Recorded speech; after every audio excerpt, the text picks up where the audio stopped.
Dean's activity in the cover-up also made him, perhaps unwittingly, the principal author of the political and constitutional crisis that Watergate now epitomizes. It would have been embarrassing to the President if the true facts had become known shortly after June 17th, but it is the kind of embarrassment that an immensely popular President could easily have weathered. The political problem has been magnified 1,000-fold because the truth is coming to light so belatedly, because of insinuations that the White House was a party to the cover-up, and above all, because the White House was led to say things about Watergate that have since been found to have been untrue. These added consequences were John Dean's doing. Well, Senator, I think that my testimony answers in great detail my dealings with Mr. Haldeman, Mr. Ehrlichman, and the President. And based on what I know and knowing the position I held on the White House staff, there is no way conceivable that I could have done and conceived and implemented the plan that they're trying to suggest that I did.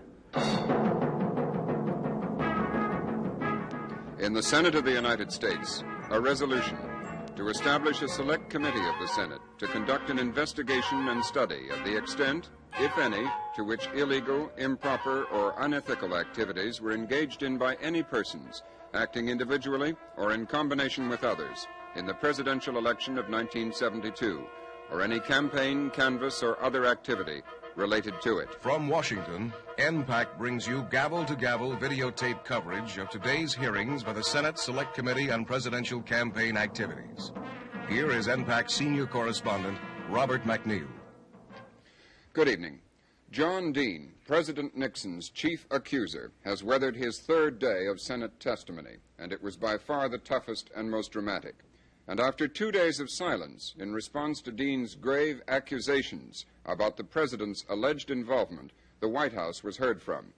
In a series of sweeping accusations, Mr. Nixon's special counsel, Fred Buzzart, attempted to pin the main blame for Watergate and the cover-up on Dean. The written statement, treated by the committee as a kind of Dean cross-examination in absentia by President Nixon, also revealed a fresh version of the White House defense, that Haldeman and Ehrlichman were innocent and that Dean was the villain. Before these dramatic moments, the bulk of the day was occupied by a searching attempt by Florida Senator Edward Gurney to defuse Dean's charges against the President. Throughout all this, Dean firmly and coolly stuck to his story. Attention shifted briefly from the committee around noon today when it was learned that former campaign aide Frederick LaRue had waived the right to a grand jury indictment and pleaded guilty to one count of obstructing justice. Since the government information filed with the charge indicated at least 4 illegal acts, it was obvious that LaRue had made a deal with the government, which could keep the charges to a minimum in return for his full cooperation.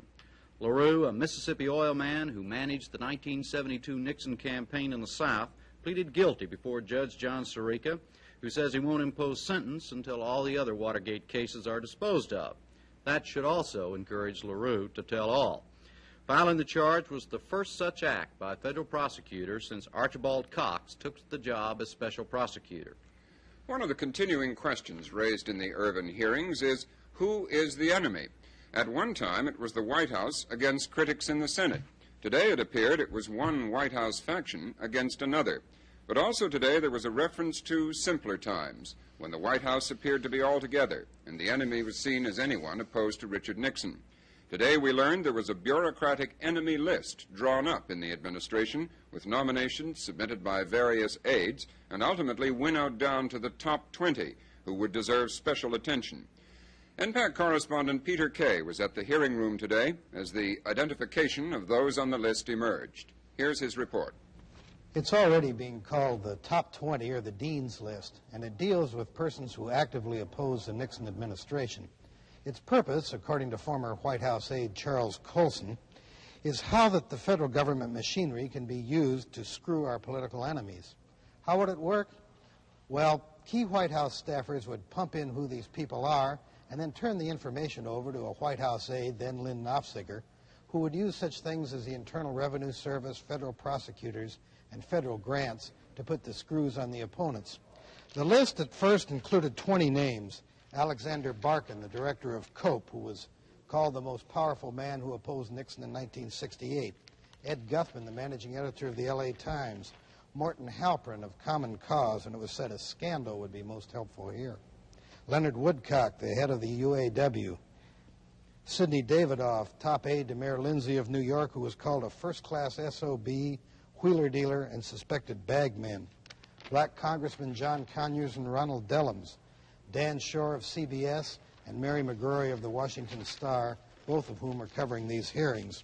Later on, all kinds of other names were added. Leonard Bernstein, Tom Wicker, former Defense Secretary Clark Clifford, and Eugene Carson Blake.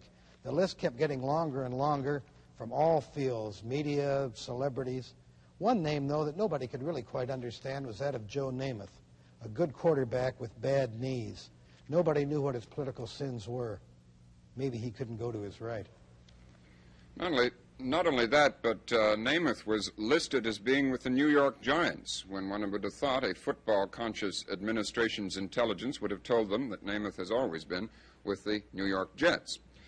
As we've been doing each night of the hearings, here is NPAC's hour-by-hour breakdown of today's testimony. In hour number 1, John Dean turns over a new batch of documents to the committee. One of those describes White House attempts to make the Internal Revenue Service more politically responsive.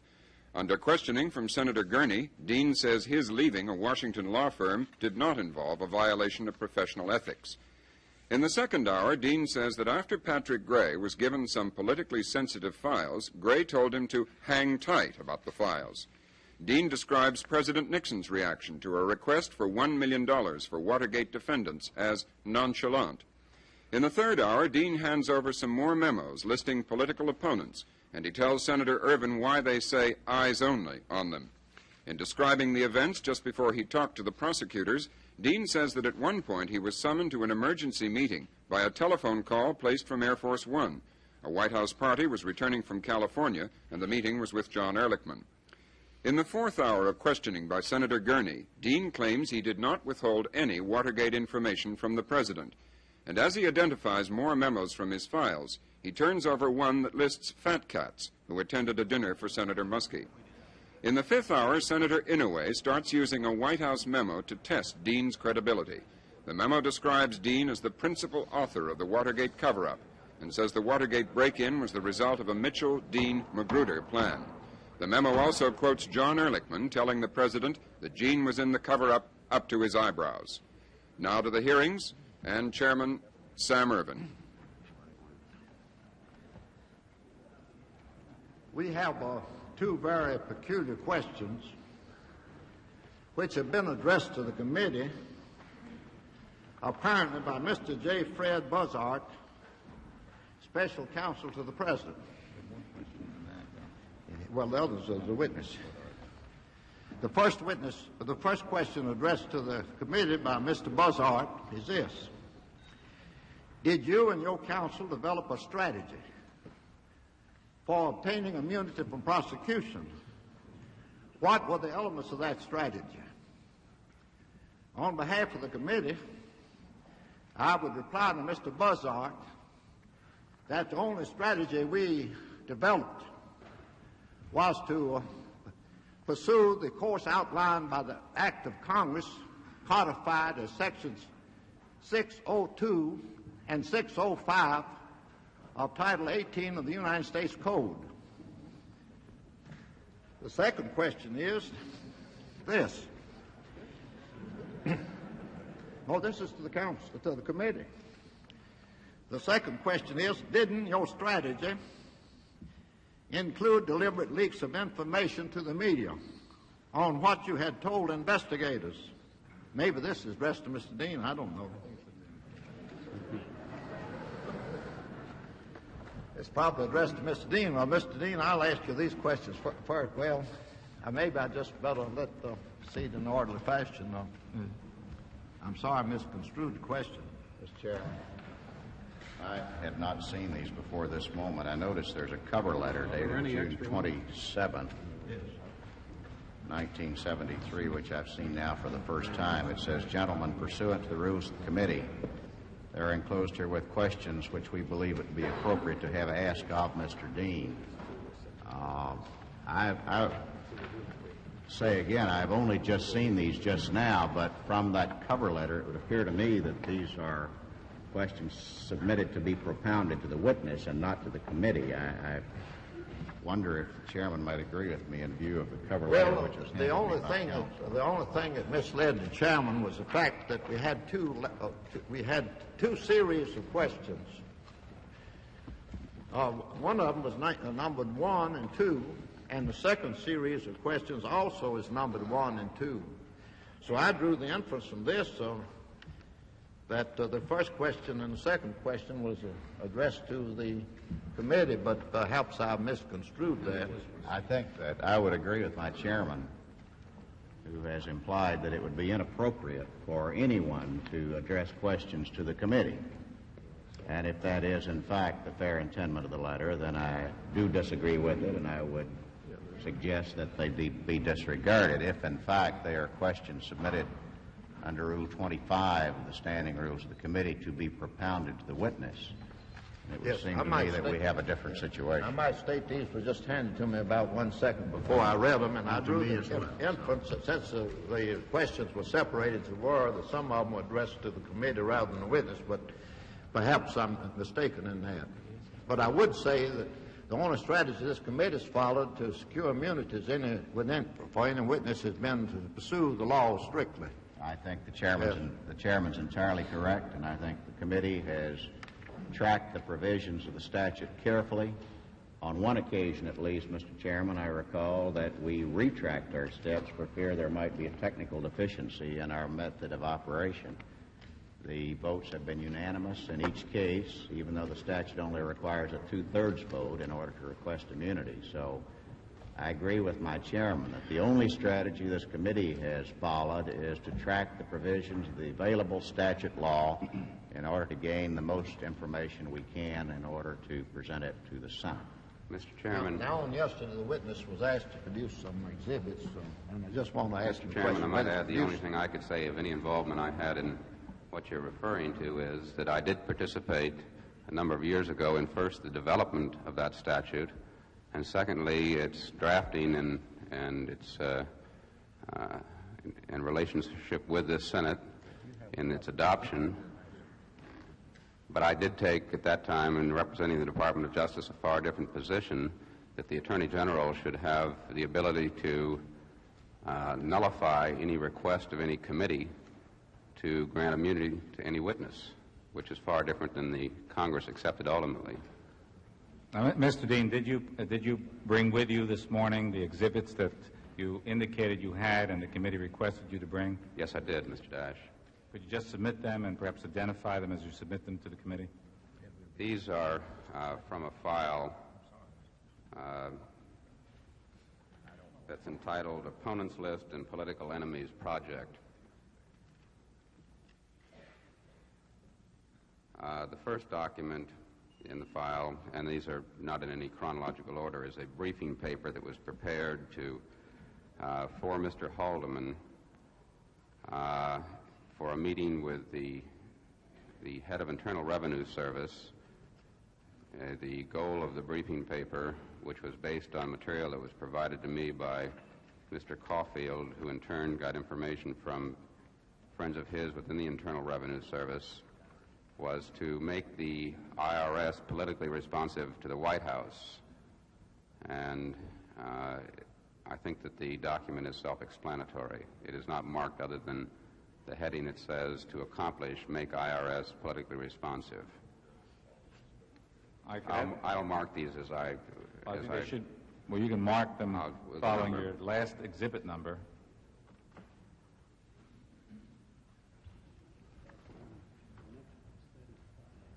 I will just call that one, for the sake of the record right now, I'll call that Exhibit A in this series that we're submitting. I understand the reporter to say that the next exhibit number is 35, and if there's no... No, sir, I don't believe that's correct. I believe we run into the 40s with the total I'm number of talking exhibits. about the transcript exhibit. Oh, I see.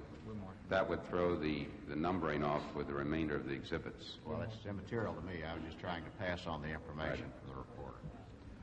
The next exhibit, which I'll call B,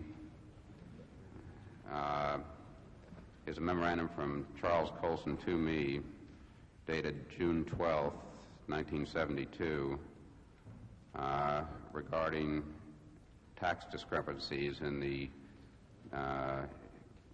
income tax return of Mr. Harold J. Gibbons, Vice President of the Teamsters Union, in which Mr. Colson indicates that he's an all-out enemy, a McGovernite, and an anti-Nixon person, and he believes that there should be an audit started at once, and if there is an informer's fee, he'd like to know, because he believes there's a good cause in which that informant's fee can be donated to. The next document is a memorandum from Charles Colson dated November 17th, 1972, regarding the fact that he has received information from an informer, some information regarding Mr. Jack Anderson, referring to the fact that Mr. Anderson was found in a room with certain wiretap and private or wiretap equipment in connection with the Dodd investigation. The next memorandum is a document from Mr. Caulfield to me dated August 12, 1971, in which Mr. Caulfield briefly indicates that he has talked with Mr. Knopfsinger to come up with a candidate to assist in the enemy's project. The next is a copy of a memorandum of August 16, 1971, that was prepared for Mr. Haldeman, Mr. Ehrlichman, and others at the White House by myself, which addresses itself to the general problem of dealing with political enemies and a strategy which would involve a number of members of the White House staff in various phases of that project to deal with political enemies.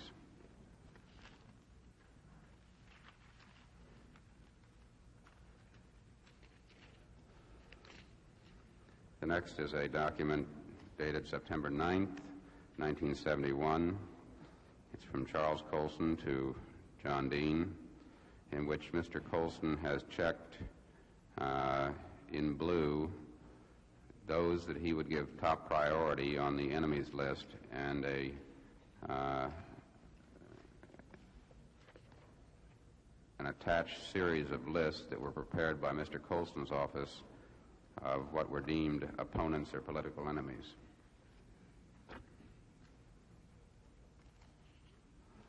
The next is a memorandum dated September 14th, 1971, which is a memorandum from myself to Larry Higbee, which attached the names that he had requested in connection with the political enemies project, and a limiting of that list to some 20 names. These names were based on the suggestions of Mr. Colson.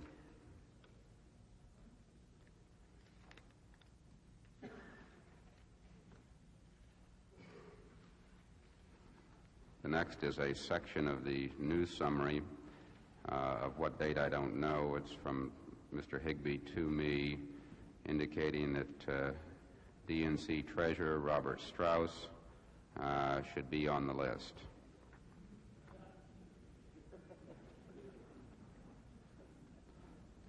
The next is a document dated 9/17 from Gordon Strawn to me, indicating that the attached list should be included in the political enemies project, and there's attached a list. The next is a memorandum from Gordon Strawn dated October 26, 1971 to me, indicating that Mr. Knopfsinger sent the attached information on Chet Huntley to Mr. Haldeman, and that since I have the action on the political enemies project, I should make a determination of what should happen and advise Mr. Knopfsinger of what should happen. The next is a memorandum from Gordon Strawn of November 5th, 1971, subject J. Irwin Miller, which indicates that he fits into the enemy's project. The next is a memorandum from a member of Mr. Colson's staff that is part of one of many memorandums that came in. This one is dated June 28th, where there was a continual updating of the opponents list. And the last document is one relating to the McGovern campaign staff with asterisk beside certain key names that were to be included in the opponents project also. And that is the sum and substance of the request that I have available that Mr. Weicker asked me for yesterday in question. All right, Mr. Dean, can we have those? They'll be marked, and we will make copies of it for members of the committee and circulate them to members of the committee. But first, they should be marked by the reporter. And Mr. Reporter, could you mark those as a continuation of our exhibit, plus following up? I think we're using a hyphenated number for Mr. Dean's exhibits so that they follow Mr. Dean's exhibits as well. I'd just like to say that I'm sorry I misconstrued Mr. Buzzard's questions. They were just handed to me before I looked at them, and they were separate from the other questions. The other questions were clearly directed to the witness and not to the committee. The chair now recognizes Senator from Florida, Mr. Gurney. Thank you, Mr. Chairman. Good morning, Mr. Dean. Good morning, Senator. We have had a great deal of testimony, 245 pages of your statement as well as the testimony yesterday, and I must say it's hard to know where to begin in all this. I'll go over some of the ground that has already been covered in an effort perhaps to clarify and amplify as far as I'm concerned. I will ask probing questions, and I'm sure you'll recognize why this is important. There have been serious charges in the testimony leveled against many people, including the President of the United States. Some of these charges are uncorroborated. Certainly the duty of this committee is to seek out the truth, to gather all the evidence we can from every witness, and especially from you, who probably will be the most important witness in these whole hearings.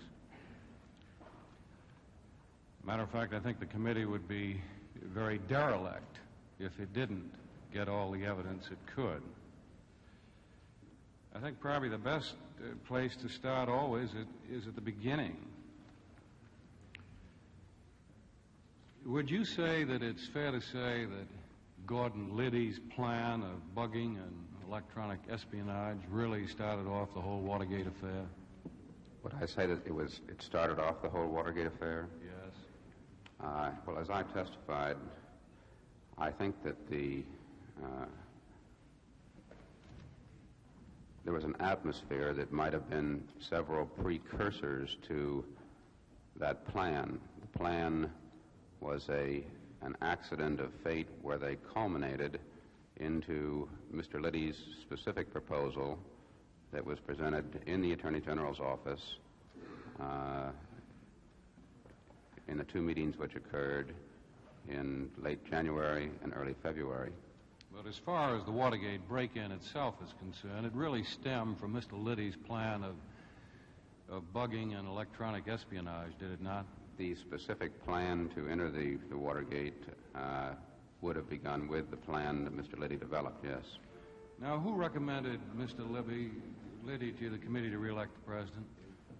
I passed on a recommendation that I had received from Mr. Krogh to Mr. Mitchell, and in turn endorsed that recommendation and sent him over to the re-election committee. In other words, you recommended Mr. Liddy to the committee to re-elect the president? That is correct. Did you interview Mr. Liddy after Krogh recommended him to you? Not to my recollection, no. I was present when he was interviewed by Mr. Mitchell, and again when he was interviewed by Mr. Magruder. Did you ask any questions about his qualifications at that time, or did they simply ask the questions? I asked questions of Mr. Krogh about his qualifications at that time, when he first mentioned him to me, and they asked questions during those interviews, yes. Did you ever ask him what he had been doing for Mr. Krogh? No, I did not. Or Mr. Hunt? No, I did not. Wouldn't that be important in finding out his qualifications, his previous employment? Well, I was told, for example, when I met him, when I talked to Mr. Krogh about him, I can recall Mr. Krogh very specifically telling me that he had written some of the best legal memorandum that he had run across in a long time. He explained that Gordon had taken some rather complex subjects and analyzed them in a very precise way. One of these memorandum had gone into the President, and the President had complimented Mr. Liddy through Mr. Krogh on the quality of the document that he had prepared. Was it understood that part of his duties would be in charge of security or things like that? That is correct. Well, did you ask any questions of him as to what he had been doing in the area of security? I was told that he had an FBI, Treasury Department, law enforcement background. There wasn't a great focus on that at that time, and I knew Mr. Krogh had worked in the past before I came to the White House, and partially after I was still at the White House, with the demonstrator problem. Mr. Krogh was very knowledgeable in the area, and when he told me he thought that Mr. Liddy had the qualifications, I thought that Mr. Krogh's judgment was good. In fact, it was partially Mr. Krogh's working with me from my position at the Department of Justice that resulted in my coming to the White House. But you never did go into what he had been doing for Krogh and Hunt? No, I did not. The January 27th meeting occurred, and as I recall, you testified that the original plan, I don't know what the word was that you used to describe it, but it certainly was... I think they call it a Mission Impossible plan. Well, I think that's probably a good description. Did you ever talk to Mr. Mitchell or Mr. Magruder after this horrendous plan about whether Liddy really was competent to stay on and work for the committee to re-elect the president? As I recall, the only conversation I had was a very brief conversation when Mr. Liddy was taking the charts off the easel and they were preparing to leave the office, when I paused in front of Mr. Mitchell's desk, and he told me that this certainly was out of the question, and I don't think anyone knew that a plan of that dimension was going to be presented at that time. Well, did it worry you that this man came up with kidnapping and prostitution and mugging and all the rest of the business? Yes, sir, it did. But you never really discussed it with Mitchell and Magruder as to his capability, Liddy's capability of staying on in the job? Well, Senator, you would have to have been there to believe it. And it was, as I might say, it was so far out that there was no hope in my mind that anyone was going to ever approve any plan like this. So I just assumed it was going to die a natural death. Now we come to the second meeting that occurred on February 4th. My recollection is that you came in a little bit late at this meeting. That's correct. My recollection also is, though, that you testified that you were again disturbed, very disturbed, at what he was proposing. Is that true? That is correct, and I injected myself into the meeting in an effort to terminate the meeting, which I did. Well, did you have any discussion after the meeting with Mr. Mitchell and Mr. Magruder about his continuing to work for the committee? I had a direct discussion with Mr. Liddy at that time. I might add, after the first meeting, I had told Mr. Liddy he should destroy the charts. After the second meeting, as we were leaving the office, I told him that I wouldn't discuss this with him any further, that I indicated to him that it still wasn't what was necessary, and it was a rather brief discussion. And I must say I felt very sorry for Gordon Liddy during much of this because of the fact he had received no guidance from anybody that I could tell certainly none from me, as to what was expected of him. And it's not my nature to turn harshly on somebody. Rather, I just subtly was trying to tell him that this was not what it was contemplated. My reaction was that you testified that you told him that he was never to discuss this thing again with you. Is that correct? That is correct. You told him that if any plan was approved like this, that you didn't want to know about it. That is correct. Well, now, at this particular time, Mr. Dean, weren't you the counsel for the president? Wasn't that your job? That was my title, and that was my job. You weren't counsel for Mr. Mitchell or Mr. Magruder, were you? No, I was not. Why didn't you go back to the president and tell him about this harebrained scheme? Well, I did go back, but I didn't have access to the president, as I think I explained, and I went to Mr. Haldeman. Did you try to gain access to the president? Senator, I didn't try. I had never had dealings with the president, excepting when called by the president before. My reporting channel was through Mr. Haldeman, and I went back and told what I thought was the proper reporting channel, that I told him what I'd seen, told him my reaction to him, told him I thought it was unwise, unnecessary, and Mr. Haldeman agreed with me. Did you ever discuss after this meeting with Mr. Mitchell and Mr. Magruder whether this plan was going to be implemented, or whatever happened to it? I never heard about the plan again until, as I testified, Mr. Liddy came into my office sometime in February or March, I don't know the precise date, and told me that he couldn't get his plan approved. I reminded him that I wasn't going to talk with him about it, and he said he understood, and he didn't talk about it. And we went on to whatever our business was of that day on something on an election law matter. When was this? I believe it was February, sometime in February, March. I'm not sure of the date. Did you ever report that to the president? No, I didn't. Let's go now to the break-in at the Watergate. But before we do, let's go back and clear up some testimony of yesterday.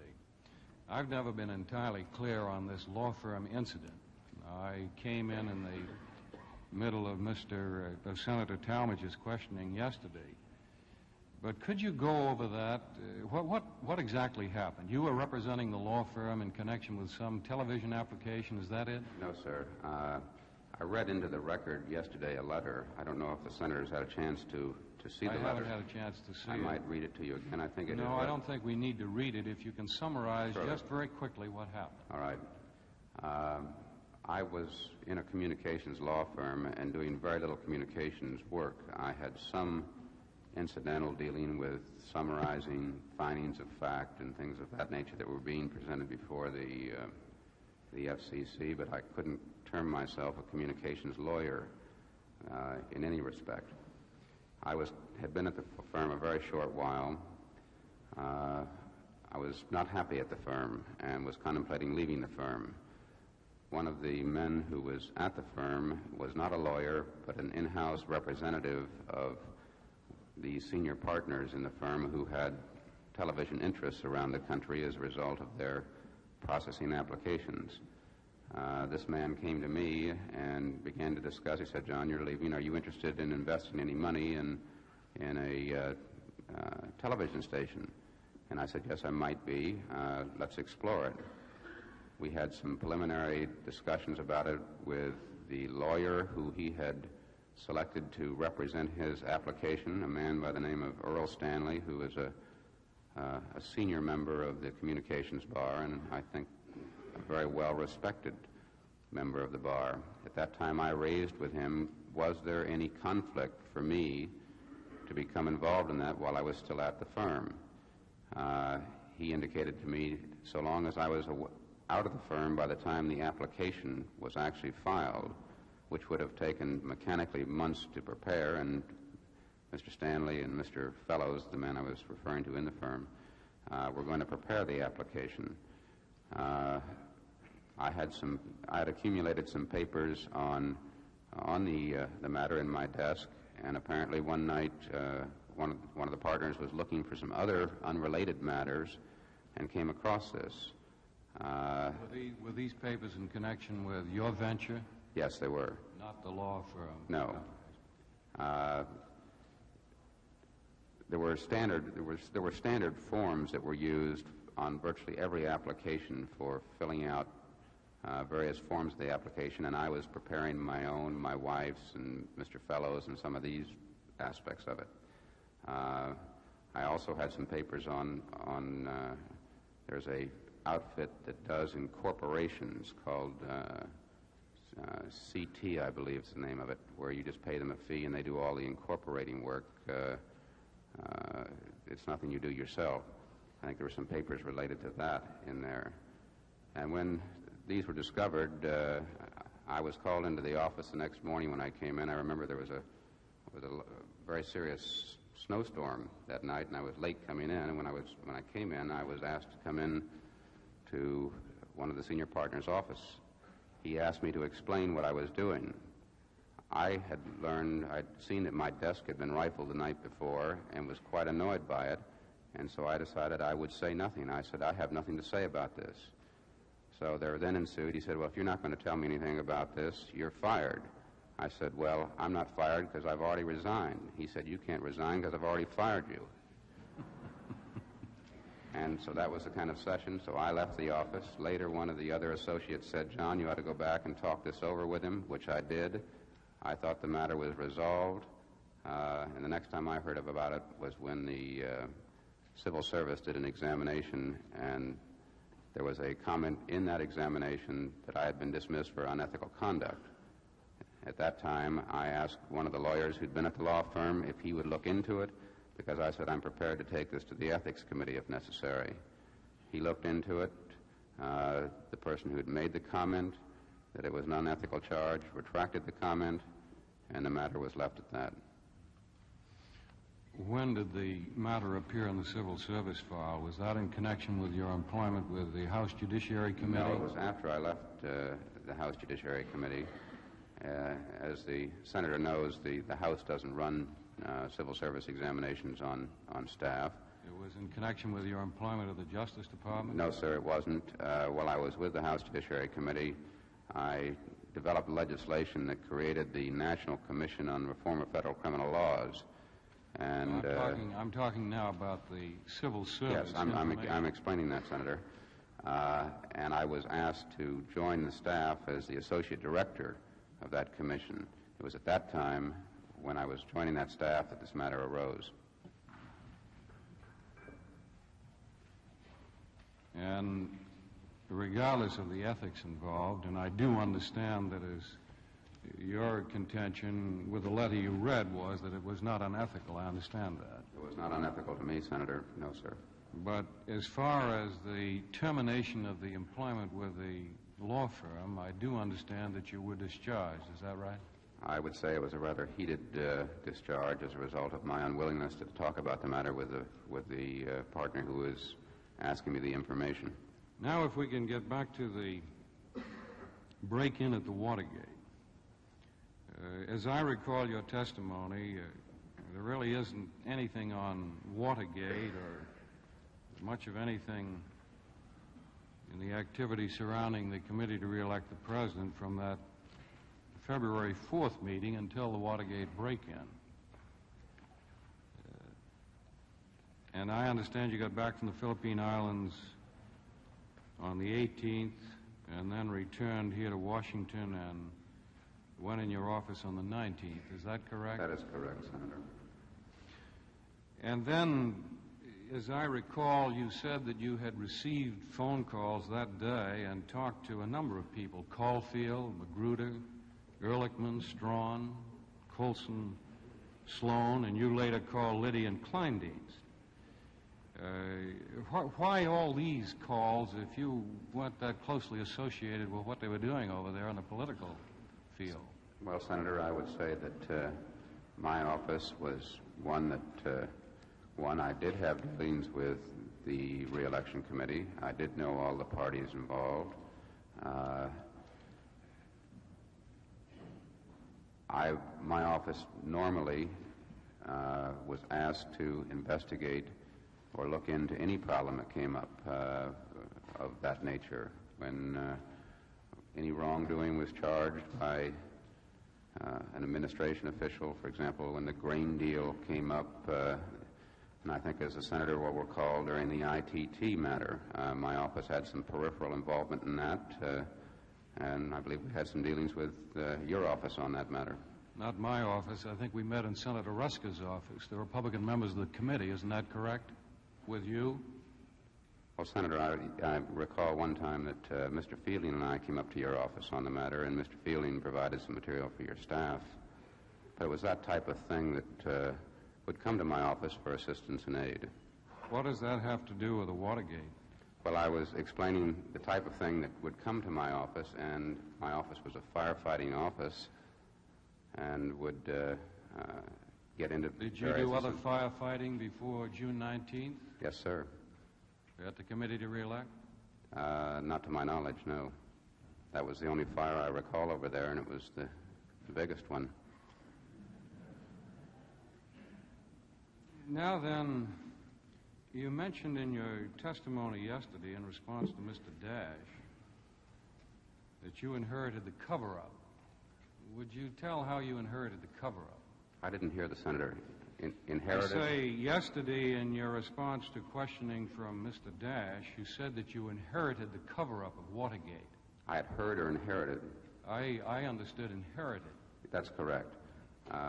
When I came back to the office on the 19th and talked to Mr. Strawn, I realized that the cover-up was already in effect in being, and I realized that when Mr. Strawn told me of the documents that he had destroyed at Mr. Haldeman's instruction, that there certainly wasn't going to be a revelation of the White House involvement in the matter. And I didn't at that point in time know the potential degree of White House involvement. There wasn't one of the first meetings of the cover-up held in John Mitchell's apartment on the 19th of June? Senator, I would say that the day of from my knowledge, the day of the 19th at the White House was a very busy day. That the calls I received from Mr. Ehrlichman, from Mr. Colson, the meetings I had with Mr. Ehrlichman, and then again later with Mr. Colson about the safe, were long before I went to the meeting in Mr. Mitchell's apartment, which I don't recall was on the 19th or the 20th. I do recall a meeting in Mr. Mitchell's office, but I don't recall specifically which day it was. I recall arriving late at the meeting, and I cannot recall with any specificity any of the discussions at the meeting. Well, what you're saying is then that these several phone calls you had with all of these people really had to do with at least the beginnings of the cover-up. Is that right? That is correct. So you were in on it from the beginning, weren't you? Yes, sir. You really didn't inherit anything. You were in on the sort of hatching of it, weren't you? Senator, I might explain that what often happened in my relationship with my superiors at the White House, and I think I alluded to this yesterday, is that others would set the policy, for example, with the Cali case or the Lithuanian defector, how to deal with it, what would be done. Who set the policy on the cover-up? I would say that the policy was just, I don't think there was a policy set. I think it was just no alternative at that point in time, and the policy... it sort of grew like Topsy, and you were a part of it, isn't that right? That is correct.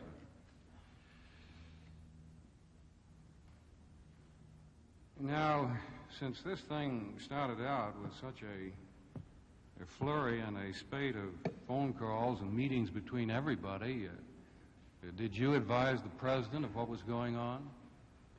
Senator, the first time I ever talked to the President was on September 15th. There was one occasion that I recall before September 15th, which was in late August, to the best of my recollection, and that certainly was not an occasion to talk to the President about anything because his former law partners were in the office, Mrs. Nixon was in the office, There were several notaries, or one notary there, some other members of the staff, and it had to do with the signing of the President's testamentary papers, and it just wasn't a very appropriate occasion to even give a whisper to the President, "I'd like to talk to him." So I must say that any time between June 19th and September 15th, I had no conversation with the President, and nor did I approach the President at any time other than through reporting to Mr. Haldeman and Mr. Ehrlichman about what I was doing.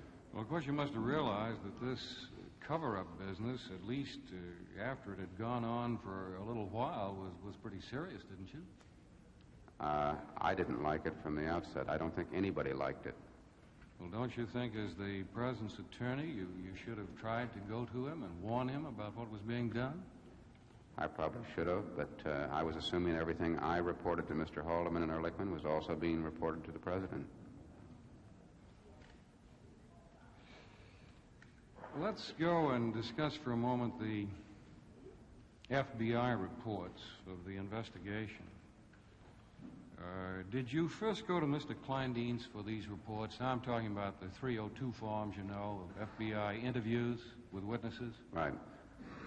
I don't recall whether it was Mr. Kleindienst or Mr. Peterson that I first discussed this with.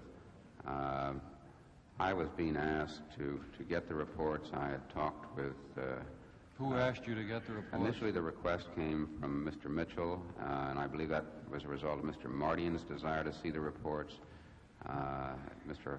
Ehrlichman and Mr. Haldeman thought it was a good idea that I see the reports, and I had, at what point in time I actually raised this with either Peterson or Kleindienst, but my recollection was that I did talk to Mr. Peterson about it at some time, and he suggested I go directly to Mr. Gray. And I cannot really with specificity tell you at what point in time I went to Gray, but I do recall discussing it with Mr. Gray. Well, let's get back to Mr. Kleindienst, though, because this is extremely important, I think. The Attorney General is head of the Justice Department, and of course the FBI is under the Justice Department. Are you sure you can't recall whether you ever talked to him about getting these 302 forms? It's very, as I said, Senator, it's very possible I did. I have a... Well, you have recalled in minute detail in 245 pages of testimony almost everything. I understand that. I have tried to the best of my recollection to recall everything. I do not recall specifically whether I talked to Mr. Kleindienst about this subject. The major item... Well, do you recall if you talked to Mr. Peterson about it? Yes, I just stated I recall. I did talk to Mr. Peterson. Well, what do you recall of that conversation? I recall that he suggested I go directly to Mr. Gray.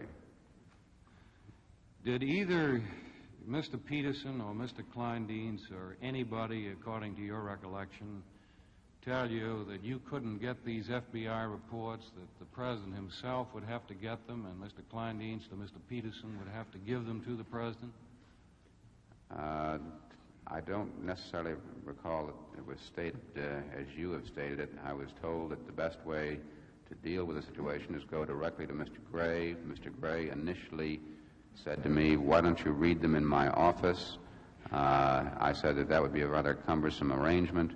Then you have no recollection that the Attorney General, Mr. Peterson, told you that you could not have them unless you got them through the President. Well, is that correct? I've read this in the paper, Senator, that this was... well, so have I, and that's why I'm asking. And I don't recall it, frankly. Well, then, let's go to Mr. Gray and your conversations with him about the 302 forms. What were they?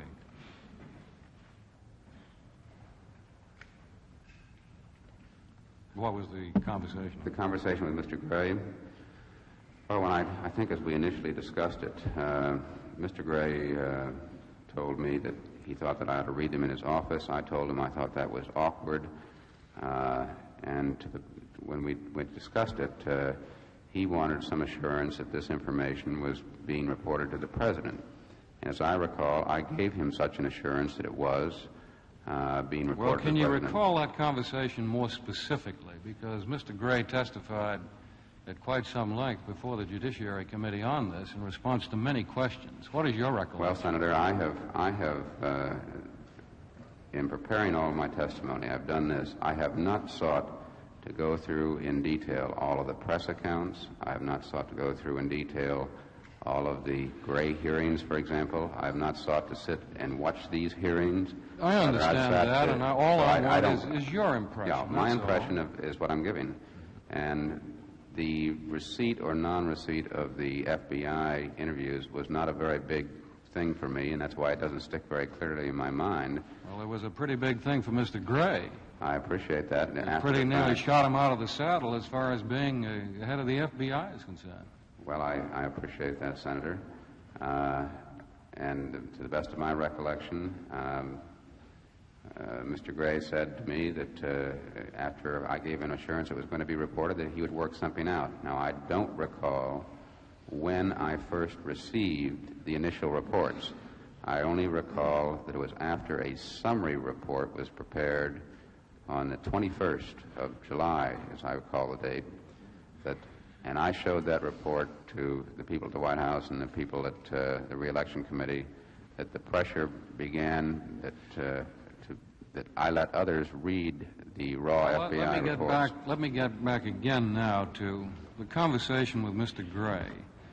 Wasn't he pretty specific with you that the only reason he would turn these things over to you is because the President of the United States had requested them through you? Well, Senator, in my dealings with Mr. Gray, from the very outset, he was very anxious to be of any assistance he could. For example, when I first met with him and he told me he was traveling... But could we get to my question now? Certainly. I would just want to explain the circumstances of a conversation so you understand it in full and can fully appreciate it. When he told me, for example, he was traveling around the country a lot and I should be with Mark Felt, that to me evidenced that Mr. Gray wanted to be of assistance, that I didn't, if he wasn't there, I should talk to others. The same tenor was in the conversation, that he would have to check, and he wanted assurances these were going to the President, or this information would go to the President. I'm sure he knew very well that the President didn't want to sit down and read a stack of raw FBI materials. Then it is your understanding that it was Mr. Gray's understanding that the reason why you were there getting those 302 forms is because the President had requested you to. Is that correct? I don't believe that's necessarily my understanding. That he, as I recall, wanted to know, was this information going back to the President? And I assured him it was. Well, did it? Did you ever report to the President what was in never the 302 anything. forms? There was never anything in those FBI reports that I read worth reporting even to Mr. Haldeman and Mr. Ehrlichman. Did you ever show a single one of the 82 302 files to the President? No, not to my recollection, no, sir. Did you ever report a single information that was in those files to the President? Not to my recollection, no. I might have reported the general tenor of the investigation, which was, I might say, very vigorous. You reported that to the President? No, I would report that to Mr. Haldeman and Mr. Ehrlichman as my channel of reporting. Did you ever get a call from Mr. Gray about this newspaper story about one of the reports being shown to Mr. Segretti? Yes, I did. Would you report that to the committee? Well, I recall that when that story broke, Mr. Gray called me and asked me if that were true, and I said absolutely not, that the FBI reports have never left my office, and I have never showed an FBI report to Mr. Segretti, which in fact is true. I never showed an FBI report to Mr. Segretti. Well, did you gather from this conversation that Mr. Gray was pretty disturbed about the fact that a report might be shown not only to Segretti but anybody else? I didn't have the impression he was upset by it.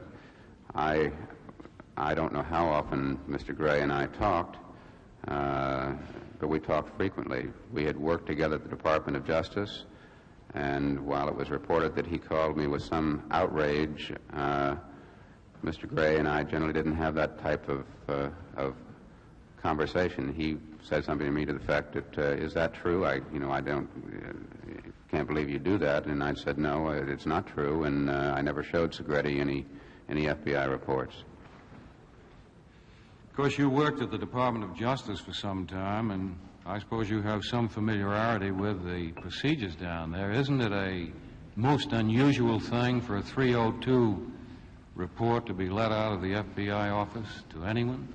Well, I know this, that the White House receives on a regular basis, and my office was the recipient on a regular basis, of countless FBI information. Now, this deals with everything from background investigations. I'm talking about the 302 forms that are filled with raw data. Not reports. Yes, I don't recall ever receiving 302s at the White House other than on this incident. And I really was never terribly aware of what the policy was. I didn't work with the criminal cases in the Department of Justice while I was there, so I don't know if there was other occasions when 302s were sent anywhere or not. I can't answer that question. Fair to say that your understanding with Gray on these 302 files would be that you would guard them very closely. That is correct. Well, who did you show them to? Well, as I testified, after the report on the 21st came to my office, Mr. Mardian was anxious to see them. Mr. Mitchell thought that was a good idea, and also that Mr. O'Brien and Mr. Parkinson also come see them. They came to my office. I recall them scanning them. They decided that there really wasn't much in there that interested them. The thing that sticks in my mind most is that Mr. Mardian, who was apparently very familiar with 302 and FBI investigations from being the head of the Internal Security Division, said that, Gray is just going hog wild here because of the tone and the tenor of the office, or from one field office or from headquarters to field offices, of the tone of the cables that were being sent out of headquarters. Marty and O'Brien Parkinson weren't even in the White House at that time, were they? That is correct. Who were they working for? The Re-election Committee. You think Mr. Gray had any idea that people like that outside of the White House were looking at these files? I'm sure he had none because I didn't tell him. Did anybody else look at the files? The only other occasion I can recall someone looking at the files is when Mr. Dick Moore, who is a special counsel to the President, was instructed by Mr. Ehrlichman to prepare himself to deal with the leaking stories on the Segretti related matters. And at that time, Mr. Moore was given those documents to look at and worked with those documents as they related to Segretti, Kalmbach, and Chapin and Strawn. Didn't Mr. Chapin and Mr. Strawn look at them too? No, sir, they did not. I never showed them to any witness. In fact, I was requested, and I told the people who had been interviewed that I didn't think it was something I could show them, and I would generally just talk in general about it. I do recall that when they were re-interviewed by the FBI themselves showed them their original 302s. Don't you think it was a serious breach of faith to show these 302 files to other people? Breach of faith to Mr. Gray? Yes, I think it could be interpreted that way. Let's go to the matter of the Hunt material that was turned over to Mr. Gray.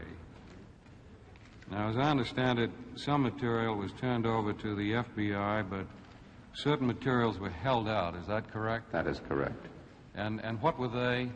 Well, I have tried in my statement to catalog what I can recall that I saw amongst those documents. If this was a combined effort to extract this material by Mr. Fielding and myself, sometimes when Mr. Fielding was going through it, he would make reference to something, but at one point in time, I decided we ought to extract all of these documents and put them in one place. And Mr. Fielding did that for me and put them in envelopes, and they were subsequently stored in my safe until the time they were turned over to Mr. Gray. So I cannot... I thought you testified that you carried some of these around in the trunk of your car. No, sir, those were not documents. That was the briefcase that was found in Mr. Hunt's safe.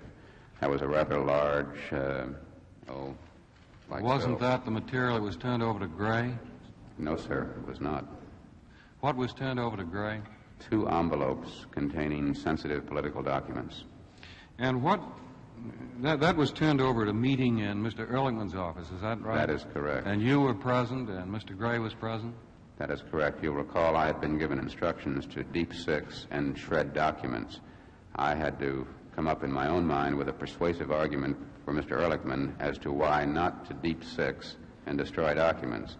I decided the best way to persuade him was to tell him that there was a chance that the men who had drilled the safe had seen it, that the Secret Service agent who was present at the time of the drilling had seen it, that Mr. Fielding and Mr. Curlite, who had been there, had seen it. And, of course, Mr. Fielding had gone through all the documents, and for all those people to be quizzed by the FBI would result in an awful lot of lying. Well, was it your suggestion to turn these papers over to Mr. Gray? Yes, it was, because I told Mr. Why did you suggest this?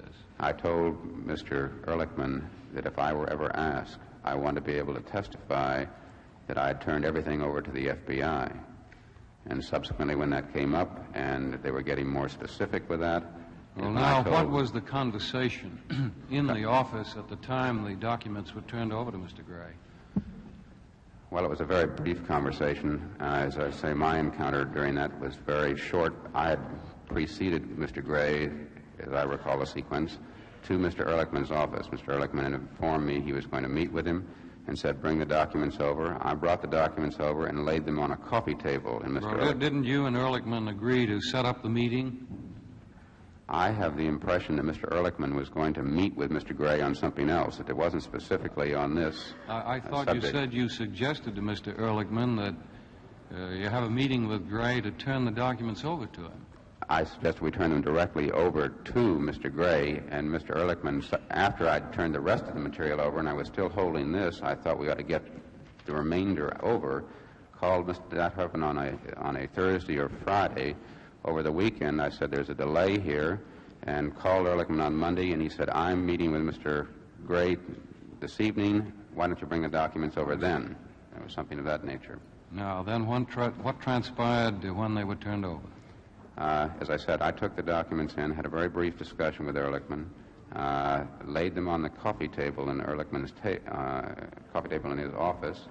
Mr. Gray was called up from the reception area, came in. Mr. Ehrlichman made the initially raised the matter and said something to the fact that these are materials from Mr. Hunt's safe. I believe Dean has turned over other material to the Bureau directly. Did you have any discussion with Mr. Ehrlichman when you brought the documents in and laid them on the coffee table? I'm sure there was. What was it? About this was this was a way that I could very easily handle the situation if I was ever asked if Mr. Gray had these, and he fully concurred in that. Did you discuss with Mr. Ehrlichman what you might be going to tell Mr. Gray?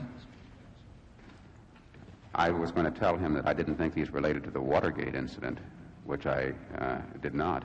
No, I'm talking about the papers. The purpose of the meeting is to turn some very sensitive documents over to Mr. Gray. Yes. So that you can get rid of them and Mr. Ehrlichman can get rid of them. Now, prior to his coming in the office, I understand that you went in and took the papers in and laid them down. And my question is, did you have any discussion with Mr. Ehrlichman at that time on what you were going to tell Mr. Gray when you turned the papers over? You and he turned them over. Well, it was pretty well understood what the meeting was for, so it wasn't necessary to have any extended discussion other than the fact that the documents were very politically sensitive, that, as I recall, I called them political dynamite when I raised them with Gray, that he should take custody of them, and that that would be the way to handle it as far as the White House was concerned. Well, now you and Mr. Ehrlichman... I cannot recall any discussion of telling Mr. Gray to destroy the documents. You and Mr. Ehrlichman must have had certainly some feeling that Mr. Gray wasn't going to take this back to the FBI and put it in a file somewhere. Well, he was told that they should never be leaked or be made public, something to that effect, yes. Well, did you discuss that?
shred documents. I had to come up in my own mind with a persuasive argument for Mr. Ehrlichman as to why not to deep six and destroy documents. I decided the best way to persuade him was to tell him that there was a chance that the men who had drilled the safe had seen it, that the Secret Service agent who was present at the time of the drilling had seen it, that Mr. Fielding and Mr. Curley, who had been there, had seen it. And, of course, Mr. Fielding had gone through all the documents, and for all those people to be quizzed by the FBI would result in an awful lot of lying. Well, was it your suggestion to turn these papers over to Mr. Gray? Yes, it was, because I told Mr. Why did you suggest this?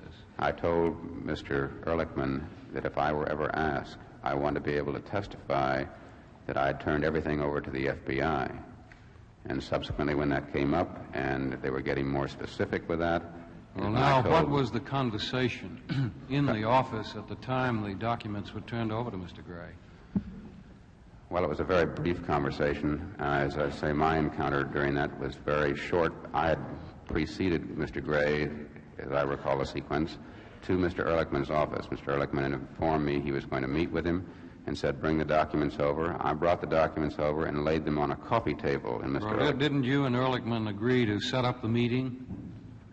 I have the impression that Mr. Ehrlichman was going to meet with Mr. Gray on something else, that it wasn't specifically on this I thought subject. You said you suggested to Mr. Ehrlichman that you have a meeting with Gray to turn the documents over to him.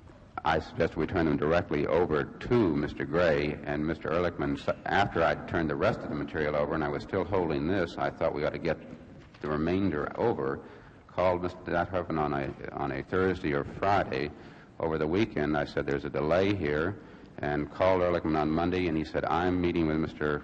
Gray this evening. Why don't you bring the documents over then? It was something of that nature. Now, then what transpired when they were turned over?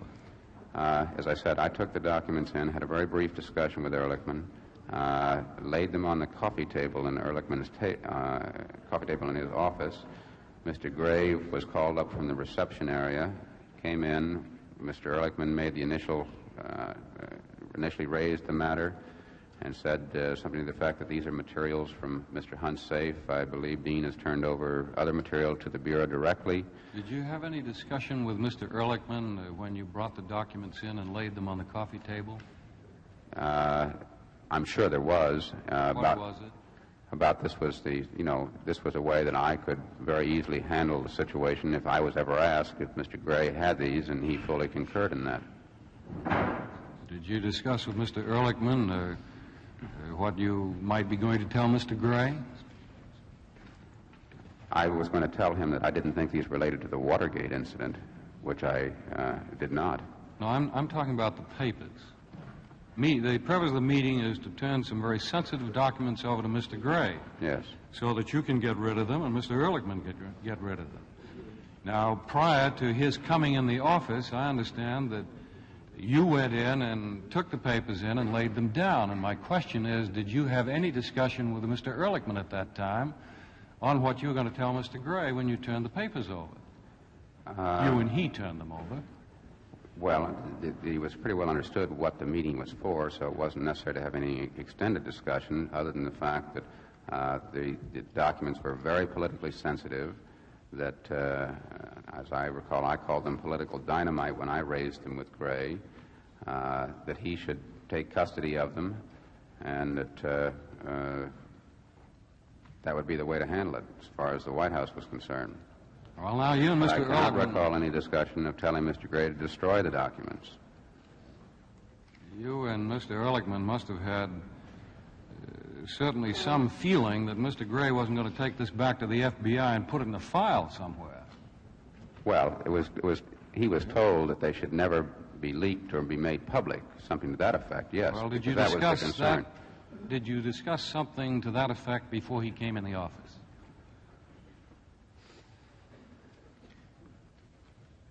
Well, Senator, if we did, I have certainly no recollection of it at this time. As I recall the transaction, it was brief. I came over immediately preceding the meeting. Gray was called up. There was this brief conversation. Gray was virtually en route up. He came in. This was explained to him. He, at that point in time, as I recall, placed the doc. He had a small sort of briefcase, not really briefcase, but one of the thin legal briefcases that he placed the documents in, and seemed quite willing to take them. He didn't have a lot of hesitancy, and he seemed to understand that indeed this was an appropriate procedure, although an unusual one. And what was precisely the thing that was said to Mr. Gray about the documents? Was said to him? Well, I can recall that Ehrlichman told him that they were from Mr. Hunt's safe and that they were very politically sensitive. And I had then explained to him that we had turned the rest of the material over to the agents. However, these were political dynamite, and if they ever leaked, it would just be a very serious problem for the president during a re-election year. Wasn't there something about the light of day in that conversation? That's possible. I don't recall it now, what particular language I used. I think I've conveyed to the committee if I used that particular term at that time, that doesn't necessarily strike me as one of my normal phrases. Well, to the best of your recollection, what did you say to Mr. Gray? As I say, to the best of my recollection, I can't recall the precise words, but other than the fact that the material had come from Hunt's safe, to the best of my knowledge, it didn't relate to the Watergate, that if it leaked, it would be that these documents were political dynamite, that if they leaked or became public, that it would cause great embarrassment and great problems. Did you ever call Mr. Gray about these documents after that meeting?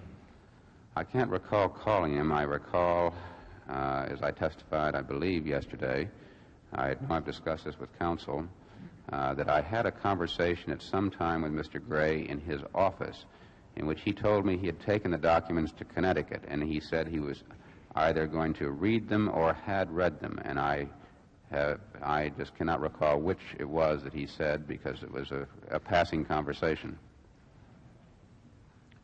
You don't recall two conversations with Mr. Gray, either meeting with him in his office, or he in your office, or over the phone, asking him what he had done with the documents?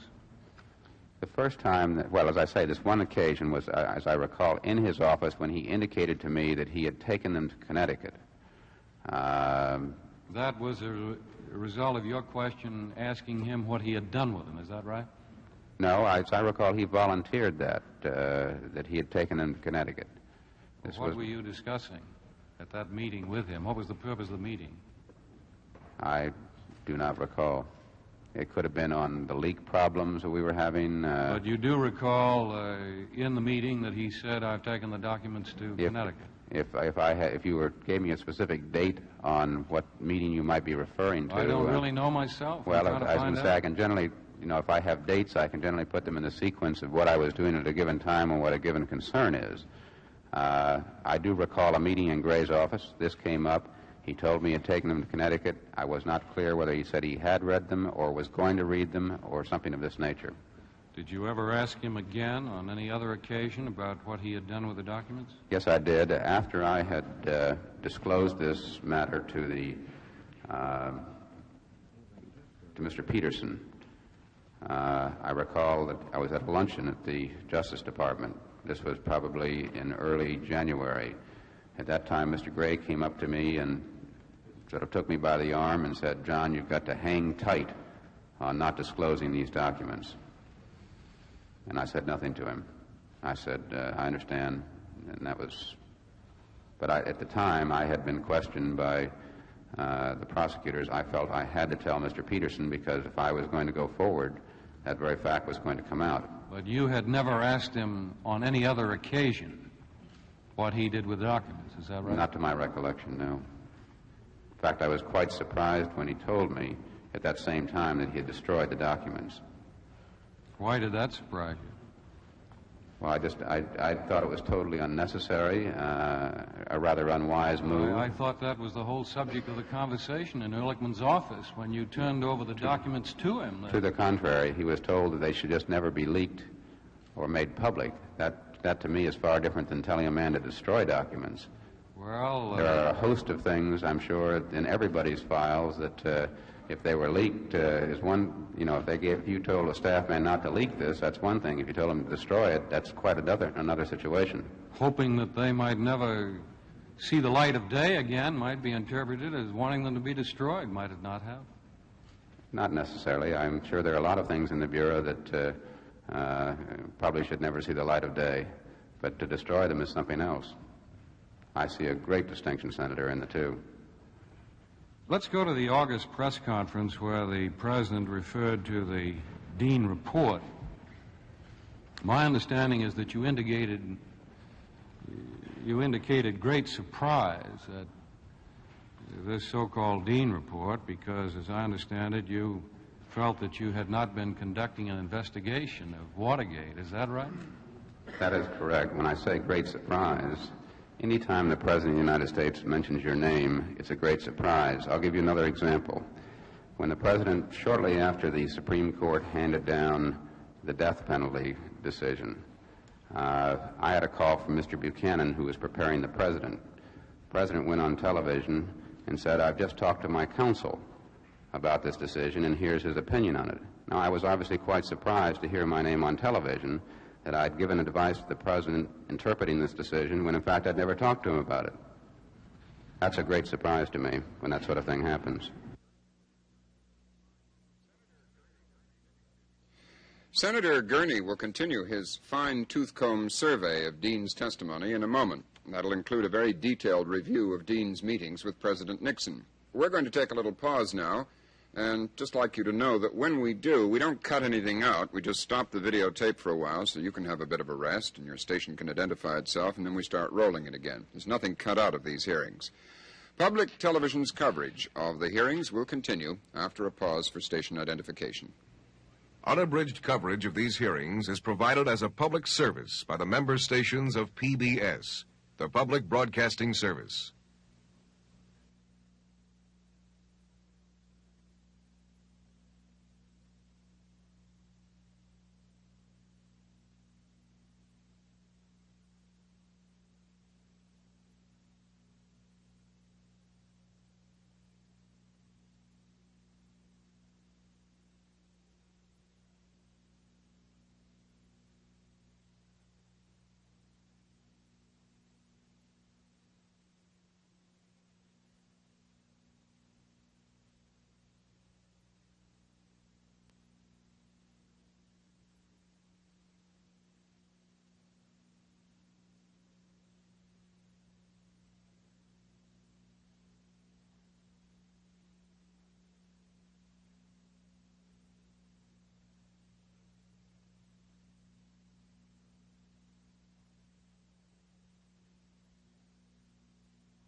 From Washington, NPACT continues its coverage of hearings by the Senate Select Committee on Presidential Campaign Activities.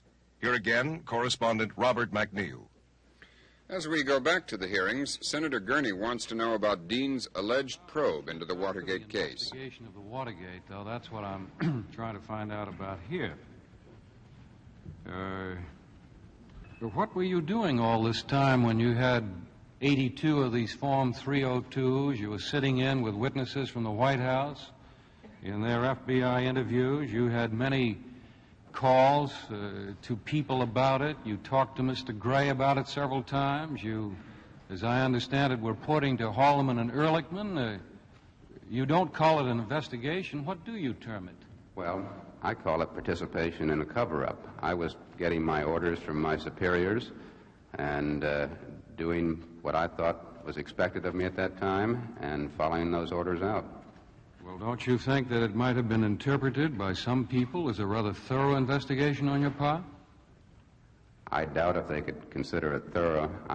If I were going to conduct an investigation, I would use anything from a polygraph to every investigative means I could conceive of. And I was not investigating Mr. Haldeman, certainly. I never pressed Mr. Strawn on his involvement. I certainly wasn't investigating the White House. The only person I wasn't really... Well, there's no reason why you should be investigating Mr. Haldeman and Mr. Ehrlichman, because they were included in the cover-up with you, weren't they? Well, that's what I'm saying. There was no investigation. You're asking me why I was surprised about an investigation. There was no investigation going on. My question was that don't you think that somebody else might have thought you were investigating from the activity that I've just described to you? I don't know who would conceive of that. Well, I can tell you that all of the members of the Judiciary Committee during the Gray hearings were under the impression that you were conducting a rather large investigation for the White House. Well, I'm sure, let me just use the same analogy. I'm sure that a lot of people thought when the President recited what the substance of the death penalty was, that I probably just talked to him and given him the substance in my reading. Don't you think that the President might have concluded that you were conducting an investigation? Well, particularly if Mr. Haldeman and Mr. Ehrlichman, one or the other, were reporting to him what was going on, as you have testified to many times in this... I've also testified. I have no idea how this ended up in the briefing book. I had no conversations with the President during this period of time. I don't know what... I have no idea what the President thought was happening. I have testified to the fact that Mr. Haldeman frequently made notes when I was reporting to him. I had meetings in some of the most unusual places that I can't recall the substance of the meetings, but I would be called to California. I would meet up at the Newporter with Mr. Haldeman and Mr. Ehrlichman off on the patio.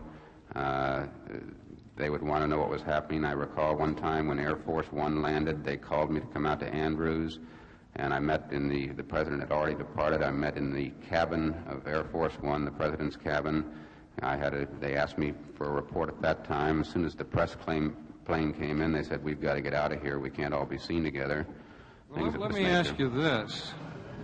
In connection with this so-called investigation by Mr. Dean of Watergate, you indicated great surprise and, as I've gathered, rather consternation about the fact that you were said by the President to have conducted an investigation. Isn't that right? I said great surprise. I don't believe I would reveal to others at that time the fact that I was distressed about it. Did you ever protest to Mr. Haldeman that you didn't appreciate the way the President was bandying your name around in this investigation? No, sir, I did not. Did you ever protest to Mr. Ehrlichman? No, sir, I did not. I protested to others. Did you ever protest to the President? No, sir, but to others I did. Who did you protest to? Well, I talked to Mr. Mitchell about it. I talked to Mr. Moore about it. I talked to my associate, Mr. Fielding. I said, this bothers me that I'm being put out in front on this. I think if I would have protested to Haldeman and Ehrlichman, it would have been to no avail. Let's turn to the CIA involvement in this Watergate affair. I understand that you suggested that possibility to Mr. Haldeman and Mr. Ehrlichman. Is that correct? No, sir. I think that what happened, from what I understand, is the first time I talked to them about the CIA, they had already met with the CIA, and they told me, or Mr. Ehrlichman told me, really none of the specifics of his meeting with the CIA the preceding day, other than the fact that he and Mr. Haldeman had met with the CIA and met with Director Helms and General Walters. I told him that it had come up in a meeting with Mr. Mitchell that we should explore the possibility of the CIA providing some assistance. Well, I guess that I worded my question poorly. Mitchell brought it up to you, and then you brought it up to Haldeman and Ehrlichman. Is that correct? That is correct, yes. Well, now, you knew perfectly well that the CIA had absolutely nothing to do with this Watergate thing, didn't you? Well, sir, I knew this. The only thing I did know, and this is one of the questions I asked General Walters, is, were any of these men operatives that could in any way embarrass the CIA? This had come up. I don't really understand that whole world and how it exists even today. But apparently there's some arrangement where the operative is taken care of if someday he does get in trouble. This was discussed in this conversation, that some of these people might well be operatives that would be taken care of, and that the CIA might have a very legitimate interest in protecting them. You mean you thought at this time that those 7 people who were caught in the Watergate were not in the employ of the Committee to Re-elect the President? Oh, it was quite clear, but I'm talking... But they might have been working for the FBI? No, sir. I'm talking about in years past. All I asked was that you knew that the CIA had nothing to do with Watergate. That was my question. Yes, sir. I was well aware of that. Well, then why did you try to involve the CIA in this? Well, as I was beginning to explain, what had come up is the suggestion that these men could have been past operatives. There's a lot more known about these men today than was known at that time. This was looked at as a potential way to deal with the situation that they were going to need. They were asking for support, well, apparently. This was a good cover-up story. Absolutely. Well, that's all I'm trying to find out, that you tried to involve the CIA... I'm trying to explain that it wasn't... ...knowing that they had nothing to do about it in order to try to cover up. Well, initially, though, I had to... After he made it very clear, to the best of his knowledge, they did not have a problem. It was sort of a hope that this would be a solution. It was not a solution. I continued to pursue it with them, to ask him if there was anything, in fact, they could do. Well, now, all of this is in really preparation for my next question. Did you ever advise the President of the United States that somebody was trying to involve the CIA in this cover-up operation? No, sir. Mr. Ehrlichman was quite aware I was meeting because he'd instructed me to meet, and that was my reporting channel. Now let's turn to Mr. Kalmbach, if we can, and the beginning of the silence operation, the paying of the 7 who were in the Watergate affair. Could you briefly tell us how this came up? Now, I know we've discussed it before, but could you summarize exactly what went on? Well, as I have explained, that I would carry a message, for example, when Mr. Haldeman and Mr. Ehrlichman agreed that to involve the CIA would be a very bad idea, I took this information back to the Re-election Committee. They then said, well, we have to do something. As I have testified, the discussion was, well, we need Herb Kalmbach. Well, they knew that there was nothing they could say that would get Mr. Kalmbach going. They knew there was nothing I could say that would get Mr. Kalmbach going. So I was asked to go back to Mr. Haldeman and Mr. Ehrlichman and see if they would agree to this procedure, which they did, and then I conveyed the message to Mr. Kalmbach. Now what happened? Mr. Kalmbach flew back east, and I told Mr. Kalmbach why he had come back east. Now, what day was this? I believe it was on the 29th. Where did you meet? Met in the Mayflower Hotel. In the coffee shop initially, but the coffee shop was too busy and we could find no privacy, so we went to his room. And what did you discuss? Well, I told him that I was very open with Mr. Kalmbach. about the situation. I knew he didn't want to get involved, but I told him what I knew. I told him that I had learned that files had been destroyed that were apparently quite incriminating for Mr. Haldeman. He's quite a...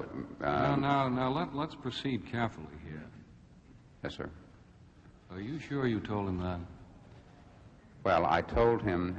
what I told him is that I had conveyed to him... Why would he be interested in that? Well, I'll tell you why he would be interested. Why would you be interested in telling him? I would be interested in telling him because at that point in time, I was very concerned that this thing might lead directly to the President of the United States.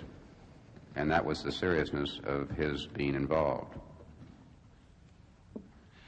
Well, what did you tell him that you needed him for to raise money? For what?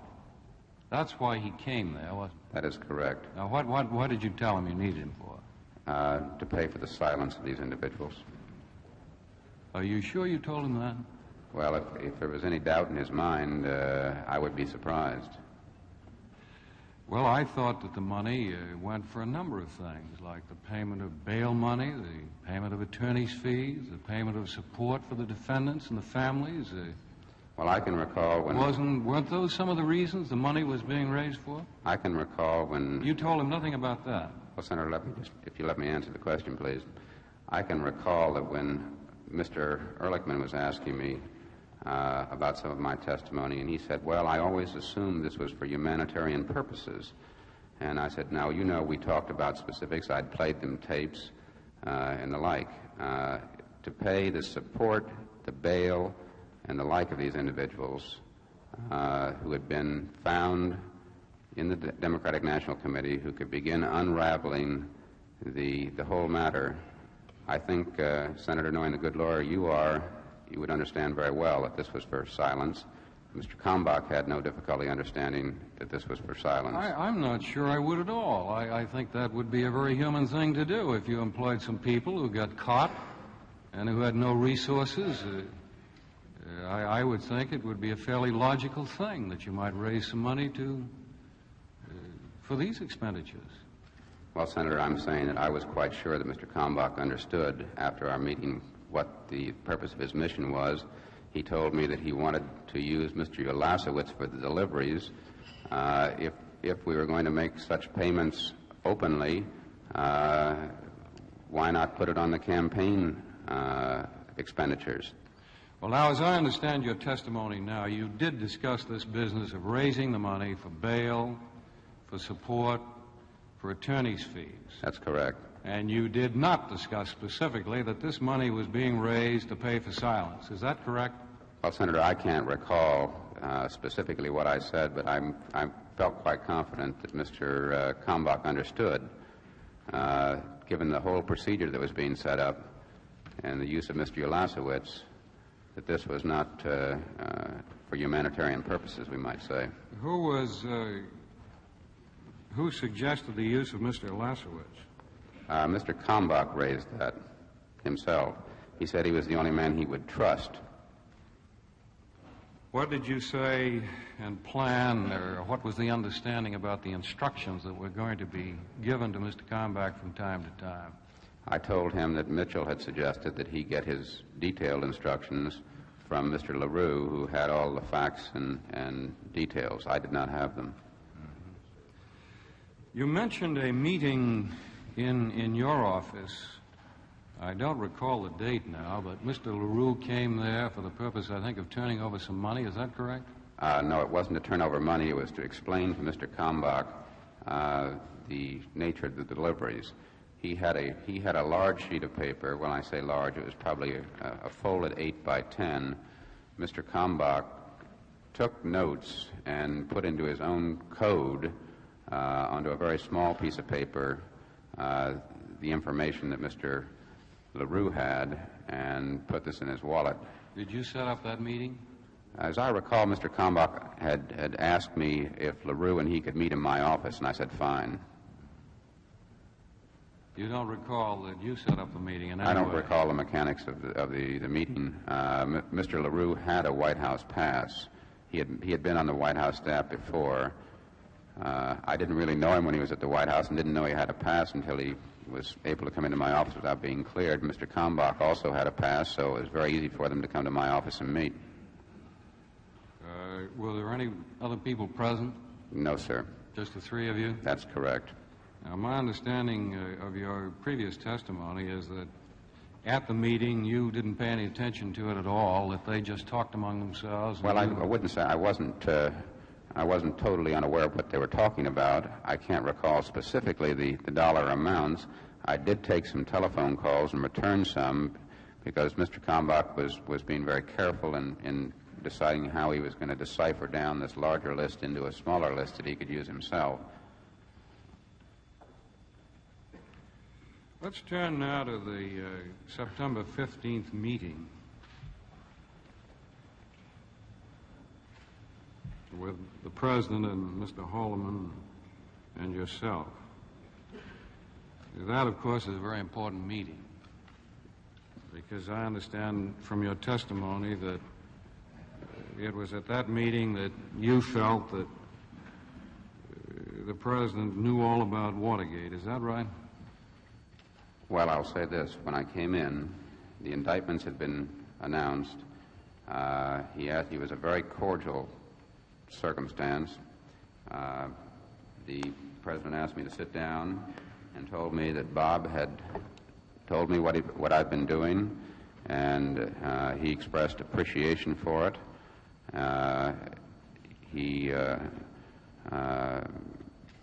indicated that he was, I could tell, you can tell when you're talking to the President and he understands or not. I mean, I learned that even more later when I had more dealings with him, when I knew that something would come up that he knew nothing about, and I would have to go into greater detail. Did you discuss the criminal cases that were coming on for trial? Yes, we did. Or it was the criminal case at that point. There was the entire 7 were being moved forward as a trial. Did you discuss the civil suits that were filed by the Democrats? Yes, we did. Did you discuss the Common Cause suit that had been filed by Common Cause? That is correct. Did you discuss the Patman hearings that were imminent? That is correct, we did. Any idea how long these discussions took? I would say that the entire meeting lasted 30 minutes or so, 40 minutes. Did you discuss any aspects of the Watergate at that meeting with the President? For example, did you tell him anything about what Haldeman knew or what Ehrlichman knew?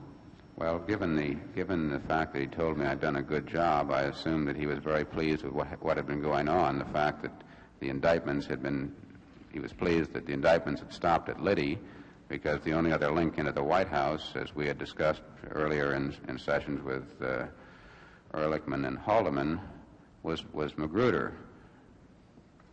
Did you discuss what Magruder knew about Watergate and what involvement he had? No, I didn't. I didn't get into any. I did not give him a report at that point in time. Did you discuss the cover-up money that was being raised and paid? No, sir. Did you discuss Strong bringing wiretap information to Haldeman? No, I did not. Did you discuss Haldeman instructing Strong to destroy all these materials? No, I did not. Did you discuss the CIA cover-up idea? Did not. Did you talk about coaching Magruder on his perjured testimony in August? No, I did not.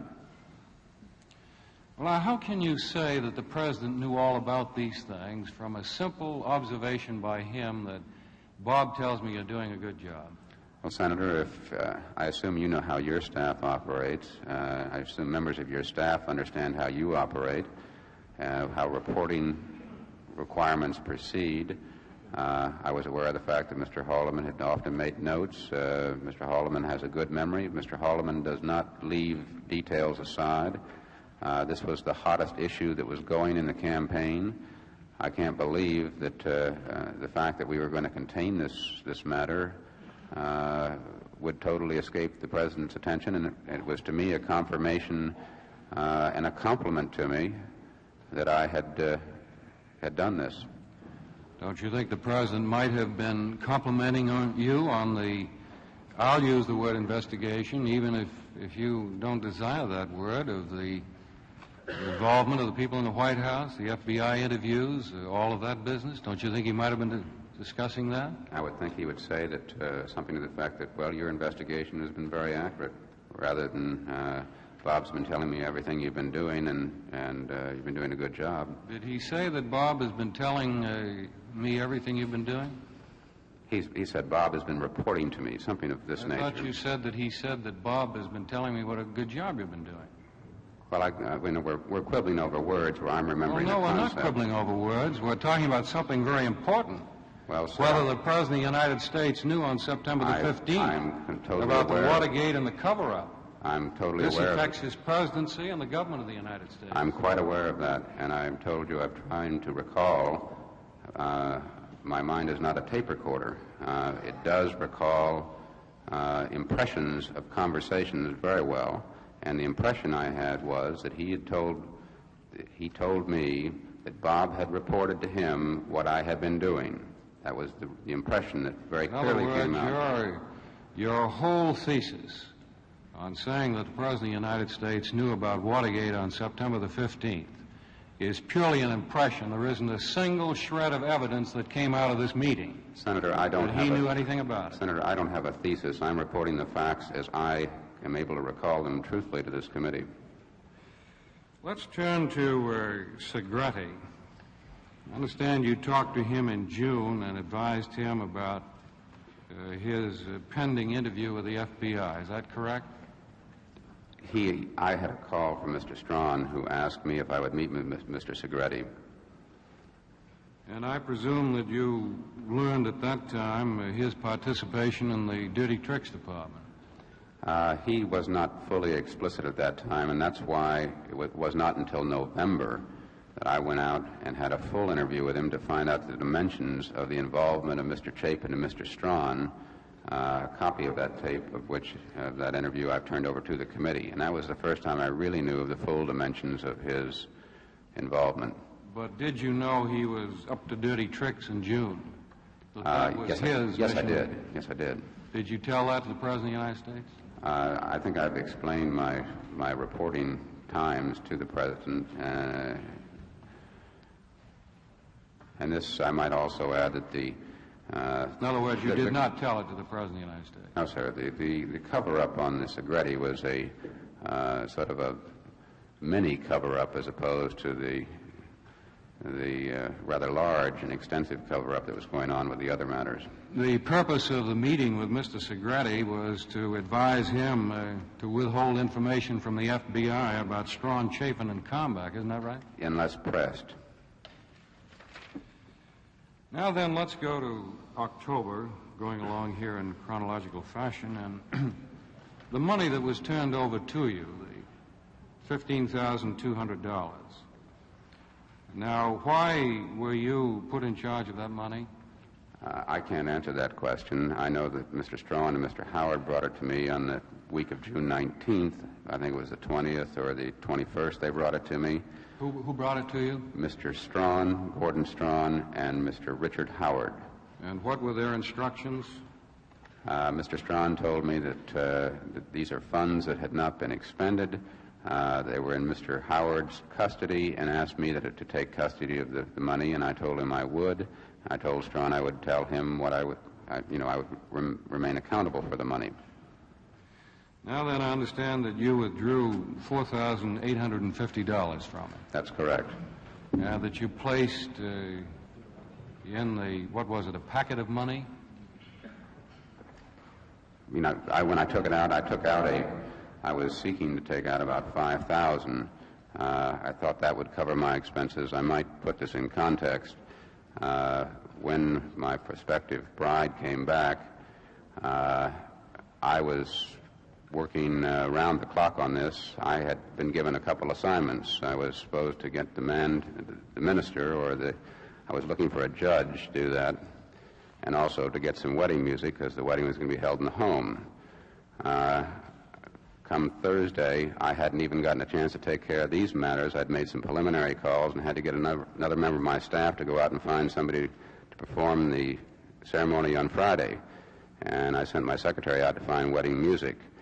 I did not exactly sit down and plan this thing out, and I realized that I was not going to have money to pay for the honeymoon and the expenses that were going to occur. And this was a very easy thing for me to do, to reach in and take out what I thought I would need at that time. Well, my question was was the money in a packet or an envelope, the whole for $15,200? It was in two envelopes. I had replaced it I put them both into one envelope and put them in my safe. And then you put your check for $4,850 in this envelope. After I counted out what I thought was going to be roughly $5, and it came up to $4,850, I wrote a check out and wrote it to cash. How were you going to spend the $4,850? Well, to the best of my recollection. Could you just generally tell us? To the best of my recollection, I had made reservations for an accommodation in Florida that was going to run roughly $100 a day. I'd hoped to spend about 2 weeks down there.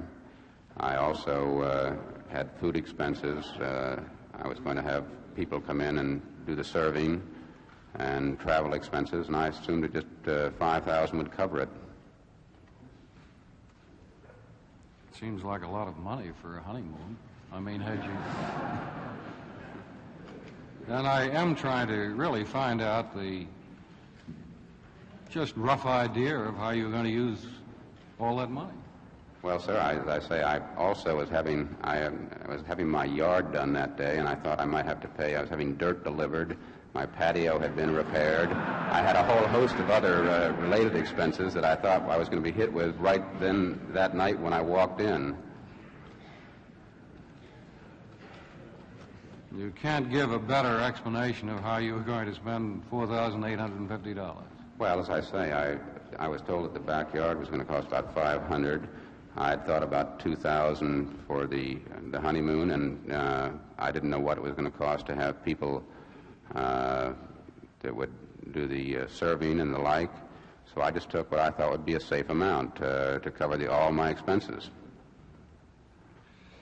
I recall in your testimony that you said that you had neglected or forgotten to get some money out of an account in New York, and that's why that you took the $4,850. Is that correct? That is correct. I, from time to time, would call my broker when I felt I needed money and just ask him to send me money. This was a brokerage account? That is correct. Where is it? Where was it? Shearson and Hamill in New York City. And what was the broker's name handling it? Mr. Arnold Katz. Did you ever call him for $4,850 to replace this? Not until early this year. I mean, not early this year. It was in March or April of this year.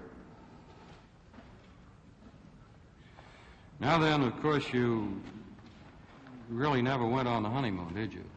I made several attempts, but did not make it. Well, what did you do with the $4,850? Well, as I said, at one point in time, I began using it for personal expenses. Did you use all of it for personal expenses? I did pay for some travel. I did pay for some expenses in Florida out of it. I have not sat down and tried to reconstruct every expenditure. It might be possible for me to do. I don't know in dealing with cash, but I bought everything from groceries and just used it personally.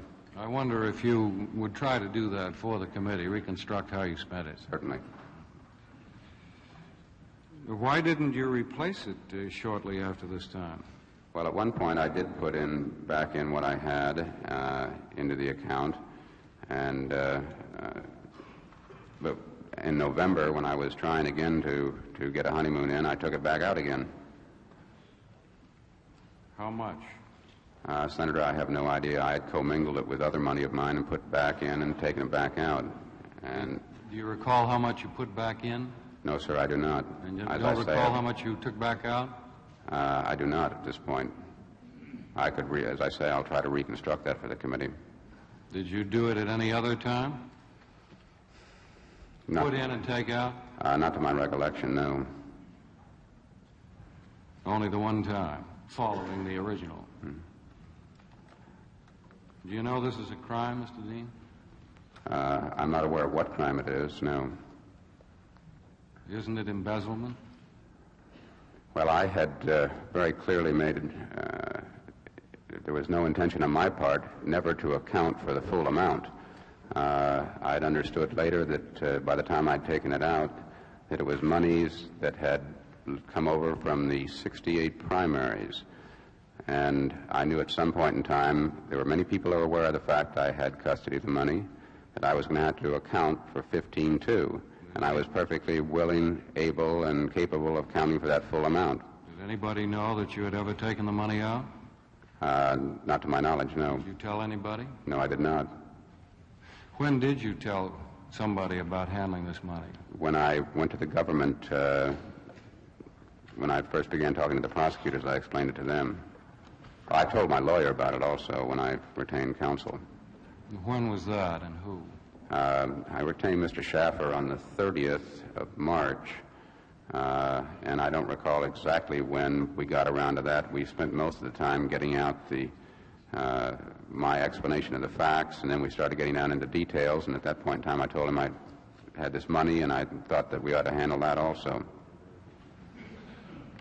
Was the check still in there at that time? Yes, it was. In other words, you never told anybody about this or really did anything about it until April, when, of course, the whole Watergate thing was blowing. Well, Senator, I'll tell you, I thought at one time that I ought to stick cash back in there. And I said, that's the dishonest thing to do in this regard. I've got to come forward and explain that I did make personal use of that money. Where is the money now? It's Mr. Chairman, I'd like to say, counsel for Mr. Dean, that based upon the facts that have been discussed with Mr. Dean, if they are true, Mr. Gurney said that that's embezzlement. I disagree with him, and I think there are enough lawyers in the room to know what embezzlement is, and I don't plan to take the time now unless the chair asks me to make that definition. However, I think it's unfair to the record to have the situation in a demurrer posture and to conclude that on the facts that recited by Mr. Dean, if true, that that is embezzlement. Well, we might rephrase the question this way. Did it ever occur to you, Mr. Dean, that you might have been committing some sort of an offensive crime? No, it did not, because I felt I was always prepared to account for the money.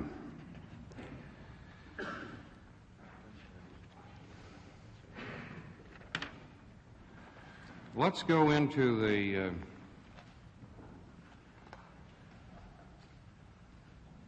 business of attorney's fees.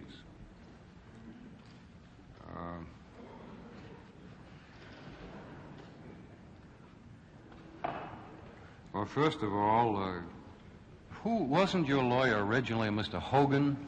That is correct. And then you changed from Mr. Hogan to whom? Well, I began discussing with Mr. Hogan, who is a very able lawyer who has had some criminal experience, on the 25th of March, who he would suggest is a very fine criminal lawyer. We talked about, I told him that I wanted to have a very fine criminal lawyer to go over a lot of these things, to get some independent counsel on. Mr. Hogan, who is also has a suburban practice, told me about Mr. Schaffer. I had known Mr. Schaffer from some years ago. We'd had a casual acquaintance where we'd met, I don't know how many years ago, 3 or 4, I guess it's been. And I'd liked him when I'd met him. I knew he had been a prosecutor and enjoyed a good reputation in that regard. I also called on the 28th and 29th several other friends to ask them who they might suggest as a very capable criminal lawyer that could assess this situation for me. I wanted to look at my problem and everybody else's problem. That had never been done based on the facts that I knew. So Mr. Hogan was my initial lawyer. Then Mr. Hogan dropped out of the case because he had a conflict of interest, because he had represented Mr. Colson at one stage and he realized that as my conversations went on, it might get into Mr. Colson, so he withdrew. And about that same time, Mr. McCandless was retained. Is Mr. Schuster your chief counsel or Mr. McCandless? I think they're co-counsel, and Mr. Schuster and Mr. McCandless work together very closely.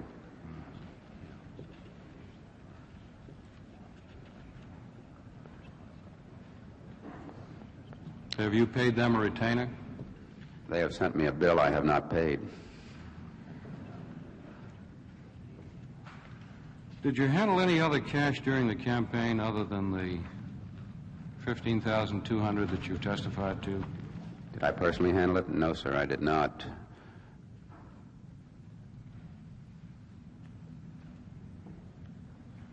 Have you received any payments from anybody this year or last year other than the income which you received from your employment or the brokerage account? Well, I've had reimbursements from the government, and I had a reimbursement from the re-election committee for an expenditure for the convention, but those were the only reimbursements. Turning now to the... You said also my brokerage fee. I guess it was this year that I made a substantial profit on a home I owned. I had bought a house in the neighborhood that Senator Weicker has recently moved into, I might add, where I was one of the first persons in the neighborhood, and they were almost giving the houses away at that point in time. I bought the house, encouraged a lot of my friends to buy houses also, and we were able to negotiate by bringing a number of people in simultaneously a rather good purchase price. Within 11, 12 months, I had made a $15,000 profit on one home, was able to buy another home and pay for the furniture in the second house. Is it my understanding that the committee is being furnished a full financial statement by the witness? Well, we will receive one. I have not been asked for one. I would be perfectly willing. My records are in the White House. My own records are down there with everything else, and I might add that I would be perfectly welcome for any audit or any examination that I understand Mr. Bellino is with the staff and would welcome his full and thorough analysis of all my financial holdings or dealings or the like. I would like to request that, Mr. Chairman. I don't want to ask the witness questions here on that, but I would like a full statement for the committee. Well, the witness says he will be glad to furnish it, so I request him to do so. I don't know whether he has to get access to the... Well, as I say, they will give me access to down there, and if I don't have to, I think they might let me take my own personal things out of there. I'm assuming that's going to occur. Now, if we can go to November, Mr. Dean. As I recall in the testimony, there was discussion sometime around November about a written report that was to be written by you on Watergate. That is correct. Now, who requested that report? That was Mr. Haldeman that first raised it with me. And did you ever write this report? Yes, sir, and I have submitted that as a document to the committee. Did you, well, if we have it, I can look at it there, but did you ever tell the President about this report or give him a copy of it? No, sir. I used my normal reporting channels. I understand that it went from Mr. Haldeman to Mr. Ehrlichman, who made some editorial changes on it, which are reflected on the... I believe I submitted the original to the committee. The editorial changes are Mr. Ehrlichman's. Then went to Mr. Ziegler, and there was a meeting on September 13th at which it was decided that report would not be issued. Turning to the offer of clemency to Mr. McCord, as I understand it, you made the arrangements for that through Mr. Caulfield. That is correct. And he, in turn, communicated with Mr. McCord, I guess, through Lazowitz at one time and then himself. Is that correct? That is my understanding. And my understanding also is that the offer of clemency was made to Mr. McCord I think in terms like this that it comes from the highest authority in the White House. Is that substantially correct? That is correct, yes. Did you ever advise the President of the United States about that? No, sir. As I had explained in my testimony, I was proceeding on a conversation I'd had with Mr. Ehrlichman after Mr. Ehrlichman indicated, and Mr. Colson also had indicated, that they'd talked directly with the President about the matter, something which was later confirmed by the President himself in conversations I had with him. Did you ever have a meeting with Mr. Magruder in, let me see when this was, January or December?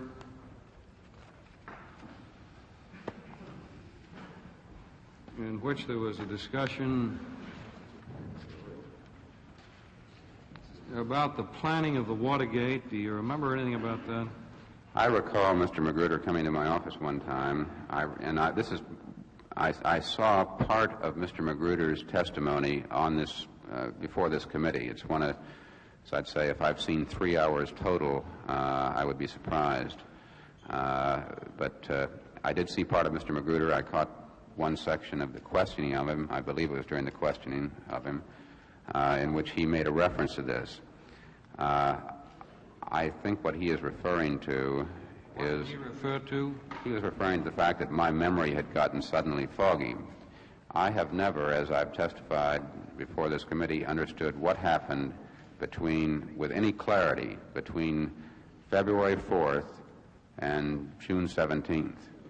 And we were talking about that.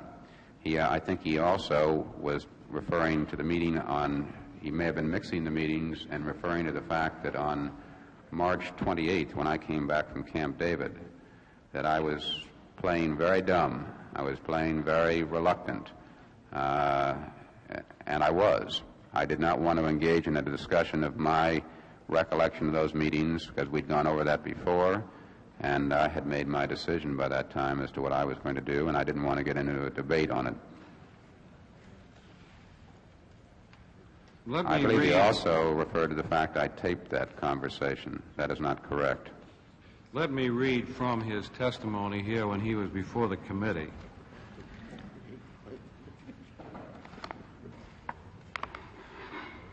He said, well, I think that the one occasion that did crop up when I asked for an appointment with Mr. Haldeman. I said, when was this? He said, that was probably in January, probably in early January, December. That would have been January of this year or December of last year. It was before that meeting that with Haldeman, so it must have been in December.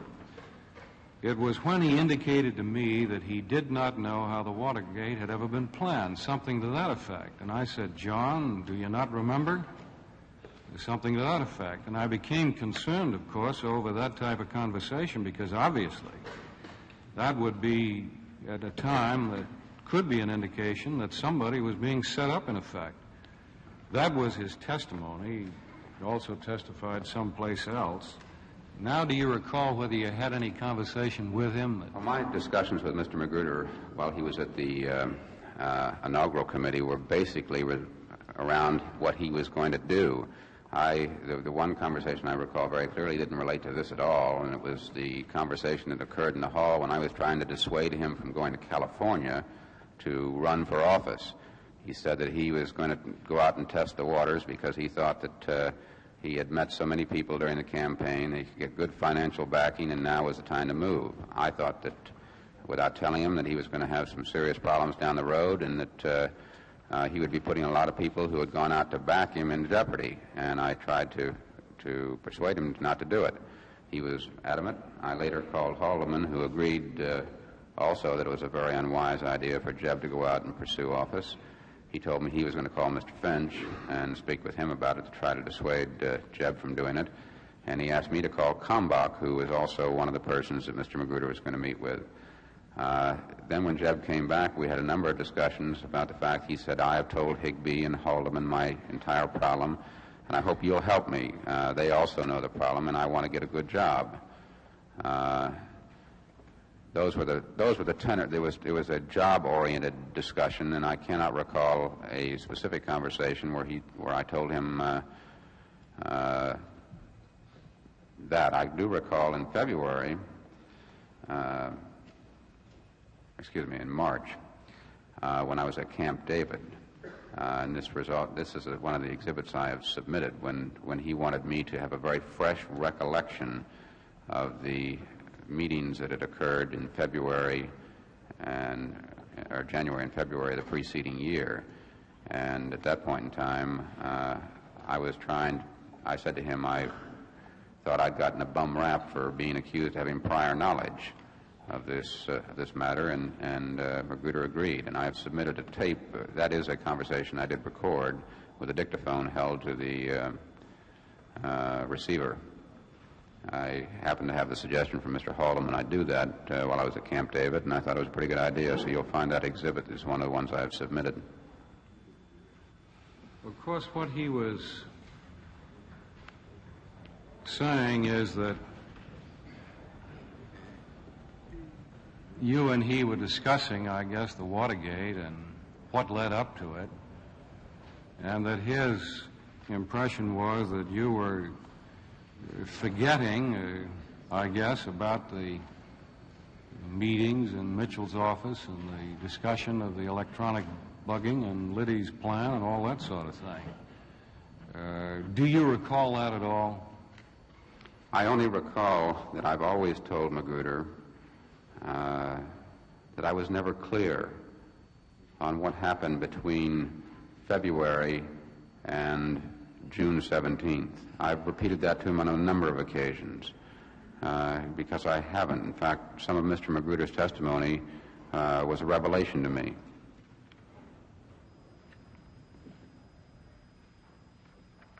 Let us go to the meeting now, March 21st in the White House, which is a very important meeting, of course, with you and the President. That, as I understand it, is when you gave him a pretty complete rundown and story about the Watergate. Is that correct? That's correct. I think I've stated my intentions that what I had seen occurring, I'd had earlier conversations. The President had been rather nonchalant in dealing with the $1 million issue. We had discussed on the 13th the fact that he had discussed clemency with Colson and Ehrlichman. I really felt that the President didn't understand the full implications of some of these activities, and I didn't know if he knew the full involvement of everybody, and I thought that I should report it. I also would like to add one other thing. On a number of occasions, I asked Mr. Ehrlichman, particularly after the first of the year, if the President were being kept fully informed still, because the same amount of note-taking and the trial was over and things had sort of slowed down as far as the chaos that it sometimes was occurring at the White House. Ehrlichman assured me that the President was being kept regularly posted. Well, on this meeting of the 21st, did you explain to the President in full all you knew about Watergate? Well, I wouldn't say it was every detail, because, as you know, it's taken me 6 hours to read a statement to this committee, which is highlights of the full story. I think I gave him... Summarize briefly for us the points you touched upon. I think I have in my testimony summarized those points. If you want me to go through them again, I will. I've taken great care in trying to do that in my testimony. Did you tell him anything about your involvement in Watergate? Yes, sir, I did, and I had on previous occasions. I had tried back as early as the second meeting, I believe, to tell him that I felt that I was involved in an obstruction of justice, particularly after he had told me that I should report to him and made the comment to me that Haldeman and Ehrlichman were principals.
when he wanted me to have a very fresh recollection of the meetings that had occurred in February or January and February of the preceding year.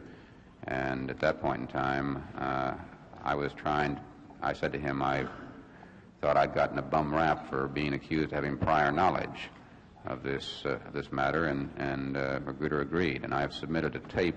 That is a conversation I did record with a dictaphone held to the receiver. I happened to have the suggestion from Mr. Haldeman I do that while I was at Camp David, and I thought it was a pretty good idea, so you'll find that exhibit is one of the ones I have submitted. Of course, what he was saying is that you and he were discussing, I guess, the Watergate and what led up to it, and that his impression was that you were forgetting, I guess, about the meetings in Mitchell's office and the discussion of the electronic bugging and Liddy's plan and all that sort of thing. Do you recall that at all? I only recall that I've always told Magruder that I was never clear on what happened between February and June 17th. I've repeated that to him on a number of occasions because I haven't. In fact, some of Mr. Magruder's testimony was a revelation to me.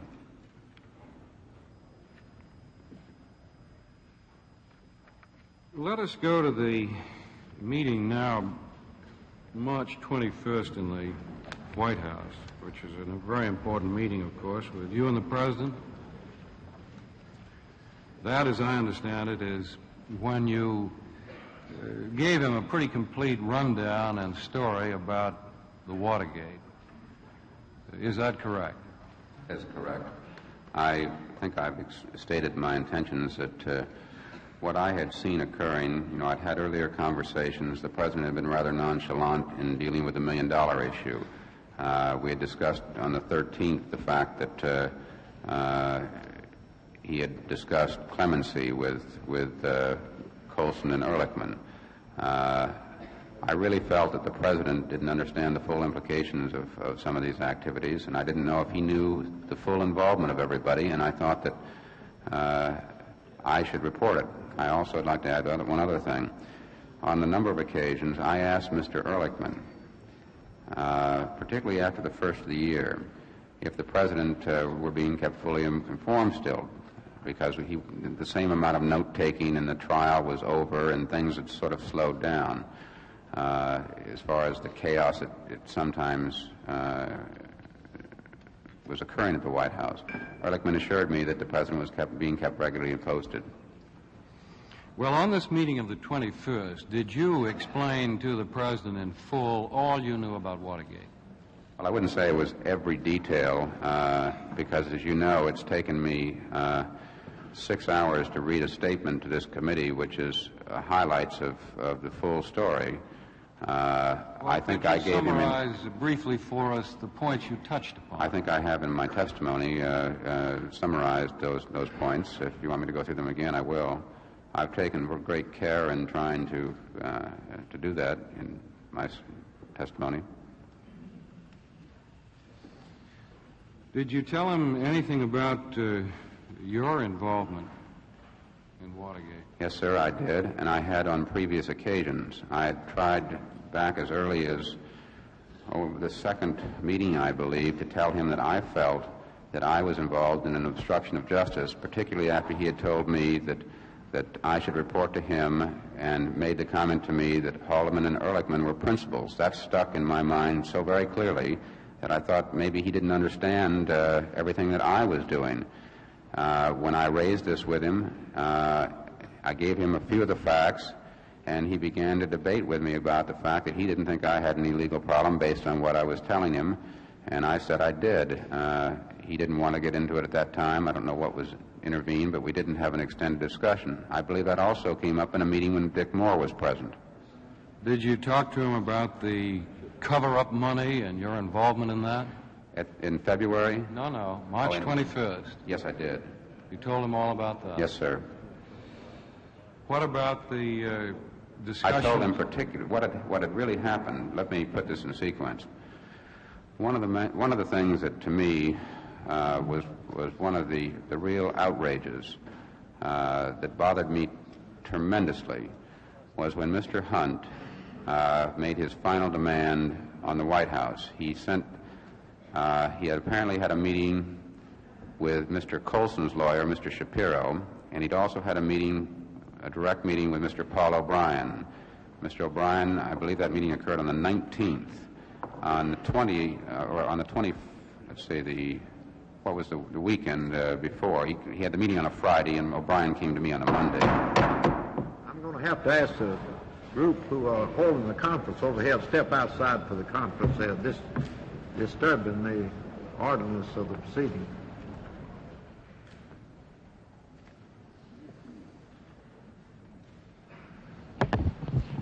As I was saying, Mr. Hunt met with Mr. O'Brien on a Friday and reported to me on the preceding Monday. That report was that Hunt was demanding $72,000 for living expenses and $50,000 for attorney's fees. And the message was sent directly to me. I asked Mr. O'Brien, why is he sending it to me? And he said, I happened to ask Mr. Hunt the same question. And he said, you just send this message to Dean. He said, you tell him that if that money isn't forthcoming quickly, because sentencing is going to occur this week, and it's going to take me time to make arrangements, that I will have a lot of seamy things to say about the things I've done for John Ehrlichman, and I'll have to start reconsidering my options. Now, that was what prompted me to raise this again with Dick Moore when I had a meeting with Moore. And I told Moore that that this thing was, we had talked for many, many months about trying to end this, and I thought this to me was just another indication of direct blackmail of the White House. Again, if we can confine ourselves to the meeting of March 21st with the President, that's really what I'm getting at. As I'm saying, that came up in the meeting with the President. You told him all about that? Yes, I did. And you told him about the raising of the cover-up money, Comback, all that activity? I went over that rather quickly. What I did is I painted a very broad picture of what I thought was happening and asked him if there were any questions he wanted to ask about that. I would fill in any details. Did you talk to him about the Magruder affair, helping to prepare his testimony for the grand jury? I didn't get into great detail. I alluded to the fact that I had assisted Magruder in preparing himself to go before the grand jury in his second appearance before the grand jury. Yes, I did. Did you talk to the President and report to him about the executive clemency offer to Caulfield? No, I didn't. To Caulfield? I didn't. You mean through Caulfield to McCord? Yes. To the best of my knowledge, that did not come up, and we didn't get into that. Did Haldeman come in later at that meeting? The President called Mr. Haldeman to come in. And did you go over the whole thing pretty much again while Mr. Haldeman was there? No, sir, I did not. What transpired while Haldeman was there? The decision was made that Mr. Mitchell should come down the next day, and there was a brief discussion about that. And from that, we went to a meeting in Haldeman and Ehrlichman's office. That was the only thing that was discussed? That was the sum and substance of Mr. Haldeman's appearance in the President's office. We were alone virtually the entire time, and it was at the very end of the meeting that he came in. Do you remember how long he was there? I don't. I wouldn't say more than 5 minutes or so, to the best of my recollection.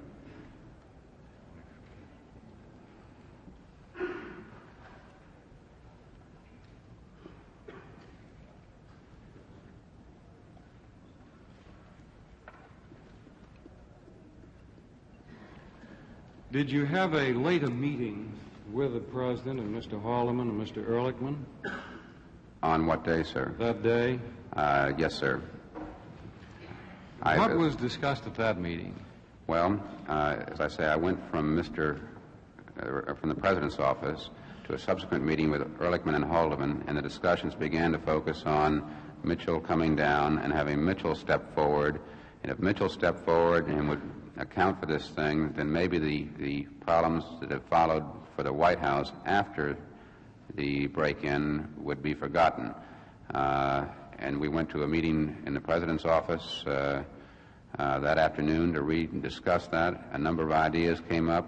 Now, who was at that meeting? Well, initially, Mr. Ziegler was in there, as I recall, and as we sat down and assembled, Ziegler left.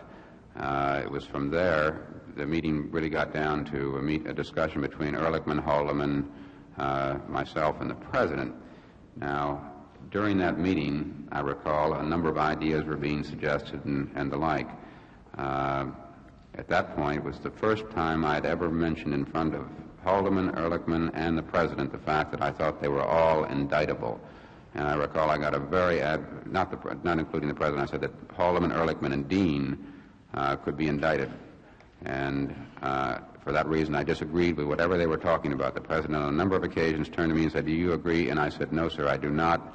And after doing this a number of occasions, I finally said, "I think that Haldeman, Ehrlichman, and Dean are indictable," and got a very, might say, chilling look from Mr. Ehrlichman. Was immunity discussed by anybody? On a number of occasions, I discussed the concept of immunity with Mr. Moore as a device. No, I mean on this occasion. In the meeting? March 21st.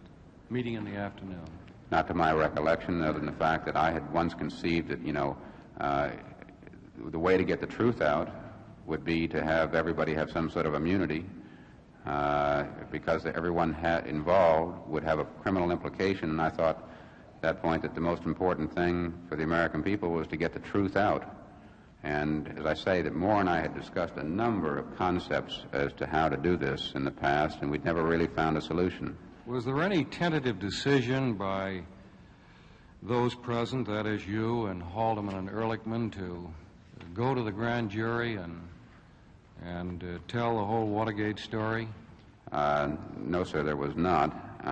To the contrary, I had kept raising the fact that as a result of the Gray hearings, it was going to be a matter of time before I was called before the grand jury. And this presented a real dilemma to me, because I was going to lay out the facts just so I knew them. And there was a lot of discussion about executive privilege applying before the grand jury and things of this nature. Then there was no discussion, as I understand it from your testimony, about going to the grand jury, everybody, and telling the whole thing, and possibly this immunity business. That didn't come up. There could have been a discussion about my immunity concept. I don't recall that everybody said, let's walk down to the grand jury and tell the story. No, sir. To the contrary, I think it was quite evident in the meeting the next day where the real concern was this committee, and that continued to come up again and again. Well, my question really was, there was no discussion about going to the grand jury. Is that right? Well, other than, as I say, in the context that I had raised the fact that I thought I would be called before the grand jury at some point in time. But I mean about you going voluntarily and the others too. No, sir, not to my recollection. I don't believe I ever heard Mr. Ehrlichman or Haldeman volunteer to go before the grand jury. Was there also a discussion at this meeting and later the one on the 22nd that all of you might put this down on paper as to what you viewed as your role in the Watergate? First time I... You and Haldeman and Ehrlichman? Yes, sir. The first time I heard about writing a report again occurred when I arrived at Camp David on the afternoon of the 23rd. The telephone was ringing as I walked into the cabin my wife and I were staying in, and the operator told me it was the President on the phone. It was not the President, it was Mr. Haldeman on the phone, and he said, while you're up there, why don't you sit down and write up a report on this thing? I asked him, was it going to be for internal or external use? And he said, that hasn't been decided yet. We had already gone through what I call really an effort to put out a fairy tale on this thing that had been turned down on December 13th. I wondered if we were going to go through this exercise again, because if we were going to do it again, I wanted to know how to proceed. Then it was after that that the President asked you to go to Camp David. Well, the President called me on the 23rd. On the meeting on the 22nd, I might mention this. As early as February, when I had a meeting with the President, he asked me, have I ever spent any time up at Camp David? And I said, no, I hadn't. I'd been up there once to meet right after the election in a very brief meeting with Ehrlichman and Haldeman. He told me, he said, you and your wife ought to go up there on some weekend. It's an excellent place to go. He mentioned that on a number of occasions, and I told my wife about it. I said, the President has been very gracious in saying that you should go to Camp David, and mentioned it to her. At any rate, you did go to Camp David, sort of understanding that you were going to write a report about Watergate. Is that right? No, sir. When the President talked to me on the 23rd, I had talked to O'Brien that morning about the fact that in court, Mr. McCord's letter had been read by Judge Sirica. O'Brien reported from somebody who told him at the courthouse. I'd called Ehrlichman, and Ehrlichman said he'd had a copy of the letter and read me a copy of the letter and asked me what my assessment of it was. And based on my conversation with O'Brien, I told him that it seems at best that all McCord has is hearsay. It was then much later, it was in the afternoon, I guess, 1 or 2 or so. I was still surrounded by the press at home. Because of the Gray statement the preceding day, they wanted me to make a comment on it, and I didn't want to do that. I received a call from the President, and there are some details of that conversation that are very of a personal nature to the President I don't want to put in, or the First Family I don't want to put in because they're not relevant. But I recall the conversation very clearly because there were some complications because Mrs. Nixon and Tricia were up there at the same time. The President said, well, go on ahead. You need to break. You've been under a lot of pressure and the like. He never at any time asked me to write a report, and it wasn't until after I arrived at Camp David that I received a call from Haldeman and asked me to write the report up. If I was going to go up and write a report, I would have gone to my... there was general discussion also of preparing a Segretti report, as I recall. If I had gone to Camp David specifically to write a report, I would have gone to my office first, collected an awful lot of material that I didn't take with me, which I subsequently had to call back for in order to write a report. It was shortly after this, though, that then you engaged counsel. Is that correct? On the evening, I believe it was Sunday evening, I received word that the L.A. Times was going to publish a story that I had had prior knowledge of the fact that there was going to be a break-in of the Democratic National Committee headquarters on June 17th. Now, I knew I hadn't had prior knowledge of that. In fact, I don't think anybody other than those involved had prior knowledge of the fact there was going to be that break-in. I thought it was libelous. I called Mr. Hogan, told him, explained in generalities the facts, and he put the papers on notice to preserve a libel suit in this matter. At that time, I also told him that I, wanted to talk to him further about this, and we had further conversations while I was up there about the general situation. So the counsel was retained at that time. What date was that? That was on the 25th, as I recall. That was Mr. McCandless? Or Mr. No, that was Mr. Hogan. Mr. Hogan? That's correct. Well, when did you employ Mr. McCandless and Mr. Shafter? Mr. Shafter was employed on the 30th. Of March? Of March. And Mr. McCandless? I don't know the precise... It was after Mr. Hogan withdrew. It was sometime in April, mid or late April, to the best of my recollection. And then my understanding of the testimony is that on April the 2nd, your attorneys or Mr. Shafter went to see the federal prosecutors. Is that correct? That is correct. And what was the purpose of that? To tell them that I was prepared and ready to come forward. And when did you go and talk to them? I believe that Mr. Shafter and Mr. Hogan had a number of meetings where they outlined the scope of my testimony. I had spent several hours with both of them outlining my involvement, myself, and the involvement of others. I had deferred from getting into any presidential areas.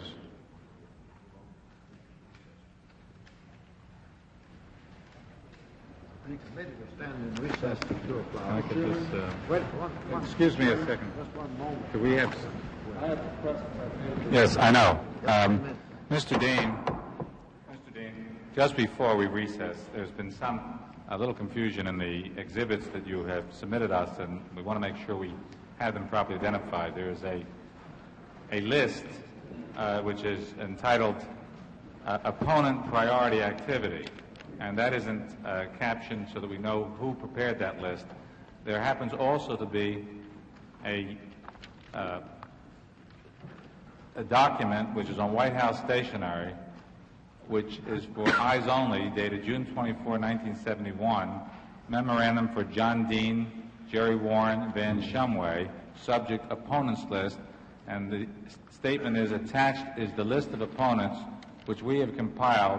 I thought it would be useful to you from time to time, and it's signed George T. Bell. Is this the list that goes with that memo? Mr. Dash, I'd like to look at those first, if I could, during the luncheon break. Oh. Do you have them?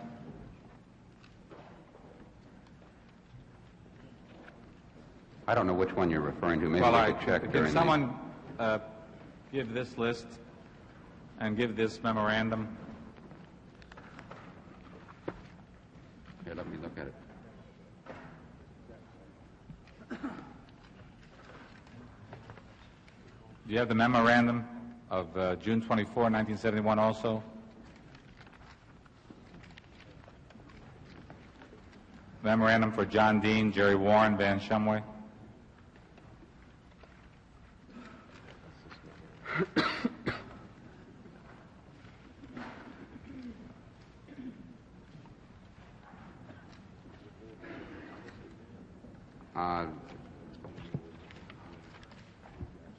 Is there a list that accompanies the June 25 one also that you have attached?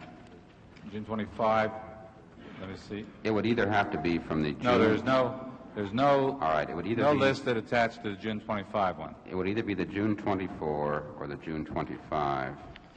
But you know... it would be attached well, no, to there. the June 25 says, please added the attached list of Muskie contributors. Now, that list that I've just given you is not a list of Muskie contributors. All right, this would go with the list on the 24th, to the best of my knowledge. And that's your understanding in submitting that to the committee, that the best of your knowledge, that list is covered by the memorandum of June 24, 1971, which I'm aware that this source would be from Mr. Colson's office of this list, yes, so it would be... well, who is Mr. George T. Bell? He was a member of Mr. Colson's staff at the time. And it was your understanding that the list was prepared in Mr. Colson's office? It was prepared by, these lists were prepared by Mr. Bell and Ms. Gorton and kept continuously updated. This does not represent the totality of the list. This just represents what I happen to have in my possession. Well, at least for our record now, that list did come from Mr. Bell and is related to the June 24 memorandum. That's my understanding. This is my best recollection from the way I extracted the documents from my Well, the list does not have any identification on it. That's why we're asking you that question. Yes, sir. Senator Wycombe. Thank you. We have that list back, please.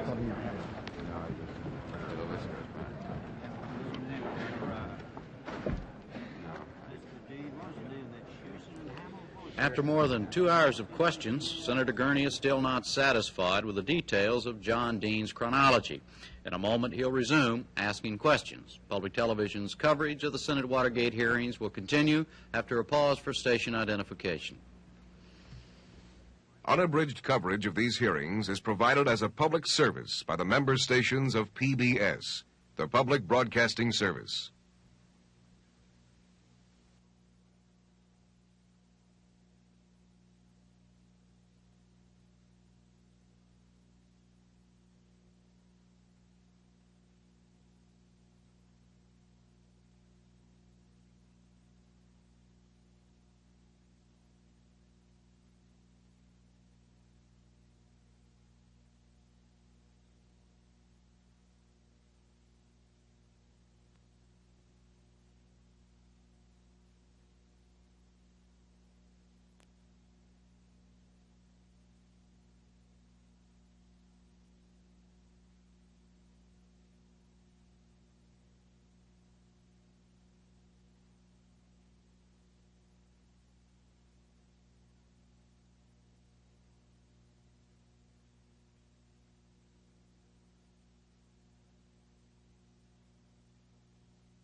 From Washington, NPACT continues its coverage of hearings by the Senate Select Committee on Presidential Campaign Activities. Here again, correspondent Jim Breuer. As the committee reconvened after lunch, Senator Ervin had some questions about those memos John Dean had given to the committee.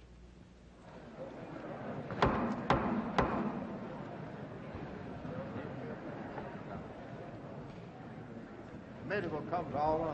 Senator Gurney, you'll resume your examination. Thank you, Mr. Chairman. Senator Gurney, I wonder if before we proceed, counsel has a couple exhibits that were in my folder this morning that we didn't get to insert, and they were requests made by the committee yesterday, and at this time he'd like to insert them into the record. Yes, indeed. The request. Excuse me, Mr. Chairman, Senator Gurney. I think it was Senator Weicker who requested yesterday the Sullivan memorandum. I have that. There is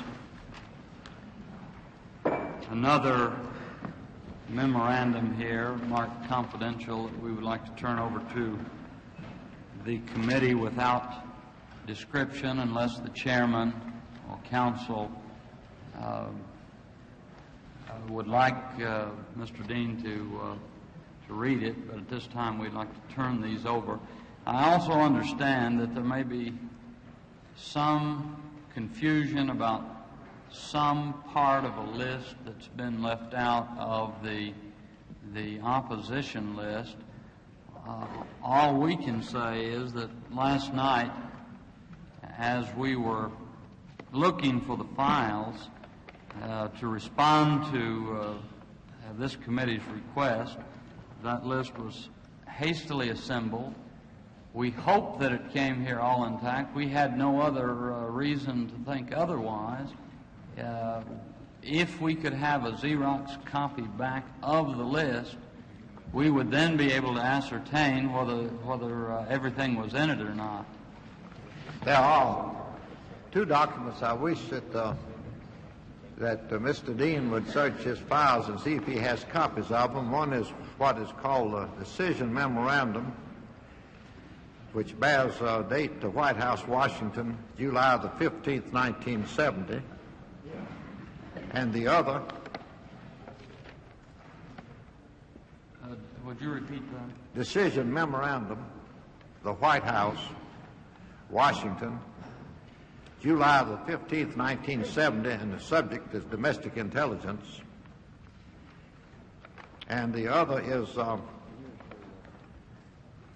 organization and organizations of the Interagency Group on Domestic Intelligence and Internal Security, IAG. These were two documents that were printed in the New York Times and the Washington Post, but not in the documents that Mr. Dean turned over to Judge Sirica, and Judge Sirica turned over to the committee. Senator, to the best of my knowledge, I don't have those documents, but I will check, and I'll probably have to go to my White House files to ascertain if they're located in those files. If the committee could give any help to Mr. Dean in respect to Senator Gurney's request on the financial records that are still in the EOB, or as to the rest of Mr. Dean's files, it would be helpful because he does have some problem in getting in there and copying them. Yes. You might let Mr. Dean identify the so-called Sullivan memorandum, and then we'll mark it. It's a memorandum. Well, there are several memorandums with the envelopes in which I received them. They are typed by Mr. Sullivan, as Mr. Sullivan told me he had typed them. One is a memorandum, Ray, President Johnson, Politics, and the FBI. The other one is headed Top Secret with preface, and then the first line is he indicates he'll make a general statement relative to the FBI and politics in various administrations, and in the subsequent pages he sets those circumstances out. There is also a note to me from Mr. Sullivan, in which he indicates the contents are self-explanatory, and asked me to take recognition and tolerance of his own poor typing.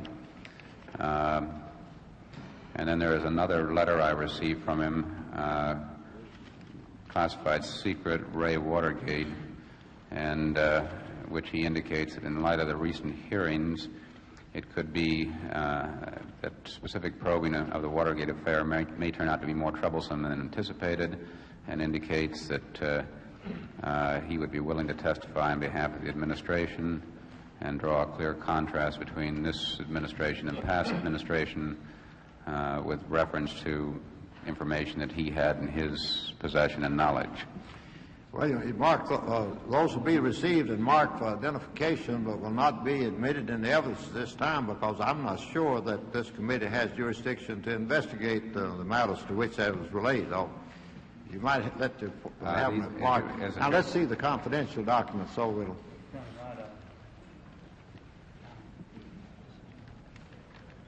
It must be in the other. You must have gotten fallen into the file. Counsel has also advised me that the one sheet is not complete, that there were other lists on when we went through last night, and the only thing I can say is it must have gotten back into another file, and we'll re-examine it and find it. Mr. Chairman, well, I think this confidential document is memorandum for H.R. Holloman, Charles W. Colson, eyes only. That's correct. What does this eyes only mean on the document? Well, that's one of the classifications that was used around the White House to mean that it was for the eyes of the recipient only. And he was not to copy it. Is that what it means? Well, often you'll notice there are carbon copies or blind carbon copy indications on it.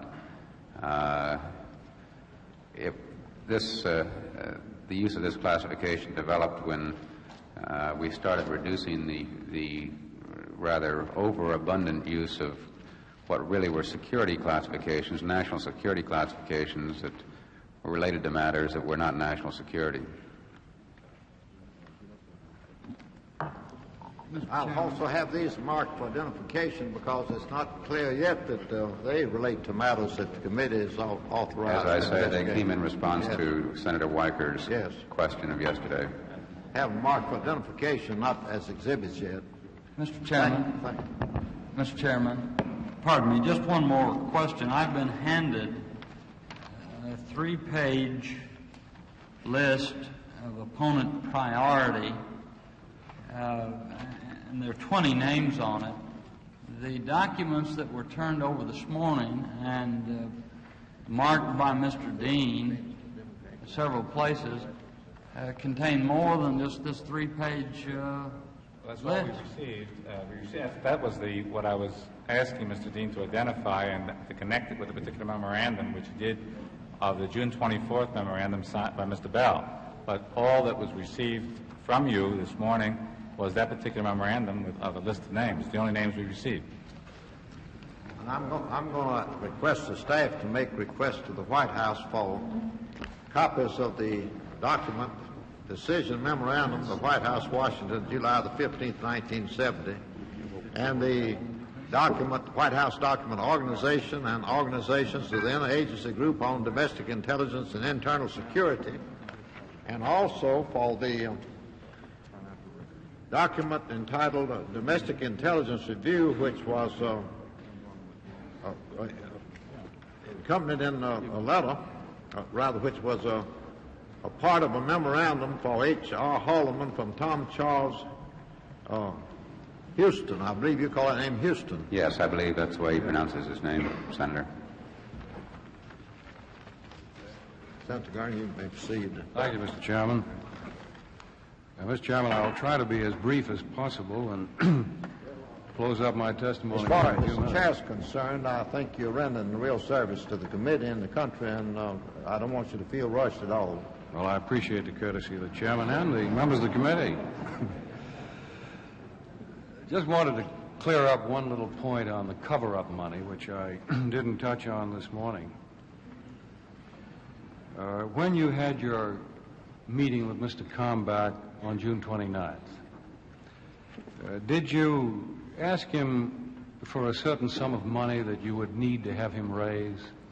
At that time, I didn't know how much was to be raised, and I believe I discussed with him the fact that he would get this information from Mr. LaRue. Where did you have this conversation? Was that in the coffee shop or up in his hotel room? Well, the bulk of the conversation took place in his room and not in the coffee shop. We only talked for maybe 5 minutes in the coffee shop. And then you adjourned up to his room in the Mayflower Hotel? That is correct. But you don't recall that any figure was mentioned at that time? No, Senator, I don't. Let us go to the $350,000 fund that came into the White House. My recollection is that Mr. Strawn picked up that amount of money from over at the Committee to Re-elect the President. When did that occur? When did Mr. Strawn pick it up? Yes. To the best of my knowledge, and I was told this after the fact, in more detail, was prior to April 7th. The first time I was aware of the fact that he was receiving money before April 7th was when Mr. Strawn came to me and asked me if I could suggest the name of somebody outside of the government that would have or could open a safety deposit box. I told him I could not and did not know the amount of the money at that time. Now, as I understand, there was some money used out of the $350,000. Do you recall what that figure was? Yes, I do. I'm trying to recall when I first learned it. It was sometime, within 2 or 3 or 4 weeks after the June 17th incident, that I was told that $22,000 had been expended out of that amount, and that there had been that much taken out of apparently the safety deposit box, and that money in turn was to be used for advertisement or something of this nature. Do you know what it actually was used for? The 22? Yes. I know that the 15, I learned later that the 15-2 that was returned to me was a part of the 22 that had not been expended, and I was told that the part that had been expended had been used for political ads. So I guess $6,800 then would have been used. Yes, correct. Well, now, did you have a conversation with Mr. Stans about restoring the $22,000 to this fund and making it whole again? Yes, I did. When did you have that conversation? Well, there were a number of conversations on this, Senator, that commenced late July, August, September, because there was a desire to get the entire $350 back out of the White House. Simultaneous with these conversations, there was also a desire to accumulate any cash that could be found to pay for the support and silence of the individuals who'd been involved in the Watergate. I can recall on several occasions discussing this with Mr. Stans and Mr. Parkinson on how to deal with the $350. One of the problems was where would it go that it wouldn't be reported, and if it were reported before the election, it would appear to be a secret slush fund at the White House. Well, did you discuss it after the election with Mr. Stans? Yes, I did. In fact, after the election, at one point, Mr. Stans advised me that he had the money to replenish the $350,000 fund, and called me and told me. I tried to reach Mr. Strawn, was unable to reach Mr. Strawn, Mr. Stans, for a reason I do not recall now, told me there was some immediacy in the money being picked up, and that I in turn called Mr. Fielding and asked Mr. Fielding if he would go over and pick up a package from Mr. Stans and give it to Mr. Strawn as soon as he could locate Mr. Strawn. And when was that? That was in, I believe it was November 28th. Well, now, Mr. Dean, why did you ask Mr. Stans for $22,000 at this time when you were holding $15,200 of this money in trust? Why didn't you simply ask him for $6,800 to make that $22,000? Well, Senator, as I've indicated from the very outset, there was a request for all the available cash. I was quite aware of the fact that I was holding cash. I'd also made a decision that the cash that I was holding, I didn't want to be used to pay for the support, for the silence of these individuals, and I was not going to become involved in that with actual cash that I was passing for that purpose. But you were requesting $22,000 from Mr. Stans just for that purpose, were you not? No, I was not. It was to make the fund whole, and there was resistance at that point at the White House. Well, then, if you were requesting it just to make the fund whole, why would you be afraid of parting with the $15,200 which you had? Because, as I say, there were simultaneous pressures, and as a result, within days after Mr. Stans returned or sent over the 22, the demands reached such a crescendo that, in fact, I was asked to go to Mr. Haldeman and get authorization to use the entire $350. And I was very much aware, being in the middle of the dual conversations on the one hand, to make the funds whole, and simultaneously with making money available to pay the defendants, and I had no idea how it was going to turn out. Well, I must say I'm puzzled. I don't quite follow the reasoning. First, you say that you didn't use the $15,200, which came from the $22,000, to return it and make it whole again because you thought that money might be used for silence money. But then when I asked you, when you requested it from Mr. Stans, you had no compunctions about that. You said, well, that wasn't going to be used for that. Now, which is which? Well, as I say, that I wasn't discussing with Mr. Stans the fact that there was pressure being placed on the White House to pay money. That was coming to me from other channels. I was always hopeful that we would find some remedy, that $350 would not be used to pay for the support of these individuals. There was certainly no certainty that would or would not happen. I had discussed it with Mr. Haldeman, the fact that they were asking for the money. Mr. Haldeman agreed that we ought to make the money whole. I told him that there were demands and there were requests upon it. So I kept the 15-2 totally out of the conversations.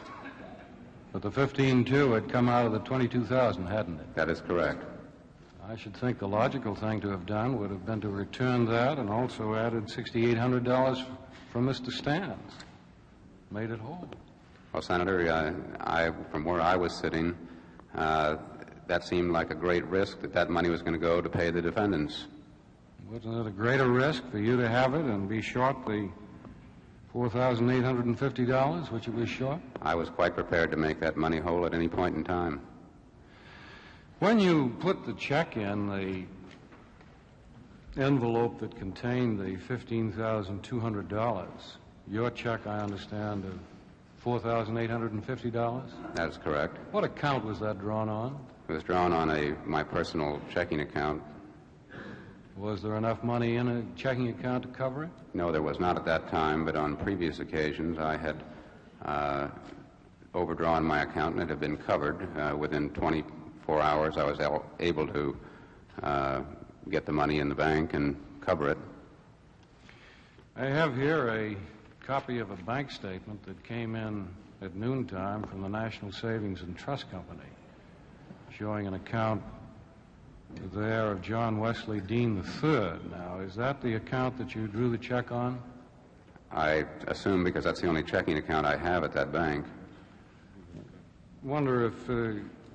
I might point out, Senator Gurney and Mr. Chairman, this is pursuant to a subpoena signed by the chairman on the 22nd of this month. We received certain records, and they were being compiled, and they were furnished to us over the noon recess. I have here the document that Senator Gurney is making reference to, which is a bank statement dated October 26, 1972, on the National Savings and Trust Company, Washington, D.C. So I have here 2 copies for you and counsel to submit at this time.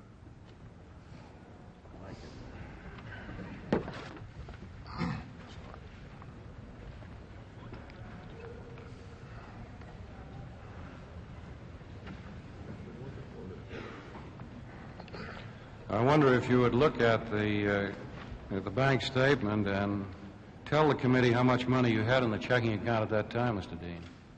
At which time, Senator? October the 12th. I had, the balance indicates about $1,600. $1,625.12, isn't that correct? That's correct. And yet you put in your file where you were keeping the money in trust a check for $4,850. That is correct. Just a couple of other questions about the use of the money. You mentioned that you had this work done in the patio. I think that was about $500 worth of work. Is that correct? That's approximately what I recall, yes. Why didn't you pay that by check? That would be the normal procedure. I ultimately did. Well, I thought you said you paid it by cash out of this account. No, I told you what I was anticipating the total amount of my needs would be at the time, but I did not use it for that purpose. Ultimately, as I said, I made personal expenditures out of the money for everything from groceries to other incidentals. Why didn't you pay those things by check? Because I had the cash in my possession, and I was using it for that purpose, Senator. But cash out of this trust fund? That is correct. I'm curious about the wedding trip. Do you use credit cards? Sometimes, sometimes not. You do have credit cards? Yes, I do. Did it ever occur to you to use these on your honeymoon? Well, as my wife well knows, I try to use my credit cards as infrequently as possible because I don't like to live on credit.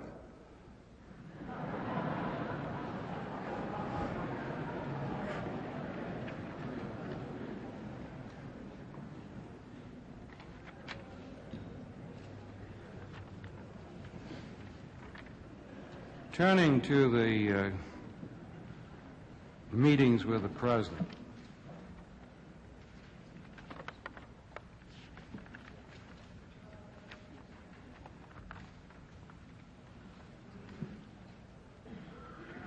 Now, as I understand it, you engaged your counsel, and I think this is where we left off when we adjourned this morning. On April the 2nd of this year. Oh, yes, Mr. Chairman, I would like to make this a statement of the National Savings and Trust Company on the John Wesley Dean III account a part of the record. Yes, sir. The reporter will mark this as an exhibit appropriately and insert it in the record at this point. Would you state again now when you engaged your present counsel? I engaged Mr. Schaffer on the 30th of March. Mr. McCandless was engaged, as I recall, sometime in mid-April after Mr. Hogan had removed himself from the case.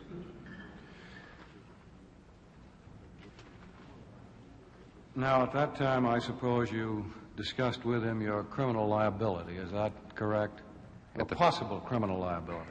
At the first meeting I had with Mr. Schaffer on the 30th, I think we spent initially about 5 hours in which I went over the highlights. He said, I'd like to think about that over the weekend and meet with you again on Monday morning. That was on a Friday. On Monday morning we met again, spent about 2 hours or more going over further details in which I was giving him the highlights of everything that I knew about the entire picture.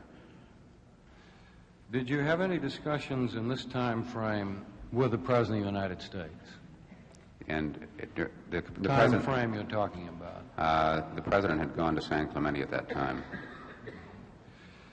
Actually, did you have any meeting at all with the president from the meeting on March 22nd and the phone calls on March 23rd? I understand there were two. No, one. There was one call. As I said, when I arrived at Camp David, they said it was the president calling, but it was Mr. Haldeman. I assumed he was calling from the president's office at that time. Then there were no phone calls on the 23rd with the president? Yes, there was. There was one phone call on the 23rd. I don't recall a precise hour. It was sometime after lunch when we discussed my going to Camp David. And that was the last contact with him until April the 14th, is that correct? I believe it was April the 15th, Senator, when I... April the 15th. Yes. You're right. That's true. Well, now, why was that? You had been meeting with him almost daily there in March on a number of things, many of which you touched on the Watergate affair, according to your testimony. Why was there this total and sudden absence of any other contacts, meetings, or phone calls with the president? Well, I can only tell you what my impression of the situation is. When I met with him on the 22nd in the afternoon, or let's say it was the afternoon of the 21st, I had gotten rather factual and open in a meeting with Ehrlichman and Haldeman, president, that I thought that they could be indicted, then I could be indicted, and I was disagreeing with most everything that was being said in the meeting. I subsequently had a meeting the next day on the 22nd, the morning, with Haldeman, Ehrlichman, Mitchell, and myself. There was further discussion of one of the first things that came out in the meeting was the fact when Mr. Ehrlichman asked Mr. Mitchell if Mr. Hunt's problems had been taken care of, referring to the fact that Hunt had made demands. And Mr. Mitchell said, I don't think that Hunt has any problems anymore. Then there was the afternoon meeting in the president's office in which there was more discussion about how to handle this committee and deal with it vis-a-vis the White House and the president's posture on executive privilege. I again had quite evidently shown a different posture than I had before. Well, that really... I haven't finished. I was holding to just see if the chairman wanted me to proceed. Do you? Is the vote on now, but we'll have to take a short recess. The senators have taken a short break for the first of several roll call votes that interrupt the afternoon session. When the hearings come back to order, Senator Gurning will be trying to fix the dates of John Dean's meetings with the Watergate prosecutors and his meetings with the president.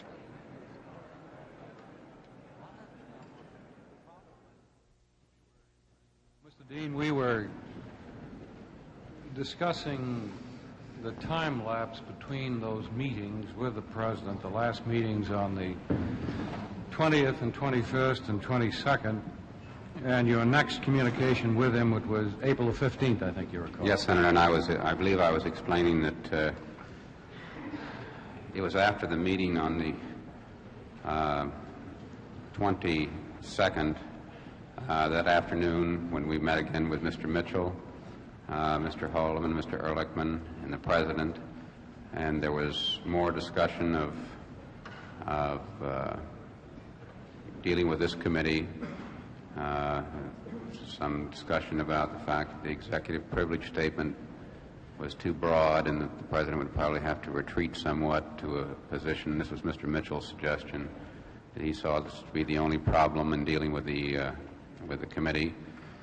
And then on the 23rd, the president was going to Key Biscayne, and I believe he probably was in Key Biscayne when he called me. I'm not certain because of the time frame, but I had been, as I said, surrounded by the press and was at my house. I talked to Ehrlichman that morning about the McCord letter, and then the president called and suggested I go to Camp David. And I would say that was the last time I talked with him until April 15th, at which time I sent him a message. Now, why did this happen? In my estimation, it was becoming very evident to certainly Mr. Haldeman, Mr. Ehrlichman, and probably the President, who was present during the meeting on the afternoon of the 21st, that I wasn't playing the cover-up game anymore. And certainly when I came back from Camp David, that was very evident to them in my meetings with Mr. Haldeman, my subsequent meeting with Mr. Mitchell, and my meeting, the meeting... When were they? This was on the 28th. Meeting with Mitchell? Mitchell and Magruder. Mitchell and Magruder had met with Haldeman. And then when Mr. Haldeman called and asked me to come back from Camp David, and I had a brief meeting with him, as I said, we had for many, many, many months we'd talked very openly about... And when was that? This was on the 28th. Excuse me. Now, in the meantime, you had engaged counsel on the 25th, didn't you? No, sir. Well, yes, I did. I had engaged counsel in connection... Hogan in connection with the story that was running in the L.A. Times. Right. And Mr. Shafter on April the 6th. But it was while I was at Camp David that I really made a decision that there was just no way that I was going to continue in the cover-up. But all of these meetings on the 20th, the 21st, the 22nd were, as I understand it, the first meetings between what I would call perhaps the most principal people involved in Watergate, at least those in the White House, where you were coming to serious discussion about what ought to be done, and all of you realized that something certainly had to be done, and done rather fast, as I understand it. I wouldn't characterize the meetings as to what had to be done. In fact, the meetings were, as I believe I've described them in my testimony, very similar to many, many meetings I had occurred or I'd been in earlier, where we talked about, how do we deal with the Senate committee. The President at one point in the meeting picked up the phone and called the Attorney General and asked him why he hadn't been meeting with Senator Baker. But the March 21st meeting was the meeting that, as I understand it, you sought with the President to tell him, as I think you said, the broad outlines of the Watergate story. Isn't that right? Well, as I said also, we had discussed the Watergate on previous occasions. Before that, we discussed it the 13th. We talked about money and clemency. He had told me as early as my February meetings with him that I was to report directly to him at that point. If you check some of the exhibits that I've submitted, you'll see that there were a lot of presidential decisions being made as a result of the La Costa meeting. And it was at one point I decided that I had to tell the President what I thought the implications of this whole situation was, that I thought that not only was there a problem for some that were involved before the break-in had become known, but I thought that there were a lot that had problems as a result of the break-in, and that the cover-up could not continue. Well, at any rate, whatever was being discussed in these meetings, the 20th, the 21st, and the 22nd, they certainly were very important matters affecting Watergate. Isn't that true? They were affecting Watergate to the degree of how to deal with this Senate committee, yes. You mean you only discussed the Senate committee in these meetings? That is the thrust of virtually the entire conversations that occurred, particularly when Mr. Mitchell was present. The morning he was present on the 22nd. Well, what about the meeting of the 21st? You had two that day. One with the President when Mr. Haldeman came in later, and then another one with Mr. Haldeman, Ehrlichman, and yourself and the President. Was that the subject of this committee here that you talked about? Well, I think as I testified that after I had completed my presentation to the President, by the nature of the questions he'd asked and some of the statements he'd made, I didn't feel that he fully understood the problem that people at the White House had for the their involvement in the post situation. It was somewhat like... So it was a much wider discussion than simply this committee. Not really, Senator. It was... there was a rambling discussion. It didn't have a particular focus. It never got down to specifics. The meeting, I assumed what was going to happen as a result of the meeting that afternoon of the 21st, and a subsequent meeting I'd had earlier before that meeting, was that there was going to be an effort to have Mitchell step forward and take the heat. Well, didn't you seek the meeting of the 21st with the President? Yes, sir, I did. Why did you? As I think I mentioned earlier to you, I had had a communication from Mr. O'Brien that Mr. Hunt was making new and increased demands that were now coming directly to the White House. And I could see that the White House was going to be increasingly placed in the position of having to deal with this situation. And isn't that what precipitated your request of this meeting with the President, so that you could tell him the whole broad outlines of the Watergate and what it was all about? Well, I had discussed with Dick Moore, for many, many months how to end this situation, how to get the President out in front of it so that he would step forward and say, this is what my involvement is, this is what the picture is from my standpoint, but there just seemed to be no way to do that. Well, didn't you discuss the day before, March the 20th, as I recall, with Mr. Moore, that now I've got to go in and tell the President what this is all about, and I'm going to make an appointment with him tomorrow? Isn't that the substance of the conversation with Mr. Moore? That did, yes, and Mr. Moore encouraged me to go in, as a matter of fact. Tell him about Watergate, the whole thing. That is correct.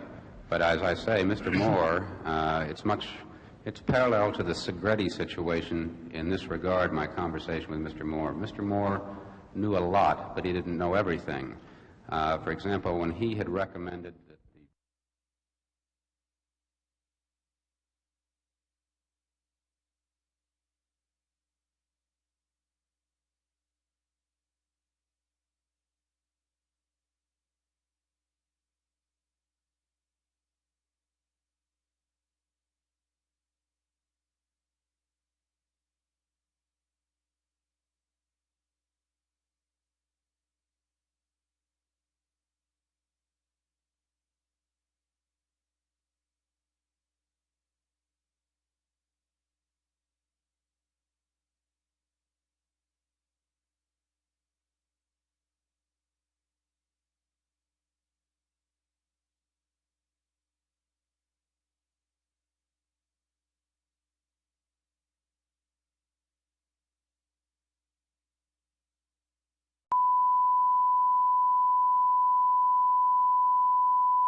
Well, as I've said also, we had discussed the Watergate on previous occasions. Before that, we discussed it the 13th. We talked about money and clemency.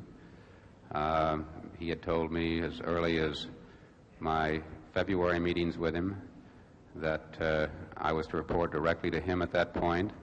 If you check some of the exhibits that I've submitted, you'll see that there were a lot of presidential decisions being made as a result of the La Costa meeting, And it was at one point I decided that I had to tell the President what I thought the implications of this whole situation was, that I thought that not only was there a problem for some that were involved before the break-in had become known, but I thought that there were a lot that had problems as a result of the break-in, and that the cover-up could not continue. Well, at any rate, whatever was being discussed in these meetings, the 20th, the 21st, and the 22nd, they certainly were very important matters affecting Watergate. Isn't that true? They were affecting Watergate to the degree of how to deal with this Senate committee, yes. You mean you only discussed the Senate committee in these meetings? That is the thrust of virtually the entire conversations that occurred, particularly when Mr. Mitchell was present. The morning he was present on the 22nd. Well, what about the meeting of the 21st? You had two that day, one with the President when Mr. Haldeman came in later, and then another one with Mr. Haldeman, Ehrlichman, and yourself and the President. Was that the subject of this committee here that you talked about? Well, I think as I testified that after I had completed my presentation to the President, by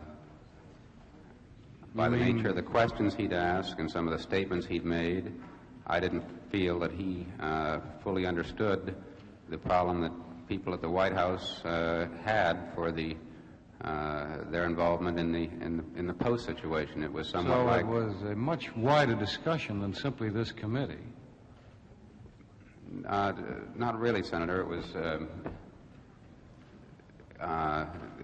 there was a rambling discussion. It didn't have a particular focus. Nothing. It never got down to specifics. The meeting, I assumed what was going to happen as a result of the meeting that afternoon of the 21st, and a subsequent meeting I'd had earlier before that meeting, was that there was going to be an effort to have Mitchell step forward and take the heat.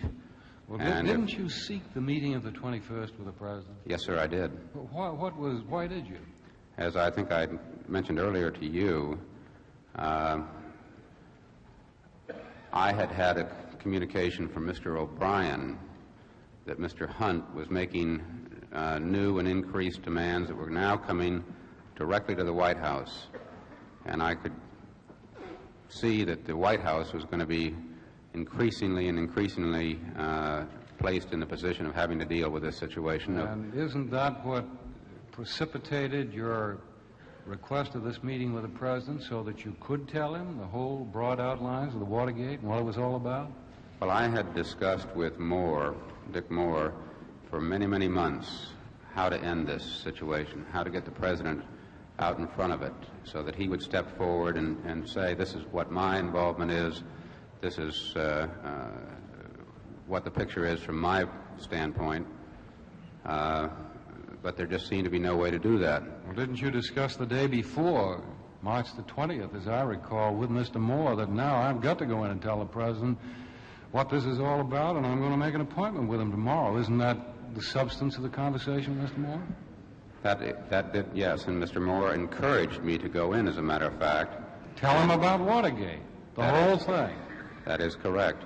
But as I say, Mr. Moore, it's parallel to the Segretti situation in this regard, my conversation with Mr. Moore. Mr. Moore knew a lot, but he didn't know everything. For example, when he had recommended that the President merely issue a letter of censure to Mr. Chapin and keep him on, at that point he had only the broadest understanding of Chapin and Strawn's involvement. He had not heard the tape that I had recorded with Mr. Segretti. Well, perhaps we'd better continue on, because there are other members I know that want a question, and I've got to close mine down here. But at any rate, after these meetings of the 20th, 21st, and 22nd, you had no communication with the President until April the 14th. April the 15th. April the 15th.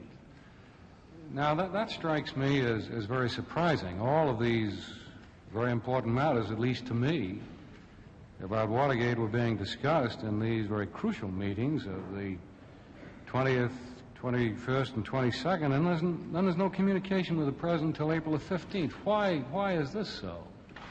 I don't understand. Well, as I told you, when I came back from Camp David, the signals that I got were very clear to me. I had discussed matters of the cover-up very openly with Mr. Holloman in the past, and suddenly we weren't discussing those things.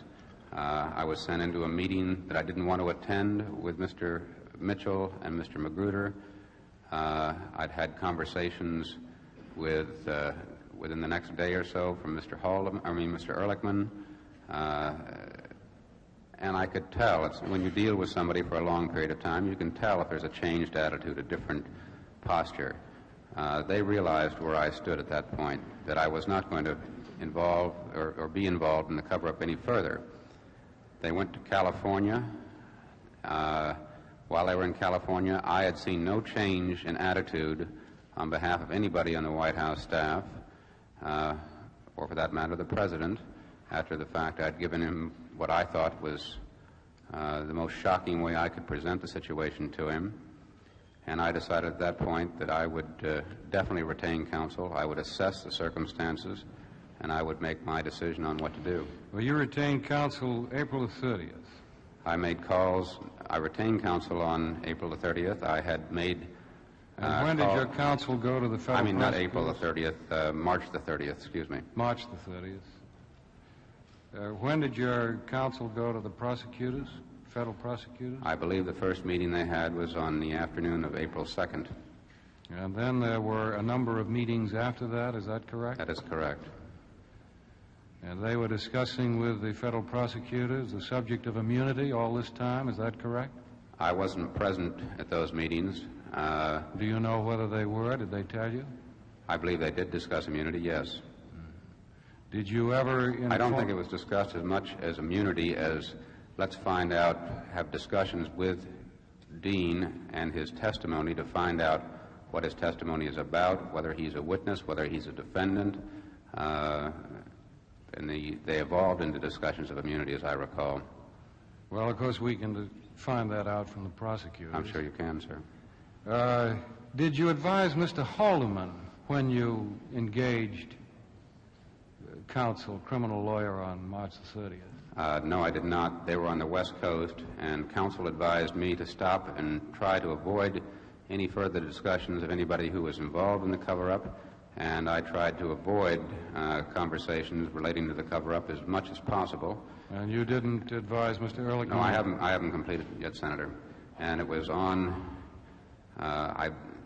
the 8th of April, to the best of my recollection, that I was going to have a meeting directly with the prosecutors. An arrangement had been made whereby my testimony had been explained in some degree to the prosecutors by my attorneys, and an arrangement had been worked out whereby I could deal directly with the prosecutors so they could see firsthand or hear firsthand and ask questions of me in a manner that anything that was given to them would not be used against me later.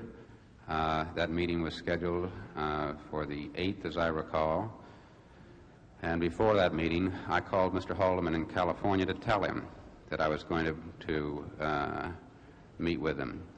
The reaction I got from that call made it evident to me, very clearly evident, that wasn't what they wanted, because I recall that Mr. Haldeman told me there's something that stuck in my mind because I'd never heard the expression before.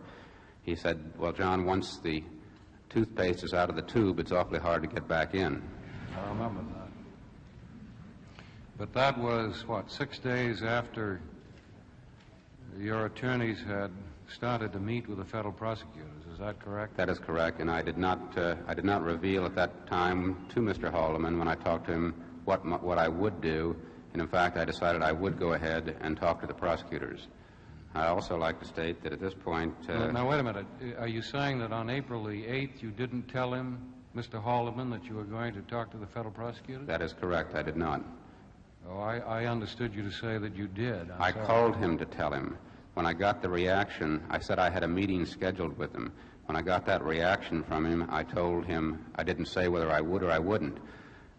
It was while they were flying back east that day that I received a call from Air Force One requesting that I appear in Mr. Ehrlichman's office when they arrived back in the city. And I departed from a meeting with the prosecutors to go see Mr. Ehrlichman and Mr. Haldeman at the White House. Well, then, You really never advised them at any time that you were meeting with the prosecutors. Is that correct? That is correct, sir.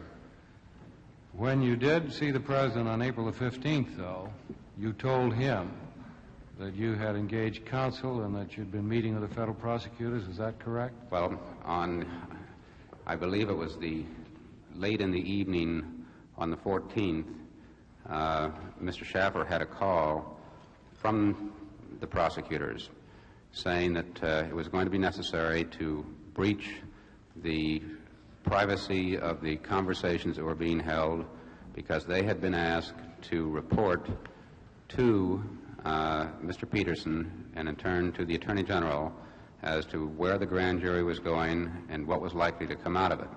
Now, I think you should also remember that I testified that I, on the preceding Friday or Saturday, or that same day, earlier that day, had tried to make it very clear to Mr. Haldeman and Ehrlichman with a list I prepared that I wasn't playing any games and that they were very much involved and they should understand it.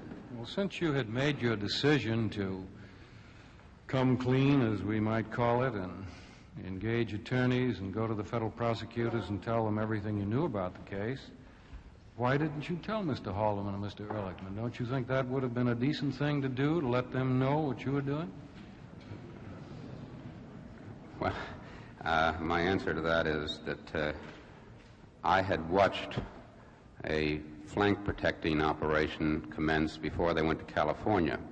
I had seen subsequent signs of that, as well as I'd seen preceding signs of it whenever I would, for example, raise testimonial points with Mr. Ehrlichman regarding things that might be asked me before a grand jury. For example, when I went over the Deep Six conversation with him, he told me, well, he said, you don't have to testify quite that way. You can say you were making an inventory.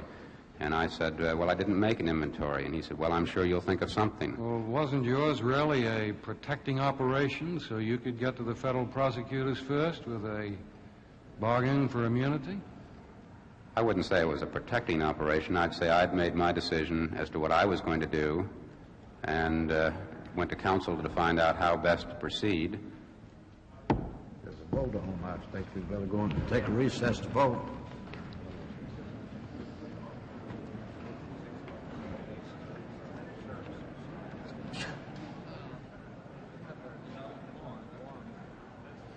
As the senators pause in their grilling of John Dean to go to the Senate floor for a vote, we'll take a break.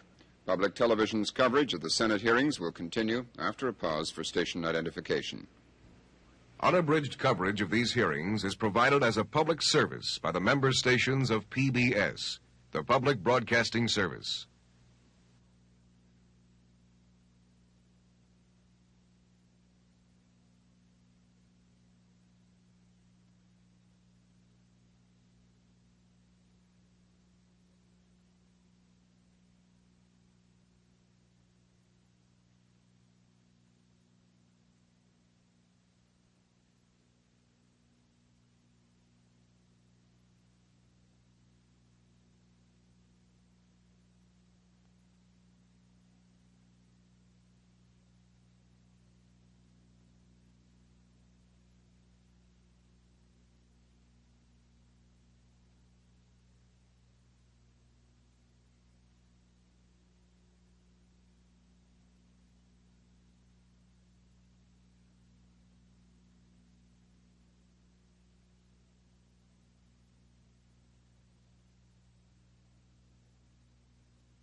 From Washington, NPACT continues its coverage of hearings by the Senate Select Committee on Presidential Campaign Activities.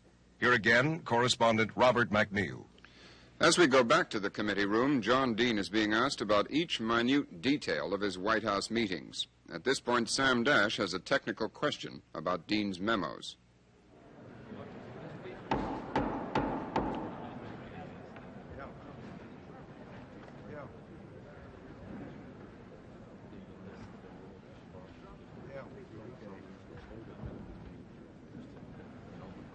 Senator Gurney? Yes. Could I make a brief statement before? For the record, the issue came up a little while earlier. Mr. McCandless was questioning whether the full list of so-called enemies or political contributors that Mr. Dean submitted has now been released. And my statement was that it has. That was based on the fact that that's all we received from having been Xeroxed, and we thought that was the complete list. But I've just been informed that still down in the Xerox room were additional copies of the materials that Mr. Dean had submitted to us. They've since been received by us, and we will give you a complete copy. It has quite a few additional names, and they will also be released, and members of the committee will get copies. Thank you very much. Thank you, Mr. Chairman. Mr. Dean, finally, before wrapping up here, I'd like to pin down the occasions this year prior to March 21st, meeting with the President, when you and he discussed the cover-up of Watergate. You mean direct conversations? That's right. Seems to me there were one or two, and I think they involved executive clemency, and those are the ones I'm talking about. All right. To the... There was a direct conversation about my reporting to him on Watergate on February 28th, when he told me that I should come in and report to him because Haldeman and Ehrlichman were principals. It was, I believe, the meeting on the... may I check my list here? Because I don't want to be accurate on this.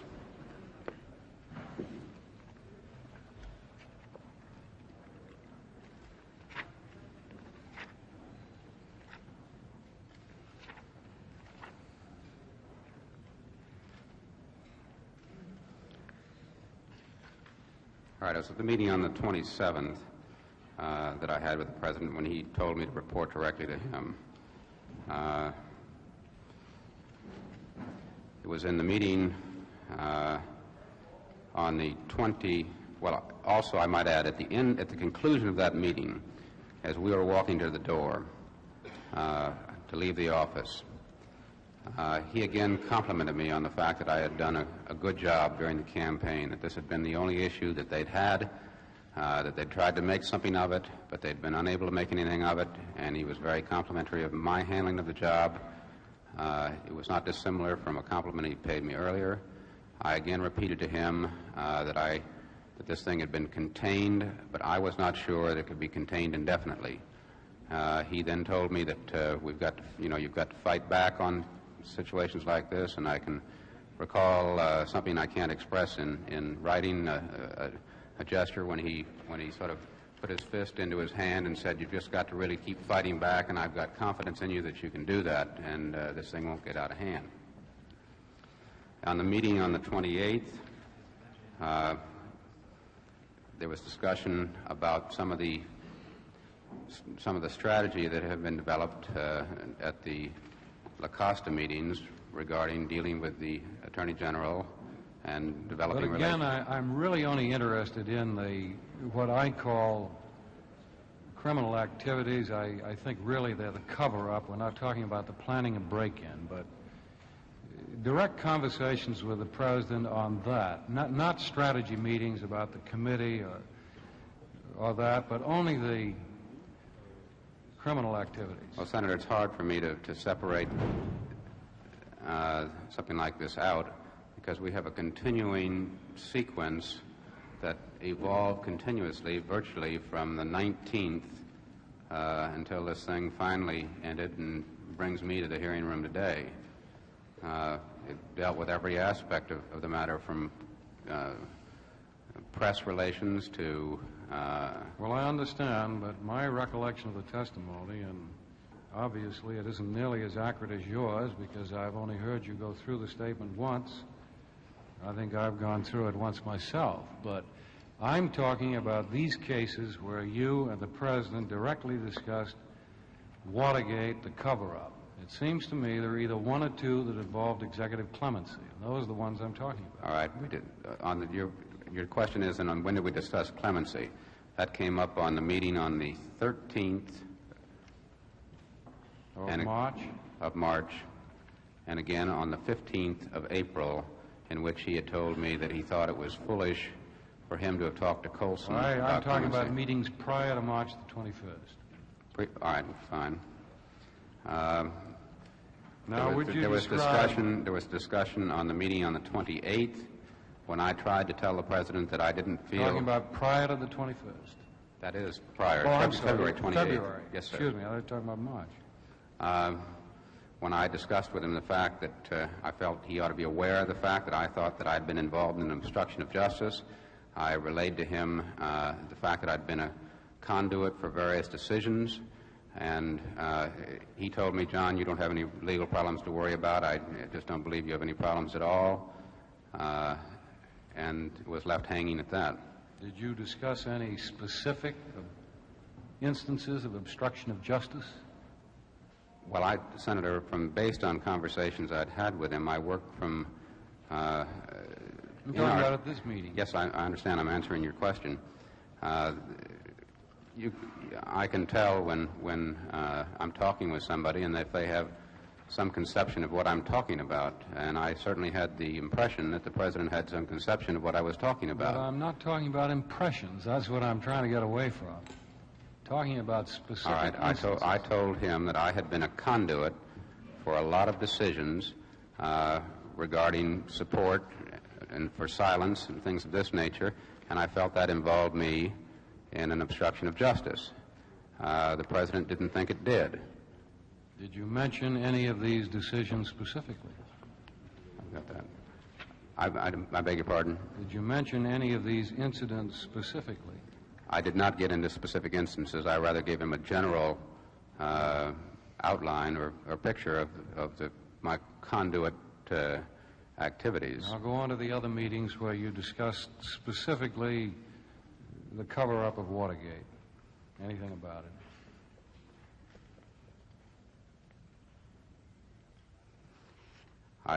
That subject about my involvement in a obstruction position also came up at a meeting which I cannot date, but I recall that Dick Moore was present. I had mentioned this to Dick Moore, and Dick Moore was another one who thought that I had no legal problems, and Dick was at that point fairly aware of the situation from the fact that he'd been at the La Costa meeting.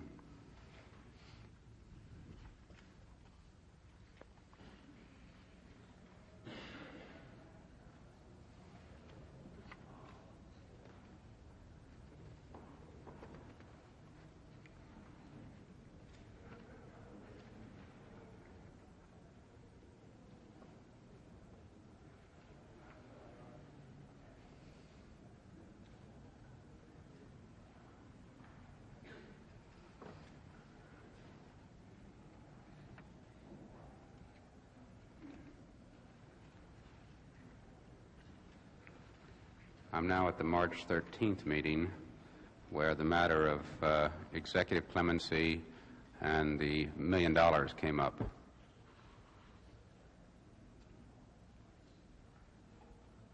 And that would be the next instance in the sequence. March 13th? That's correct. And what happened then? At March 13th, there was a number of unspecified demands for money that had come to me through Mr. O'Brien. I'd also been having conversations with Mr. Mitchell. I might mention this because I've just remembered this now. There was, at one point in time, after Mr. Moore had been to visit with Mr. Mitchell in New York following the La Costa meeting, an effort to have Mr. LaRue go out and raise money. This had been discussed earlier, and Mr. LaRue had done some activities of this nature. Mr. Ehrlichman mentioned to me the fact that someone ought to go to Mr. Pappas, who was a longtime supporter of the president, and see if he would be of any assistance. Apparently, Mr. LaRue and Mr. Pappas had some business dealings, and as a result of those business dealings, Mr. LaRue was encouraged that something might be able to be done, but he told me that Mr. Pappas might want to have some favorable considerations from the government on some oil matters that resulted in this mutual venture they were in. I reported this to Ehrlichman, and Ehrlichman told me to just give him a call whenever anything was necessary. So there was this general problem that was existing before the 13th of March as to who was going to raise the support money and how it was going to get there. That's what prompted me to raise it with the president at the end of a meeting, because it was on my mind, and I told him that, there were money problems. There was no money to pay these people. And he said, how much will it cost? And I said, my best estimate is $1 million or more. And he asked me who the demands were coming from. I told him principally from Mr. Hunt through his attorney. At that point in time, he said something to the effect that, well, Mr. Hunt has already been given an assurance of clemency. He said, I talked to Mr. Ehrlichman about that, and then Mr. Colson came in to talk to me about it after he'd been instructed not to talk to me about it. So that was the next occasion it came up. Well, this is March 13th. That is correct. Wasn't that also a preparation for a press conference? Wasn't that the main reason for that meeting? On the 13th? Yes.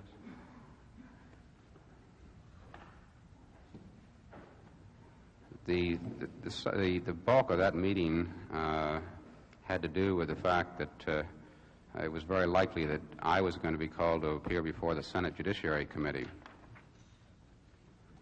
And we had discussions at that time of possibly litigating over Dean as a means of not having other members of the White House staff have to appear before any other committee. Are you saying you discussed nothing about the press conference that day?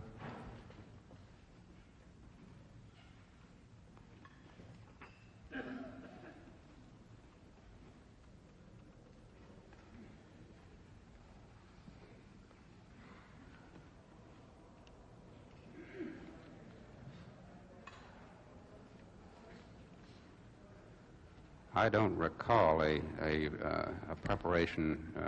It was generally just shortly before a press conference that these things would come up, that he would ask me for questions on a press conference. He had a press conference on the 15th of March. You had meetings with him on the 13th and 14th. 14th. 13th and 14th. It's very possible the questions came up during the press conference because he was following the Gray hearings very closely, and whether the discussion that we were having regarding the Gray hearings was formulating answers in the president's mind for the press conference, I don't know. He hadn't at that point begun to study, at least in my presence, his briefing book for the press conference. You can't recall any discussions in either one of those meetings about a preparation for a press conference. All you recall is discussion about Watergate. Is that your answer? No, sir. Your question was, what specific conferences did I have with the president on Watergate? No, we got way beyond that. And then I was asking, did you discuss the press conference in the March 13th and 14th meetings? And your answer was that you couldn't recall. And now I'm asking that you can recall all about the Watergate on those 2 dates, but you can't recall any discussions about preparing the president for the press conference. Yeah. Well, Senator, all I can say is that the thrust of that meeting was not to prepare the president for a press conference. There were discussions about the Gray hearings. There was discussion about the question of litigating executive privilege. The fact that the president gave a press conference on the 15th, those dates were generally flexible, and certain circumstances might influence the president as to whether he would or would not have a press conference. So you don't remember any discussion in either one of those meetings about a on the preparation 14th. On the 14th, I do. Yes. But not the 13th. Not on the 13th. No, sir. Now let's go on. Are there other meetings that you remember in March prior to the 21st of March where Watergate was discussed? Again, I'm talking about the cover-up, the criminal activities. Well, Senator, again, I'm not trying to include more in your question than I would wish to include, but there was a general theory that had been set up at La Costa as to how to approach the entire Watergate cover-up situation. So what might be your interpretation of a discussion of a Watergate matter and what had emerged out of the La Costa meeting, I find far different. If you look at the agenda that went into the President following the La Costa meeting, you'll see those were the first beginnings of the cover-up as it related to the hearings, which were deemed to be as serious as a criminal investigation by the Department of Justice. We've got down to March 14th. We only have 7 days to go to the 21st of March. That's Would correct. you please tell me in these meetings you had with the President between March 14th and March 21st, the occasions, the incidents that you discussed cover-up of Watergate with him? Well, again, I think what I describe in my testimony is the post-La Costa, and I'll be happy to go through that again and get into what were rather specific discussions of mechanics of cover-up from a very detailed nature, whereas opposed to the general policy of a cover-up.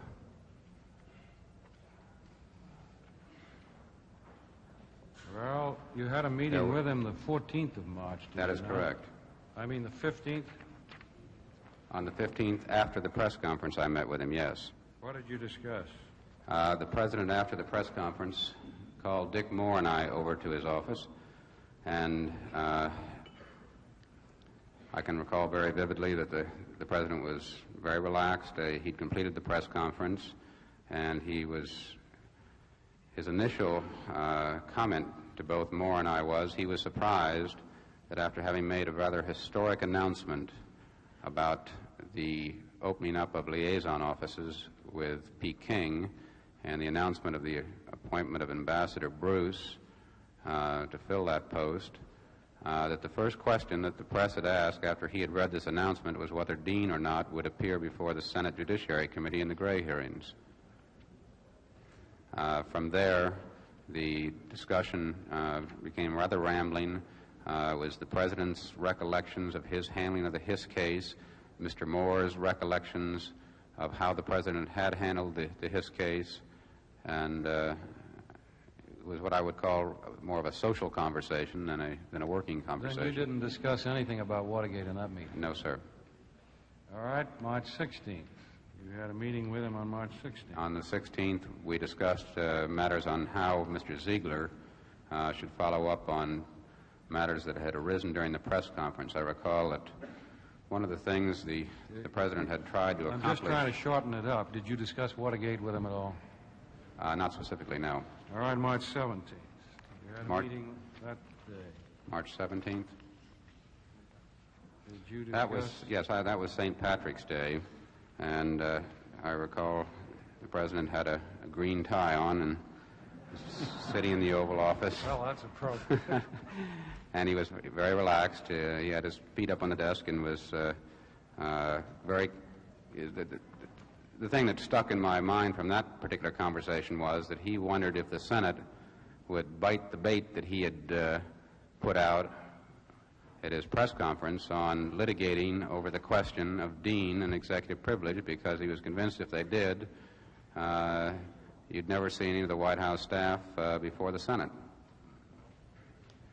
Well, if he was all that relaxed, I guess you didn't discuss Watergate. Is that a fair thing to say? I think that's correct, yes. Other than, as I say, we were just following this consistent theme that had been developed at La Costa regarding dealing with Watergate issues. He was continually, during these meetings where I refer to Gray, discussing the fact that he was very distressed that Gray was turning over FBI files that related to Watergate. Well, now, what about March 19th? There was a meeting with him then. Matter of fact, 2 meetings with him. Did you discuss Watergate on those meetings? I'm not sure whether there were 2 or not. Were there 1 or 2? Do you recall? Looks like 2 on this log. Well, no, what happened on that, as I recall, I don't know what record you're reading from, but... well, I'm reading from the White House log. All right. I just finished the committee. Now, what I recall there is I came to the President's office, and he wanted to discuss it was a discussion of the media problems related to the Gray hearings and some of the postures he'd taken on executive privilege. And as the conversation proceeded, I realized it was a media-type area he was getting into. Again, if I can help shorten that, that's what it says here, too, that you discussed these judiciary problems. That's right. You did not discuss Watergate. No, and the reason I don't know what... The meeting was interrupted when I suggested that Dick Moore come down and join the discussion, and the President indeed called for Dick Moore, and Dick Moore came into the meeting. Now, what about March the 20th? Here there were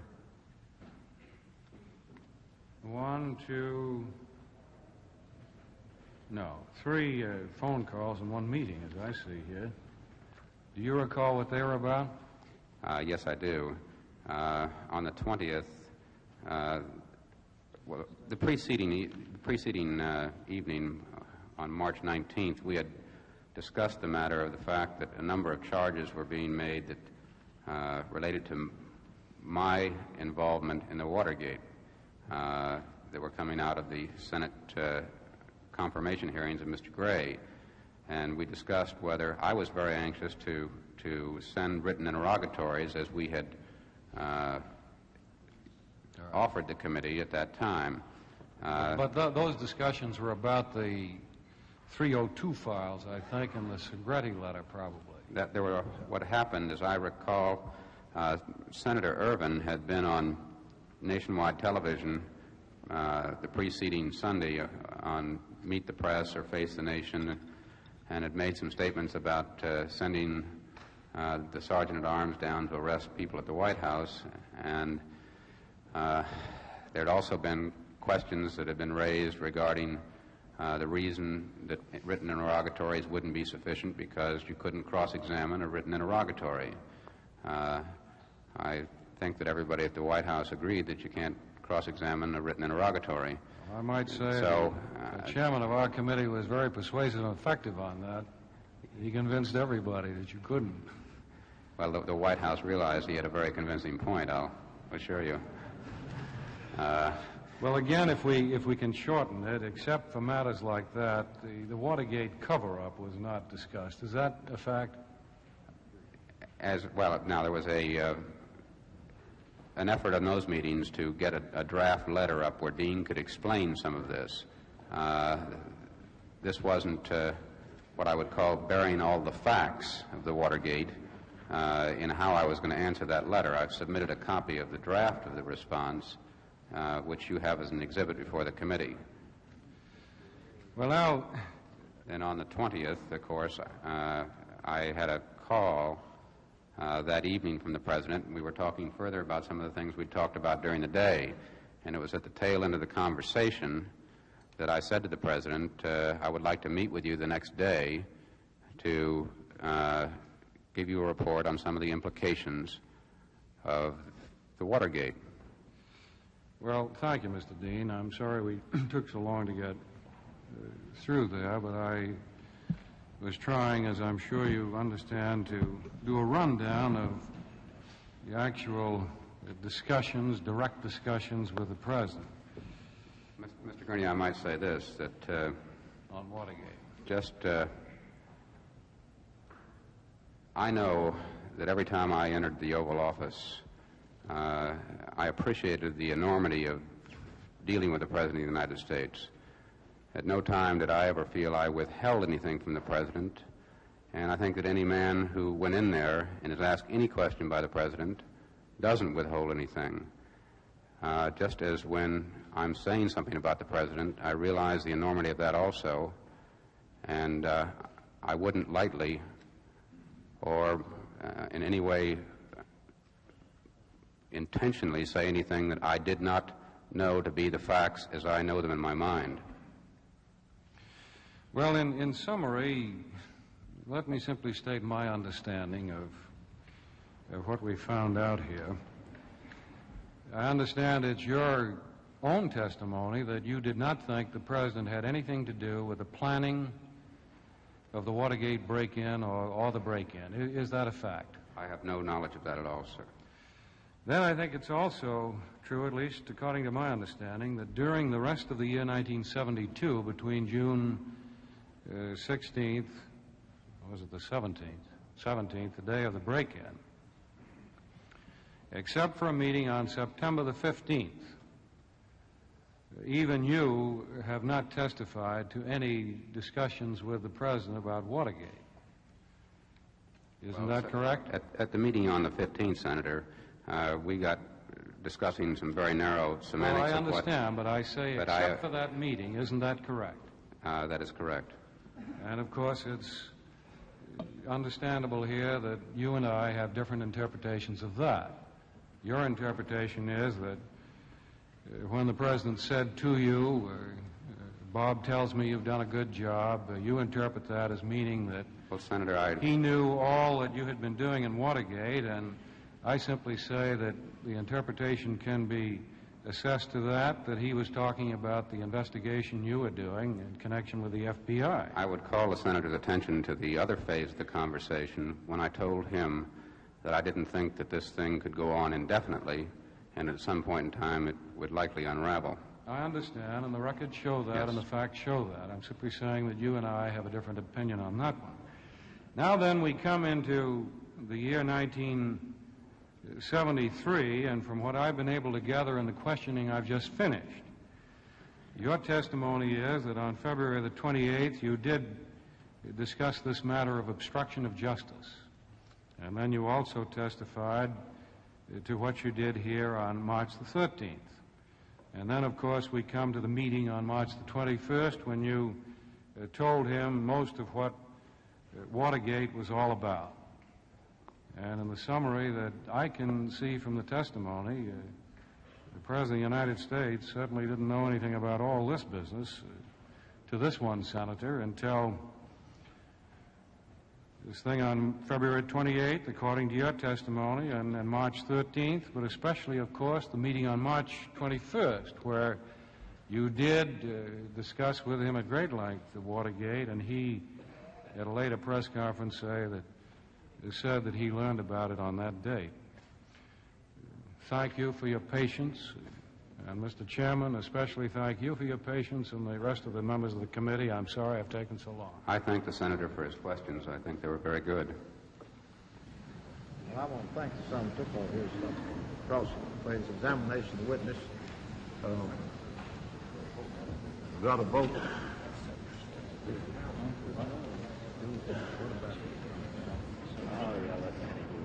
Is there a recess? Don't leave it. We'll probably have to take a step. Dan? He's got all the plans. You got an answer. We'll take a recess for a vote and come back after the vote. The senators are spending almost as much time voting today as they are questioning. As the hearings resume, the committee is still sorting out those memos. The meeting will come to order. Mr. Chairman, Senator Inouye has, prior to his asking his questions, has asked me to have cleared up from Mr. Dean some more identification of the materials which he has submitted to us, which we've just received back from the Xerox machine. It's a second batch. And what I'd like to do, Mr. Dean, if I could give you this batch of papers, which are approximately in the order you gave them, and if you could go through them and to the extent that you can, identify the source of each one if you can. Some of them, for instance, are a list of names without any letterhead or any indication who drew up the list of names. There's no indication as whether or not a memorandum was attached. The way they presently appear, the identification of each of these documents is obscure, and I think for our purposes to be able to use them, for the committee's work, it would be important if you looked at them, and to the best of your recollection, could you tell us what each list is, who drew it up, and who received it to the best of your recollection?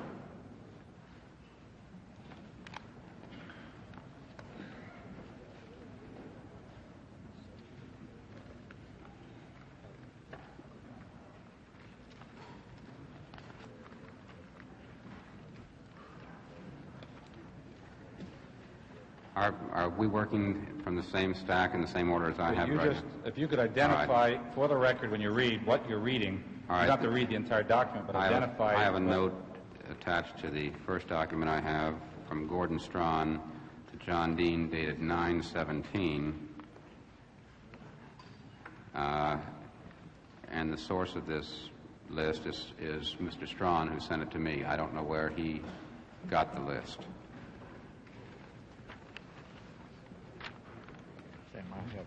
I have found it. The next document I have is a memorandum dated October 26 from Mr. Strawn to me, subject political enemies. Mr. Dean, was the prior list also supposed to be included in political enemies? Yes, it was. Could you identify it? All right. Not if you already have, all right, but when you speak of a list, as if it's a contributors list, identified as such, if it's supposed to be an opponent's list or an enemy's list, would you please characterize it? The list I have, the first list I was referring to, is a reference on the cover note that came to me. The attached should be of interest to you and the Political Enemies Project. And attached to it is a partial list of fat cats attending a Muskie fundraiser.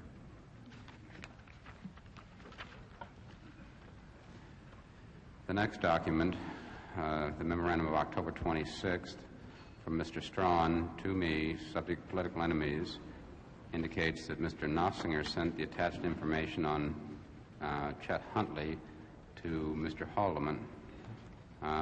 Since you have the action on the Political Enemies Project, would you make your determination of what should happen, also advise Nossinger, and mention your decision to me? Attached to that is a memorandum from Nossinger to Haldeman, Ray, Chet Huntley. I think that the notations on there, which are mine, are self-evident. The next document I have is a list from the McGovern campaign staff. This list was prepared by Mr. Murray Chotner and sent to me. Mr. Chotner had some discussions with Mr. Ehrlichman about this, and he was to prepare a list and send it over to me pursuant to some instructions and directions he had from Mr. Ehrlichman. Now, do you characterize that list as a so-called enemies list, or is that just a campaign contributors list? This was to go into the General Enemies Project, which I might add at this point generally went into the file where it remained. The next document, dated November 5th, 1971, is a memorandum from Gordon Strawn to me regarding J. Irwin Miller. And it notes that you'll probably notice in this morning's news summary that J. Irwin Miller, quote, who is still giving money to Democrat John Lindsay, though he states he will support RN, is also a backer of Lugar. I trust that you will use this information as you see fit in the Enemies Project. And attached is the news summary of that day.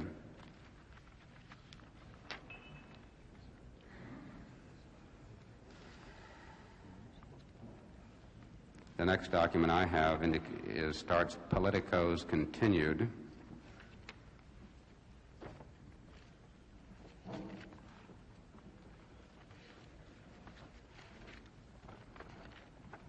And this is a document that came out of Mr. Colson's office to me.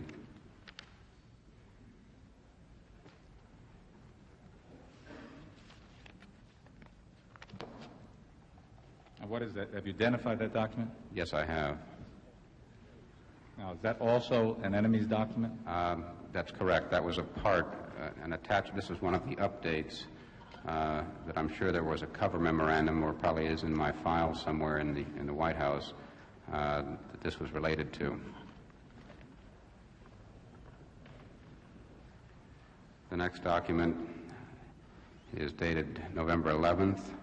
It is a memorandum from a member of Mr. Colson's staff. The subject is opponents list, and it's directed to Marge Acker, Pat Buchanan, John Dean, Larry Higbee, Dan Kingsley, Gordon Strawn, Van Shumway, Jerry Warren, and Lucy Winchester.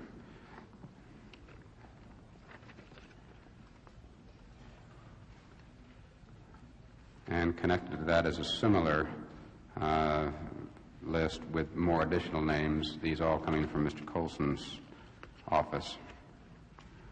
And there's a third document dated June 12th of the same nature.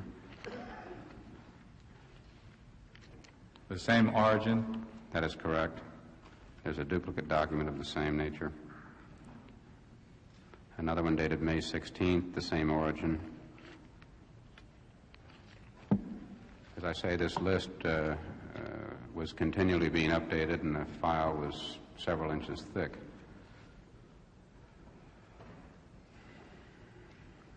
The next document is a memorandum of September 14th, 1971, from me to Mr. Higbee, indicating a list of names that he had requested, as well as additional materials containing other names.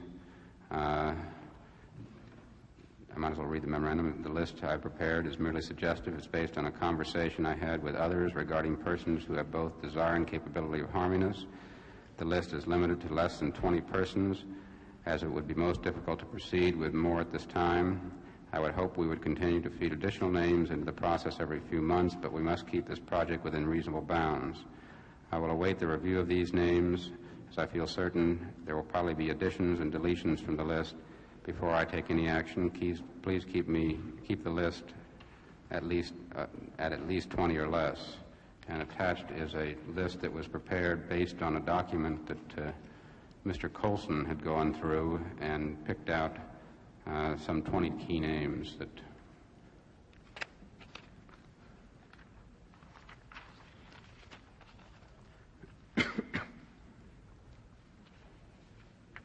the next document is a page of the news summary. I don't know the date of the news summary. It's got a notation on the top, Dean/L. When you say news summary... This is the daily news summary that's prepared for the President and distributed to various members of the White House staff.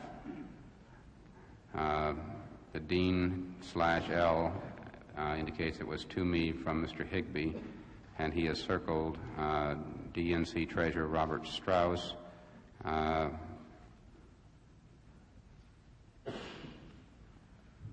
with a note, is he on our list, ? Or should he be, ? Did you respond to that? No, sir, I did not. As I say, most of these merely went into a file in my office where I just gathered them. The next document I have is a document entitled Corporate Executives Committee for Peace, Trip to Washington, June 25, 1970, with a list of names. This is another document that was sent as a part of one of the continuing updates. And by whom? What was the source of that document? That would have been from Mr. Colson's office.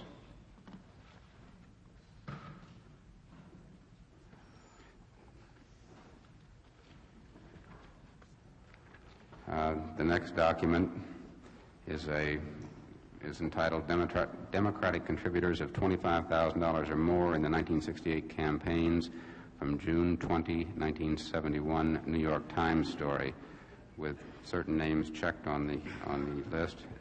This is a document that came again from Mr. Colson's staff.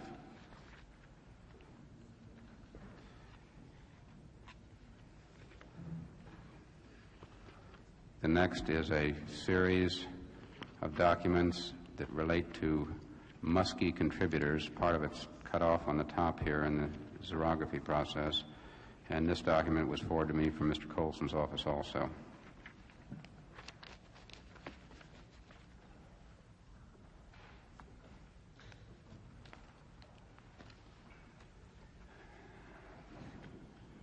The next document is it's a blank sheet of paper, which is a briefing paper that I was requested to prepare for Mr. Haldeman so that he could deal with the Secretary of Treasury with regard to making the Internal Revenue Service politically responsive to the White House. This document was prepared, the top document was prepared by myself. The attached document was prepared by Mr. Caulfield based on conversations he'd had with individuals in the Treasury Department, as well as the last document was prepared by Mr. Caulfield as a result of conversations he had with people in the Treasury Department in the Internal Revenue Service. But that was prepared by you and with Mr. Caulfield's assistance to be delivered to Mr. Haldeman. That is correct. And was it delivered to Mr. Haldeman? Yes, it was. The last document for identification is a memorandum dated August 16th, 1971. It was a draft in my files in which I was asked to prepare a strategy for dealing with political enemies that involved the entire White House staff.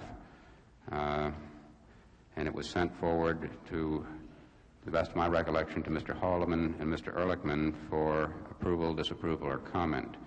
Now, without going to my files in the White House, I can't tell you the disposition of this document. But can you tell us whether or not that document was in fact sent forward?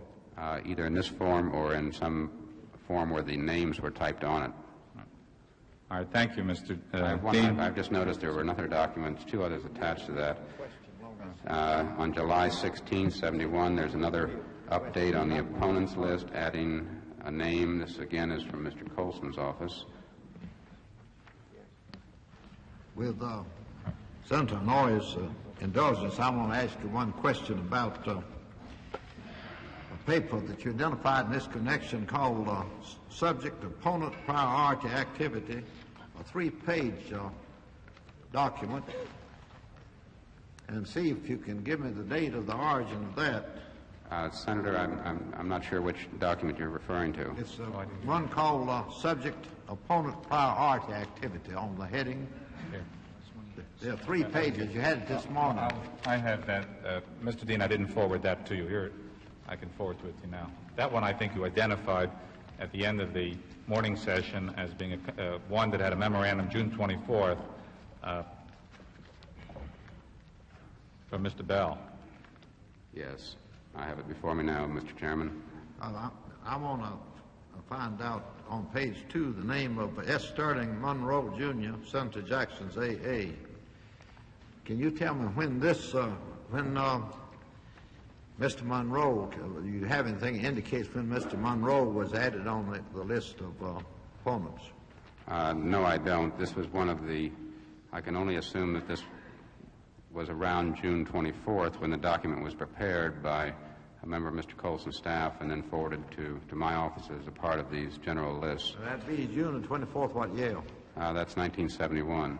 Well, thank you. That's the information. Thank you. Can I have the documents back, Mr. Dean?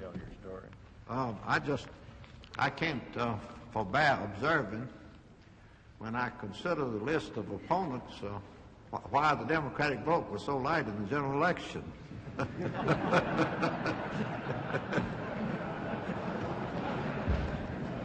Mr. Chairman?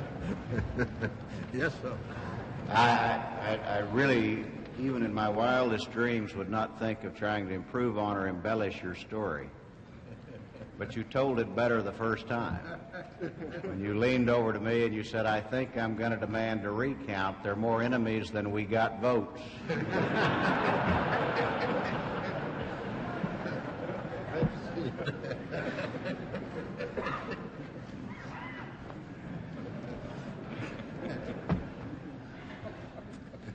Mr. Chairman, the charges contained in Mr. Dean's testimony are extremely serious with potentially grave consequences. the President of the United States has been implicated. And because of the gravity of these charges, I believe that the witness, Mr. John Dean, should be subjected by this committee to the most intense interrogation to test his credibility. It would appear to me that a most appropriate credibility test would be one prepared by the White House. And as you know, Mr. Chairman, the White House has prepared a memorandum and a set of questions for use by this committee. These questions should serve as a substitute, admittedly not the very best, but a substitute for cross-examination of Mr. Dean by the President of the United States. Accordingly, I believe that it would be most appropriate to use these questions and to use the memorandum. And I'm certain that all of us here will agree that the President is entitled to his day in court. And so with that in mind, I wish to proceed, sir. I have here a letter dated June 27, 1973, from the White House, Washington. It reads as follows: Dear Senator Inouye, we have noted your public expression of your willingness to use questions and a memorandum previously furnished to the committee staff in questioning Mr. Dean. We have today forwarded more up-to-date questions to both the Majority Counsel and Minority Counsel for the committee. However, in view of your interest in this material, we thought it would be appropriate to send these questions directly to you. There is also enclosed herewith a slightly revised draft, an updated version of the memorandum previously furnished to the committee staff. Sincerely, J. Fred Bushart, Special Counsel to the President. Mr. Chairman, I ask that this letter be made part of the record, sir. Without objection, so ordered that the letter be printed in the record at this point. Mr. Chairman, I also request that the memo and the questions previously furnished to staff be made part of the record at this point, sir. I would suggest that the memo, which is a sort of expanded version of the White House logs, be followed by. This is a memorandum of counsel explaining the position of the counsel in substance. Then it'll be printed, if there's no objection, be printed at this point and body of the record. Mr. Chairman, I will now proceed with the memo which was received this morning from the White House. It goes as follows. It is a matter of record that John Dean knew of and participated in the planning that went into the break-in at Watergate, though the extent of his knowledge of that specific operation or his approval of the plan ultimately adopted have not yet been established. There is no reason to doubt, however, that John Dean was the principal actor in the Watergate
prepared by a member of Mr. Colson's staff and then forwarded to my office as a part of these general lists. So that'd be June the 24th, what year?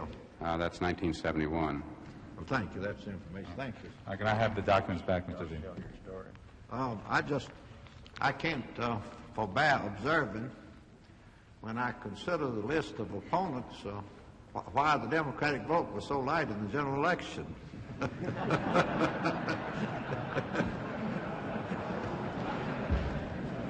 Mr. Chairman. Yes, sir. I really, even in my wildest dreams, would not think of trying to improve on or embellish your story. But you told it better the first time. When you leaned over to me and you said, I think I'm going to demand a recount. There are more enemies than we got votes.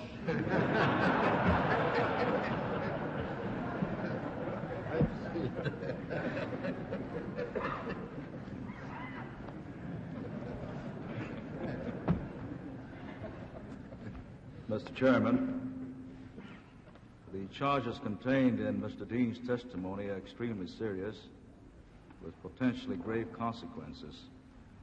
The President of the United States has been implicated, and because of the gravity of these charges, I believe that the witness, Mr. John Dean, should be subjected by this committee to the most intense interrogation to test his credibility.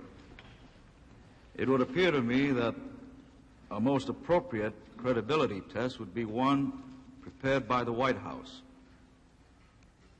And as you know, Mr. Chairman, the White House has prepared a memorandum and a set of questions for use by this committee. These questions should serve as a substitute, admittedly not the very best, but a substitute for cross-examination of Mr. Dean by the President of the United States. Accordingly, I believe that it would be most appropriate to use these questions and to use the memorandum. And I'm certain that all of us here will agree that the President is entitled to his day in court. And so with that in mind, I wish to proceed, sir. I have here a letter dated June 27, 1973, from the White House, Washington. It reads as follows. Dear Senator Inouye, we have noted your public expression of your willingness to use questions and a memorandum previously furnished to the committee staff in questioning Mr. Dean. We have today forwarded more up-to-date questions to both the Majority Counsel and Minority Counsel for the committee. However, in view of your interest in this material, we thought it would be appropriate to send these questions directly to you. There is also enclosed herewith a slightly revised draft, an updated version of the memorandum previously furnished to the committee staff. Sincerely, J. Fred Bushart, Special Counsel to the President. Mr. Chairman, I ask that this letter be made part of the record, sir. Without objection, so ordered. The letter be printed in the record at this point. Mr. Chairman, I also request that the memo and the questions previously furnished to staff be made part of the record at this point, sir. I would suggest that the memo, which is a sort of expanded version of White House laws, be followed by. This is the scenario, the memorandum explaining their position. This is a memorandum of counsel explaining the position of the counsel in substance. Then it'll be printed, if there's no objection, be printed at this point and body of the record. Mr. Chairman, I will now proceed with the memo which was received this morning from the White House. It goes as follows. It is a matter of record that John Dean knew of and participated in the planning that went into the break-in at Watergate, though the extent of his knowledge of that specific operation or his approval of the plan ultimately adopted have not yet been established. There is no reason to doubt, however, that John Dean was the principal actor in the Watergate cover-up, and that while other motivations may have played a part, he had a great interest in covering up for himself. Pre-June 17. Dean came to the White House from justice from a background of working on problems of demonstrations and intelligence. Among those working under him at the White House were Tom Houston and John Caulfield. Dean was involved in discussions in 1971 about the sand wedge plan Caulfield proposed. Ehrlichman was told that the original authors of the $1 million plan were Dean and Liddy. If I may, I'd like to pause at this point. Would you care to comment, sir? Is that in the question form, or this is generally? A quotation from Mr. Ehrlichman. Well, I have no recollection of advising Mr. Liddy of a $1 million plan. In fact, to the contrary, when Operation Sandwich was shelved, and I think I have in my testimony explained how that died a natural death, that the budget for that was set at $500,000. And all that were involved in reviewing that document thought that was an excessive amount of money. And I will continue to quote, "Whatever the fact about this, it is clear that Dean attended the meetings that led up to adoption of the Watergate plan. Dean introduced Mitchell, parenthesis, who had sponsored Dean for his White House position, close parenthesis, to Liddy on November the 24th, 1971. Senator, may I comment right there? Please do so. I don't believe that Mr. Mitchell sponsored me, to my knowledge, for my White House position. I first heard of the White House interest in me when Mr. Krogh came to me and said, would I be interested in going to the White House, and would John Mitchell let me come to the White House? I said I didn't know, but I thought that somebody else ought to take that up with Mr. Mitchell rather than myself. So, to the contrary, I don't believe Mr. Mitchell sponsored me to the White House. In fact, I recall some conversations when he counseled me against going to the White House. I will continue. Dean introduced Magruder to Liddy in December 1971 and suggested Liddy for the combined position of General Counsel and Chief of Intelligence Gathering for CRP. He told Magruder that Mitchell had hired Liddy. Dean, Liddy, Mitchell, and Magruder met to discuss intelligence plans of this kind on January 27, 1972, and on February the 4th. Dean was not present at the final meeting on March 30th when the $250,000 plan was approved. It is not clear whether he was not there because he disapproved or simply because he was not in Key Biscayne or because he wanted to try to keep his own record clean. I might comment there, Senator. First of all, after I returned from the second meeting in Mr. Mitchell's office and reported to Mr. Haldeman what had occurred and told him of my feelings about what was occurring and that I wanted to have no part in it and told him I thought no one at the White House should have any part in it, he agreed and told me to have no part in it, and I have no knowledge that there was going to be a meeting in Key Biscayne and did not learn about that meeting until long after June 17th of 1972. He is reported as having said that he, quote, didn't think it was appropriate for him to be in on these conversations, end quote. He is also reported to have said at a meeting in Mitchell's office that, quote, we should not discuss this in front of Mitchell or in the Attorney General's office, end quote. At some point during the spring, Magruder phoned Dean and asked him to talk to Liddy to try to calm him down. At another point, Dean, knowing that a bugging operation was under serious consideration, called Magruder and referred to the importance of Liddy's intelligence activities. I would like to comment on that. I don't believe that's quite accurate, Senator. What happened is Mr. Strawn at the White House called me. I believe I did receive a call from Mr. Magruder telling me that he had developed a very strained relationship with Mr. Liddy. When Strawn called me, because I believe he told me he had been talking with Mr. Liddy, he said, what should I do? I said, it sounds like a personality and a personnel problem, and I suggested that it not bother Mr. Mitchell with it, but rather take it to Mr. Mardian and let Mr. Mardian resolve any problems because they do need a general counsel over there. This arose after an argument between Magruder and Liddy. Dean urged Magruder not to let personal animosity, quote, get in the way of the project, end quote.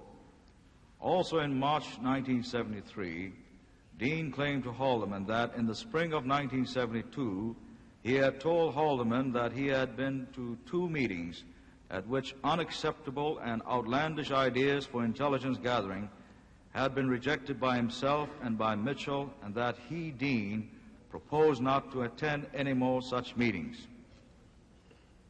Haldeman has no personal recollection of Dean telling him about the meetings at the time, but is, quote, willing to accept that as a possibility, end quote. Post June 17th. Senator, if I might just comment there. Following June 17th and the break-in, the first time I had a discussion with Mr. Haldeman about these facts, I'd already reported them to Mr. Ehrlichman. He remembered perfectly well and very clearly the fact that I had come to him shortly after the second meeting.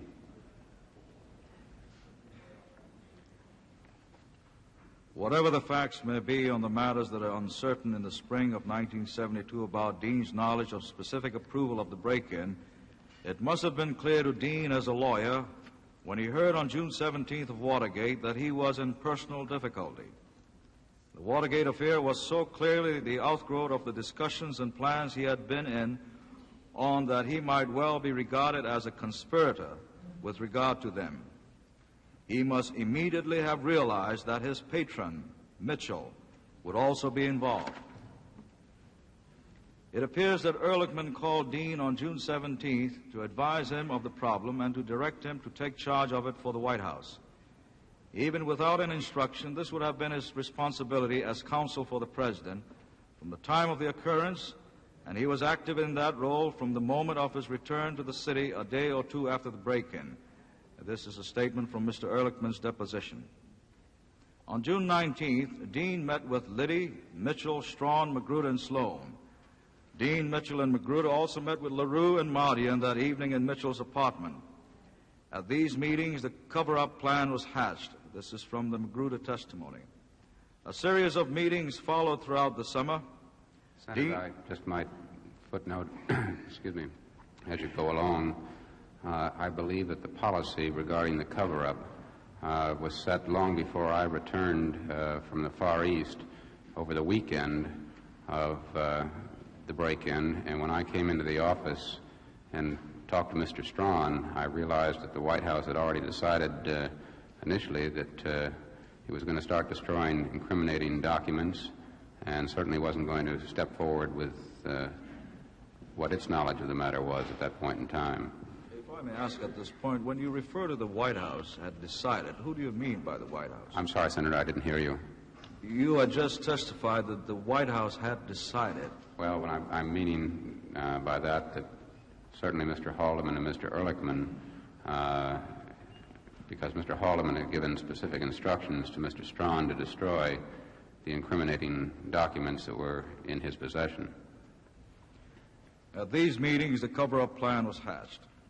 A series of meetings followed throughout the summer. Dean and Mitchell were Magruder's principal contacts on the cover-up. Dean was not merely one of the architects of the cover-up plan. He was also its most active participant. Magruder correctly concluded that Dean, quote, was involved in all aspects of this cover-up, end quote, and this is from the Magruder testimony. It was Dean who suggested to Haldeman that the FBI was concerned that it might run into a CIA operation. This is from Mr. Haldeman. If you wish to comment, I hope you will. Yes. As you recall, when I testified, I had been asked by Mr. Ehrlichman to stay abreast of what was happening at the Department of Justice. In my meeting with Mr. Gray, which I believe was on the 21st, Mr. Gray told me of the fact that they had uncovered banking transactions in Mr. Barker's bank account and were at that time looking for the Dahlberg check and the Mexican money. And indeed, I did report this back as the reporting channels had been developed to my superiors. Were you truly concerned that the CIA What was the name was of the involved? superiors you reported it to? Mr. Haldeman and Mr. Ehrlichman. Were you truly concerned that the CIA was in fact involved? I had no idea if the CIA was involved at that point in time. Why did you suggest that the CIA might be involved? This, as I believe I testified, was not at this point in time, but it was at a later date when I went over to Mr. Gray's office again and he told me his theories of the case. I explained these to Mr. Haldeman and Mr. Ehrlichman that one of his theories was that the CIA was involved. I had no idea that Mr. Haldeman and Mr. Ehrlichman were going to meet with Mr. Helms and General Walters. That was unknown to me until I subsequently was so informed by Mr. Ehrlichman, but not as to the substance of the meeting they'd held. It was Dean who suggested to General Walters on January 26th that CIA pay the Watergate defendants while in jail, and this is from the Walters memo for record, June 28, 1972. I believe I've explained that, Senator, in that I was reported also at one point in time to Mr. Mitchell and Mr. Mardian about the gray theory. That theory prompted Mr. Mardian, as I recall, to suggest that the CIA might be of some assistance in providing support, and he also then raised the question that the CIA might have a very proper reason to do so because of the fact that these were former CIA operatives. Mr. Mitchell asked me to go back and explore this with Mr. Haldeman and Ehrlichman, knowing that very well that this isn't the sort of thing I could go to the CIA with. I didn't talk to Mr. Haldeman about this, rather I talked to Mr. Ehrlichman about it, and he told me, indeed, I should explore it. In fact, I said I didn't know anybody at the CIA. He told me, I told him I didn't know Mr. Helms. He told me not to call Helms. He said call General Walters. He said General Walters is a friend of the White House, and at that time alluded to the fact that he had already met with Mr. Walters. Did you, in fact, discuss this matter with General Walters? Yes, I did, and I have so testified. It was Dean, purportedly acting on behalf of Mitchell, who came to Ehrlichman several weeks after the break-in to obtain approval for fundraising by Comback for arrested persons. And this is from Mr. Ehrlichman. It is correct that after the fact that there could be no assistance from the CIA came out, and Haldeman and Ehrlichman agreed that they couldn't, and I reported that back to Mr. Mitchell and Mr. Mardian, that the demands apparently had reached a point where they felt they had to do something to get some money, and they had none themselves. I was asked again by Mr. Mitchell to go back and raise this with Mr. Haldeman and Ehrlichman. Mr. Mitchell told me that he believed that Mr. Ehrlichman particularly would have an interest in making sure that these men were taken care of. And it did not take me any persuading at all when in this conversation with Mr. Haldeman and Ehrlichman to initiate Mr. Kalmbach. And obviously Mr. Kalmbach would not have acted on my instructions at all. It was Dean who reviewed the papers found in Hunt's safe and declared that they were politically sensitive and should be given special treatment. I don't think there was any doubt about the political sensitivity. Mr.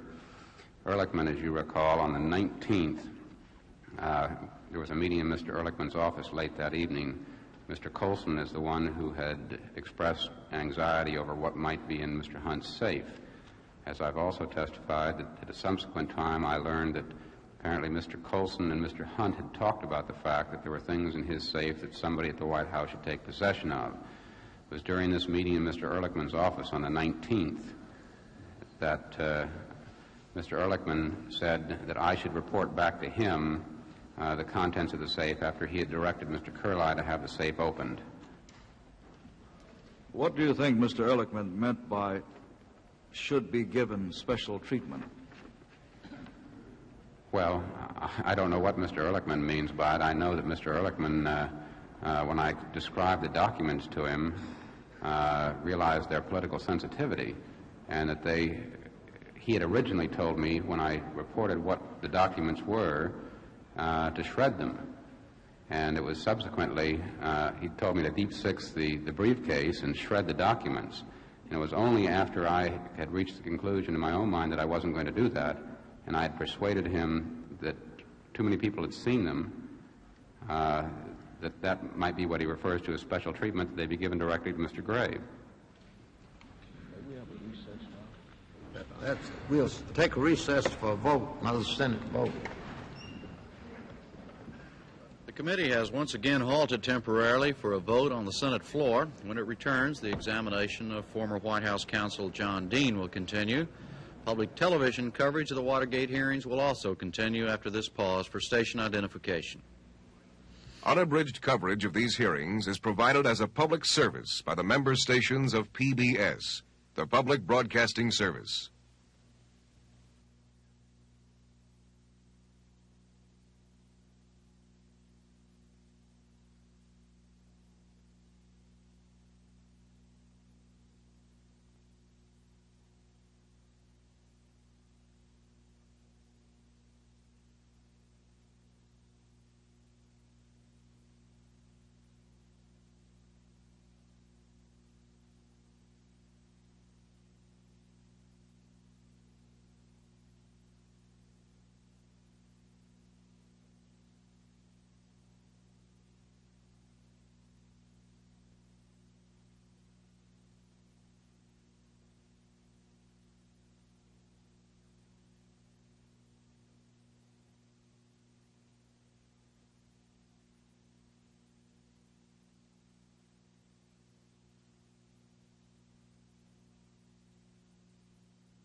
From Washington, NPACT continues its coverage of hearings by the Senate Select Committee on Presidential Campaign Activities. Here again, correspondent Jim Lehrer. Senator Inouye now continues reading that White House statement.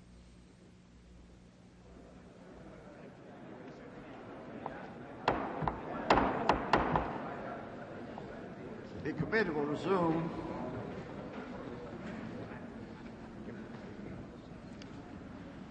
If I may resume reading from the memo. It was Dean who sought unsuccessfully to have the others omit his name from the list of those who attended meetings on the Liddy plans. This is from the Magruder testimony. I would like to comment on that. The meeting in which that was discussed was called by Mr. Mitchell. I was departing a meeting in his office, and he asked me if he could talk to me about these matters. He called Mr. Magruder into the same meeting. They asked me to review my recollection of the meetings. I told them what my recollection was.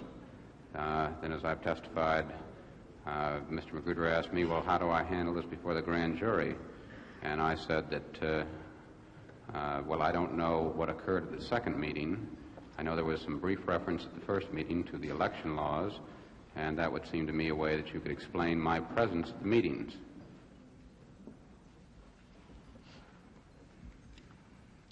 It was Dean who urged Hunt to flee the country 2 days after the burglary. I believe I've testified to that that occurred before the meeting commenced in Mr. Ehrlichman's office on the evening of the 19th when Mr. Ehrlichman asked me where Hunt was. I said I had no idea. Mr. Colson was present also. He asked Mr. Colson a similar question, and he got a similar response. At that point, Mr. Ehrlichman told me to call Liddy and tell Hunt to get out of the country, which I did. After a subsequent discussion, I called back after re-raising the matter, thinking it was not something the White House should be doing, and spoke again with Mr. Liddy and told him that my earlier conversation should be retracted. It is your testimony that it was Mr. Ehrlichman who... That is correct. ...proposed the idea? That is correct. It was Dean and Mitchell who prepared Magruder for his perjurious grand jury testimony. I can't speak about Mr. Mitchell's involvement. I know that Mr. Magruder came to my office or shortly before he was to appear before the grand jury. As you recall from my testimony, there were a series of events that preceded that relating to the fact that I had recommended Magruder be removed or resign from the re-election committee because I thought he was going to have problems. Simultaneous with that, there was a discussion developing, which Mr. Haldeman and Mr. Ehrlichman were well aware of, that there was an effort to hold the case at Mr. Liddy. Did you, in fact, counsel Mr. Magruder to commit perjury? I did. I did in this regard. I helped him prepare a statement that I knew was false. It was Dean who said of a memorandum Colson had prepared on August 29th stating the facts as he knew them, quote, "For God's sake, destroy the memo. It impeaches Magruder," end quote. Well, I think the facts speak for themselves on that. I did not destroy the memorandum. In fact, I've turned a copy of it over to this committee. And I have also explained in my testimony why I did not turn it over to the prosecutors. It was Dean who suggested that Sloan take the Fifth Amendment, though Sloan was innocent. It's correct. I did call Mr. Sloan's attorney before he was to appear in Florida before an unrelated matter down there. There had been a number of discussions within the White House about the fact that Mr. Sloan was going to testify about money that had come to the White House. He had sought meetings with a number of people in the White House. I was the only one who would talk with him. Technically, under the law, it appeared that he did have difficulties with some of the disbursements that had been made that occurred after April 7th, which was the effective date of the new law. And I did call him and ask his attorney if he was prepared to take the Fifth Amendment, and in doing that, suggesting that he might want to pursue that course. Because to me, the Fifth Amendment doesn't indicate innocence or guilt. It was Dean who was the agent in some of the money dealings with the arrested persons. This is from Mr. Haldeman. Would you repeat that, please, Senator? It was Dean who was the agent in some of the money dealings with arrested persons. I never had any direct dealings with any of the arrested persons. I conveyed messages back of the pressure that was being placed not only on the re-election committee, but ultimately on the White House, when particularly the one that came to my attention where a threat had been delivered directly to me of concern to Mr. Ehrlichman. And I think I have testified that Mr. Ehrlichman raised that immediately with Mr. Mitchell when Mr. Mitchell did attend a meeting in Mr. Ehrlichman's presence. Did you have any dealings with arrested persons? Direct dealings? I had the telephone conversations I've discussed with Mr. Liddy, the meeting I had with Mr. Liddy. I have never met Mr. Hunt other than the one occasion I've referred to when he was in Mr. Colson's outer office in August of 1971 is roughly the time I recall meeting him after having seen him in there a number of occasions. I've never met any of the other individuals. Did you, in fact, discuss money with Mr. Liddy? Mr. Liddy, at the time I called him, this was in January, I believe it was January 5th of this year, he had been trying to reach Mr. Krogh. He had received a letter from the Senate Commerce Committee investigators, and they were seeking responses from Mr. Liddy regarding Mr. Krogh. Liddy called Krogh. Krogh did not take the call. That's one of the documents that was not submitted, which I have submitted to the committee, the gist of the call that was returned to Liddy. I had a report subsequently that Mr. Liddy was rather miffed and a little outraged at the fact that he couldn't get a hold of who he thought was a good and loyal friend, Mr. Krogh. Mr. Krogh asked me if I would personally do something about that. That Saturday, I called Mr. Liddy just to convey to him the reasons that Mr. Krogh did not wish to speak with him, because he wanted to testify before the Senate Commerce Committee in connection with his confirmation hearing that he had not talked with Mr. Liddy. So I explained this to Mr. Liddy, and during the course of that conversation, Mr. Liddy told me that he said he hoped that somebody would take care of the attorney's fees, and I reported to Mr. Liddy I would pass that message along. It was Dean who told Colson not to make a transcript of Colson's taped conversation with Hunt and said that he, Dean, would handle the matter. This is a report from federal prosecutors reported in the New York Times. That is not correct. To the contrary, I made a transcript of Mr. Colson's telephone conversation on a cassette tape shortly after Mr. Colson brought me his IBM tape of the conversation. I took a copy of that and played it for Mr. Haldeman and Mr. Ehrlichman at Camp David on November 15th. Later that afternoon, after getting instructions that I should raise this with Mr. Mitchell, that he should take care of the problem from Mr. Haldeman and Mr. Ehrlichman, I took it to New York with me and played it for Mr. Mitchell as well. I got no instructions at that point in time from Mr. Mitchell. Where is the tape? It's been turned over. The committee has a copy of the transcript of the conversation. But not the tape? I don't know if they have the tape or not. Mr. Senator, we don't have the tape. I'm assuming the prosecutors have it. We have a transcript of the tape. Throughout all of this, Dean was perfectly situated to mastermind and to carry out a cover-up, since as counsel to the President and the man in charge for the White House, he had full access to what was happening in the investigation. He sat in on FBI interviews with White House witnesses and received investigative reports. Dean and Ehrlichman met with Attorney General Kleindienst late in July. The Attorney General described the investigation and said that, quote, "It did not appear that any White House people or any high-ranking committee people were involved in the preparation or planning or execution of the break-in." This is from Mr. Ehrlichman. Senator, if I just might add one point. I don't know if the committee has a copy of the cassette that I prepared based on Mr. Colson's tape. I do have that in my possession, and will be happy to turn that over to the committee. We do not have it. You don't have that? All right. History on the other comment you made regarding the Attorney General's public statements, I never discussed with Mr. Kleindienst the cover-up that was going on at the White House, and the investigation I'm sure he's referring to there was his own conclusion.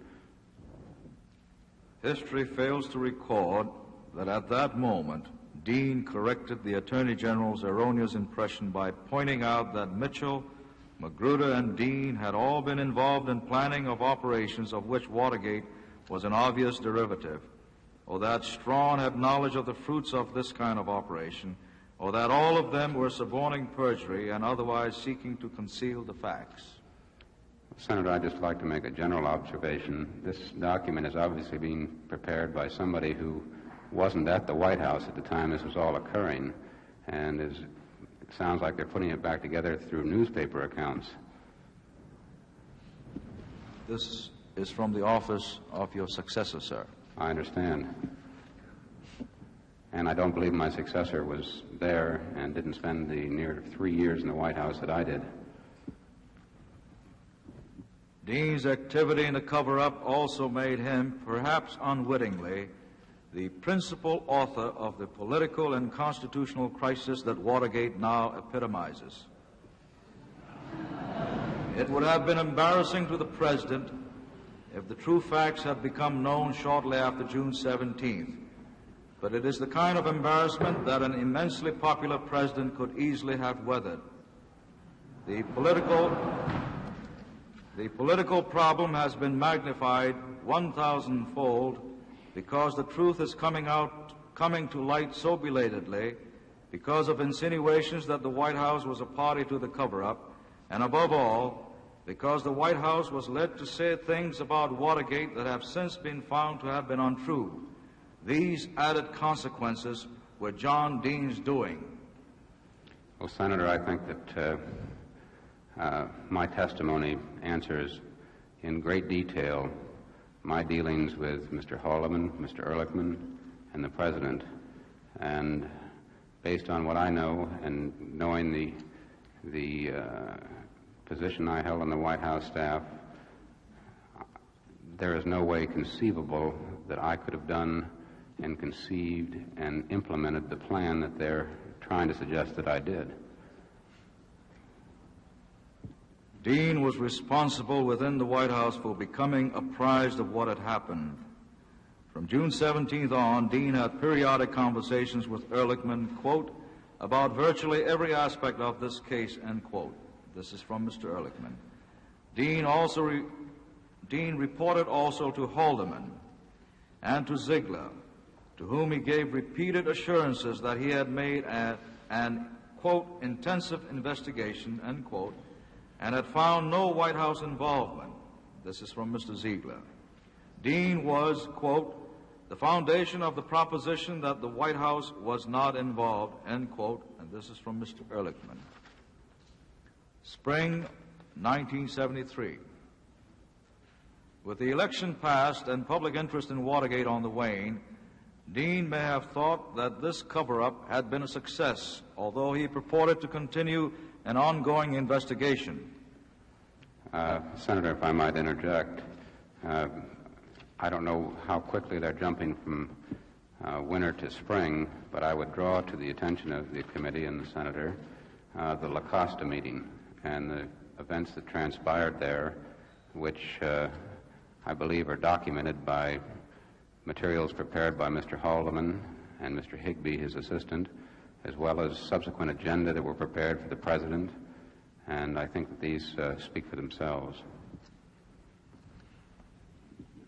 With the election passed, at the same time, Dean was affecting a failing memory and talking to Magruder as if Dean did not recall the pre-Watergate planning meetings in which he had participated. This is from Mr. Magruder's testimony. Well, we reviewed that earlier, and as I said, I did, when I was talking with Magruder, I was telling him I did not understand what had happened between February 4th and June 17th that resulted in that event occurring, that I never had hard evidence. I never knew for sure what the facts were. I didn't know how the plan had been approved. I didn't know how much White House pressure had been put on him. I didn't know for a fact if Mitchell had or had not approved it. I'd never talked to Mr. Mitchell about it. And I think that's what Mr. Magruder is referring to. Or, as I said earlier, he may have confused later meetings when I came back from Camp David, and I did indeed give him the impression that I couldn't remember what had happened because I didn't want to get into any discussions about what had happened at that point in time. Were you surprised when you heard of the June 17th break-in? Was I surprised? As I told you, my immediate reaction was, after hearing the facts, that it was something that Mr. Colson had been involved in. I was more appalled than surprised. I'm talking about the first time you heard of the break-in on the 17th. The 17th. Were you surprised? Well, I learned it, as I say, I learned it through a conversation that I'd had on the telephone with my assistant on the 18th when I called after landing in San Francisco, his persuading me to come back. When I first heard of it, I can't say I was surprised to hear it, knowing what I knew had occurred in the White House in the past. You had anticipated something like this? I hadn't anticipated anything like this, no. I can't say I anticipated it, but I can't say I was surprised to hear it because I was aware of the fact that there had been a past effort to accomplish a burglary on the Brookings Institute, and I'd also heard of the Ellsberg psychiatrist break-in by that time. You were not surprised because you were an author of the plan? No, sir. That wasn't my immediate reaction. I didn't think the plan had been approved. In February, however, with the Irvin Committee beginning its work, the President was again concerned that all of the available facts be made known. In the middle of February 1973, Dean and Richard Moore met with Ehrlichman and Haldeman at San Clemente. Dean was assigned to reduce, quote, to written form all of the detailed facts as they related both to the Committee to Re-elect and the White House, end quote. This is from Mr. Ehrlichman. I received no such instruction when I was at La Costa to prepare any written report and have no knowledge of ever being given such an instruction. This is also substantiated by Mr. Moore. I have no knowledge of that. There was, as I say, an earlier effort in December to prepare such a report, and I have submitted that document to the committee. If there were discussions of preparing a written report, it was of the ilk of report that was prepared in the December period, which I, for lack of a better term, call a fairy tale. Dean was pressed continually for that statement, particularly by Haldeman, but never produced it. Well, as I say, I recall, the only time I recall Mr. Haldeman and Mr. Ehrlichman pushing me and pressing me for a statement is when I was up at Camp David, and not in that time frame. At this point, the Gray confirmation hearings were imminent, and the Irving hearings were on the horizon. The President, who had barely known Dean, determined that counsel to the President was the appropriate person with whom to work in formulating the President's position on executive privilege and similar legal issues that these hearings and news conferences on March 2nd and 15th, at which they would arise, would present. Between February 27th and April 16th, the President met with Dean and usually others 21 or 22 times, and there were 14 telephone conversations between March the 10th and April the 22nd. Senator, I will stand on my testimony with regard to those last few paragraphs you've read. It is probable that Dean helped induce the views on attorney-client privilege and on separation of powers that would have immunized Dean himself from having to testify under oath. I will comment on that to the effect that the President and I, when we discussed the Dean appearance, I told him that if I go up there, I'm going to testify. There's no way to go up. We had had countless occasions when the executive privilege issue had come up before. There was a parallel developing between the Gray hearings and the ITT hearings where Mr. Flanagan made an appearance before the Senate Judiciary Committee. This was quite evident. In my discussions with the President, he made it very clear to me that he did not want Mr. Haldeman or Mr. Ehrlichman to appear. And I told him that the strongest case for executive privilege would rest on the counsel of the President, and we did discuss that. During this period, Dean was developing other problems. On March 10th, there were press reports that it was Dean who had recommended Liddy to the committee to re-elect the President. On March 22nd, Pat Gray testified that Dean had lied to him during the course of the FBI investigation of Watergate. On March 23rd, McCord's letter to Judge Sirica was made public. The cover-up was coming uncovered. During this period, the point was frequently raised by various people, including primarily the President, that the whole story of the Watergate should be made public. Quote, Dean's answer always was, we can't do it while the investigation is continuing.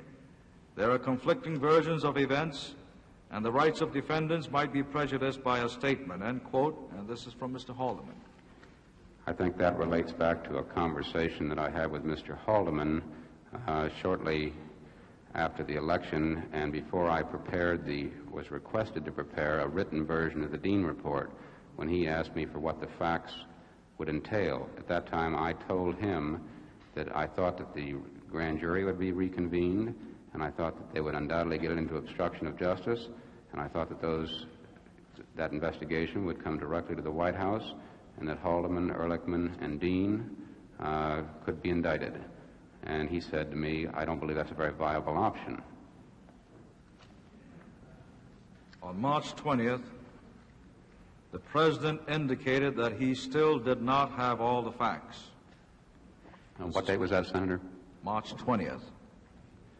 The President did not state that to me. On the 20th, when I received a call from the President, I told him at that time that I would like to meet with him the next morning, and I would like to tell him what I thought the implications of the situation was. What had really prompted me at that time was the new demand from Mr. Hunt that indeed this thing was getting far out of hand, that the White House was now being directly subject to blackmail, and I didn't know how to handle it.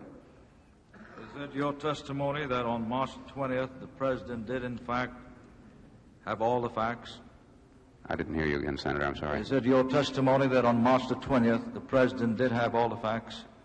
I don't know what the President knew on March 20th. We'd had conversations before that. We'd had conversations that I was personally engaged in on September 15th of the preceding year. We'd had conversations in early February or late February in which I tried to start telling him some of my own involvement. We'd also had a discussion on March 13th about the money demands that were being made. At that time, he discussed the fact that $1 million was no problem. He repeated it several times. I can very vividly recall that the way he sort of rolled his chair back from his desk and leaned over to Mr. Haldeman and said, $1 million is no problem. And then he came back and asked, well, who's making these demands? And I said they're principally coming from Mr. Hunt.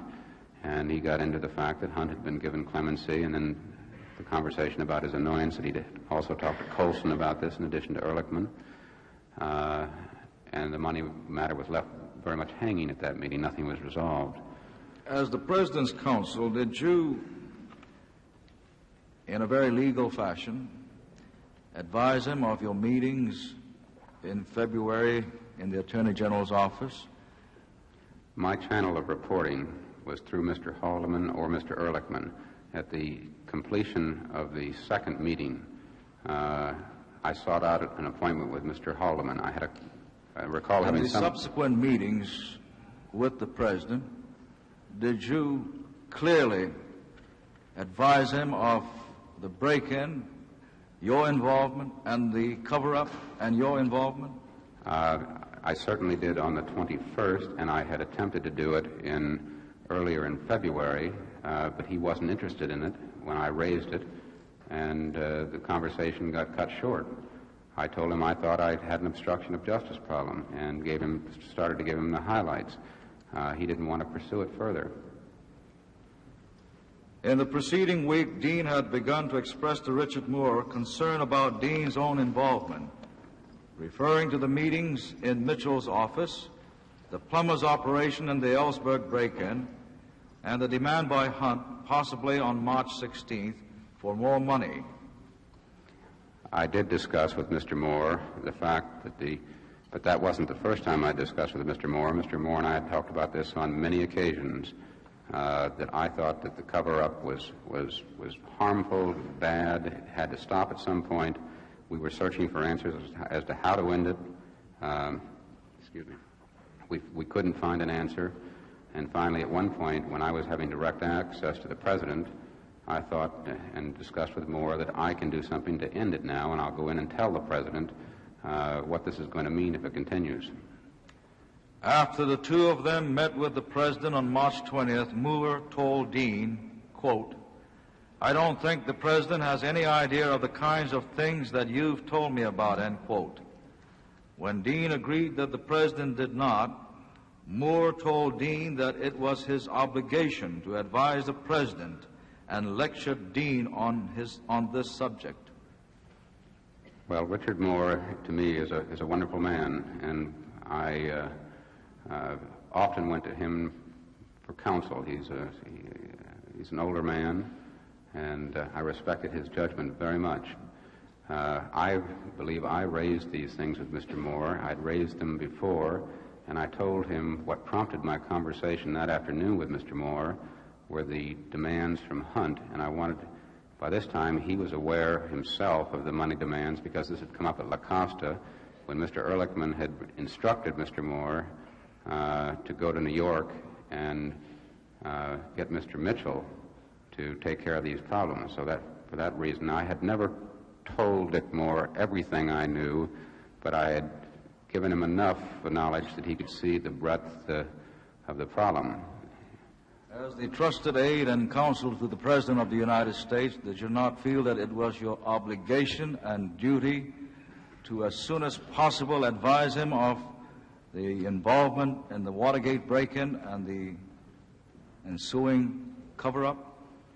Well, Senator, I think I've expressed before, to walk into the President's door is not the easiest thing to do. My channel of reporting was through Mr. Haldeman or Mr. Ehrlichman, principally through Mr. Haldeman. Didn't the enormity of the problem compel you to walk into the President's office? Well, I can only assume that everything I told Mr. Haldeman and Ehrlichman would be going to the President also. As I've testified on some occasions, Mr. Haldeman would take notes about things I was telling him. He'd take these notes shortly before he would go into meetings with the President. I can also recall occasions when we were meeting when a call would come from Mr. Haldeman to come to the President's office, or once in Florida to come over to his residence, and he would wait until I completed reporting. I assumed that everything I was telling Mr. Haldeman was going to the President. When did you begin to mistrust Mr. Haldeman?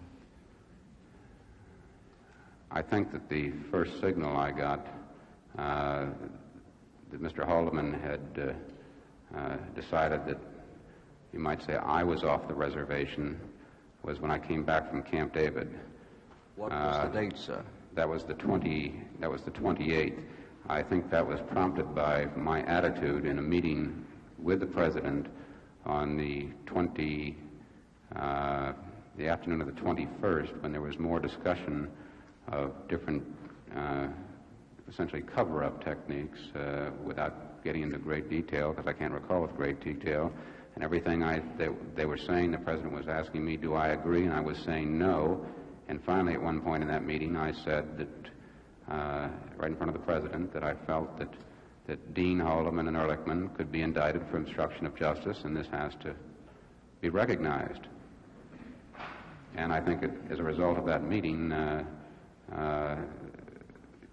they saw that I had begun to change my attitude about any further involvement in the cover-up. On March 21st, Dean gave the President a more complete but still laundered version of the facts, and so surprised the President that, according to press accounts of what Dean is saying, quote, the President came out of his chair, end quote. I don't know where that press account came from. The President did not come out of his chair. I've never seen the President come out of his chair other than very easily and slowly the time that he got up on April 15th to walk around to the corner of the EOB office and then raise something with me. The President of the United States just doesn't come flying out of his chair. At this meeting, Dean indicated that Magruder was involved, but that he did not know about Mitchell. That is correct. As I have said before this committee, I have never had a direct conversation with John Mitchell to ask him what his involvement was. On the 28th, when I came down from Camp David, after there was this discussion about whether I would be willing to perpetuate the story that there had been one meeting in Mitchell's office. It had been a discussion of the election laws, and that was the reason for my presence, and was to introduce Mr. Liddy. At the end of that discussion, I said to Mr. Mitchell, I've never asked you of your involvement, and I won't ask you of your involvement, but I want to hypothesize what I see to be the situation.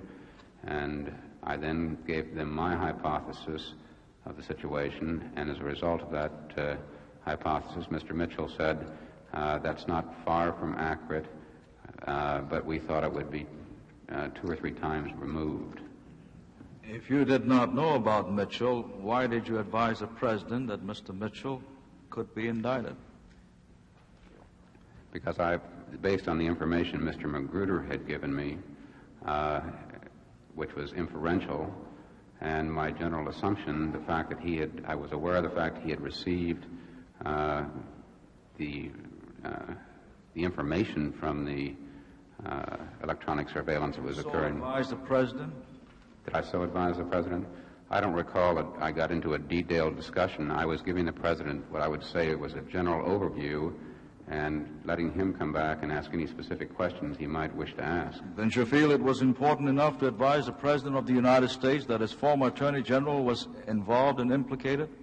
Well, I told him I thought he could be indicted, but I told him I didn't have the facts for certain myself that he was indictable. I thought you had just testified that Magruder, Mitchell, and Dean were indictable. No.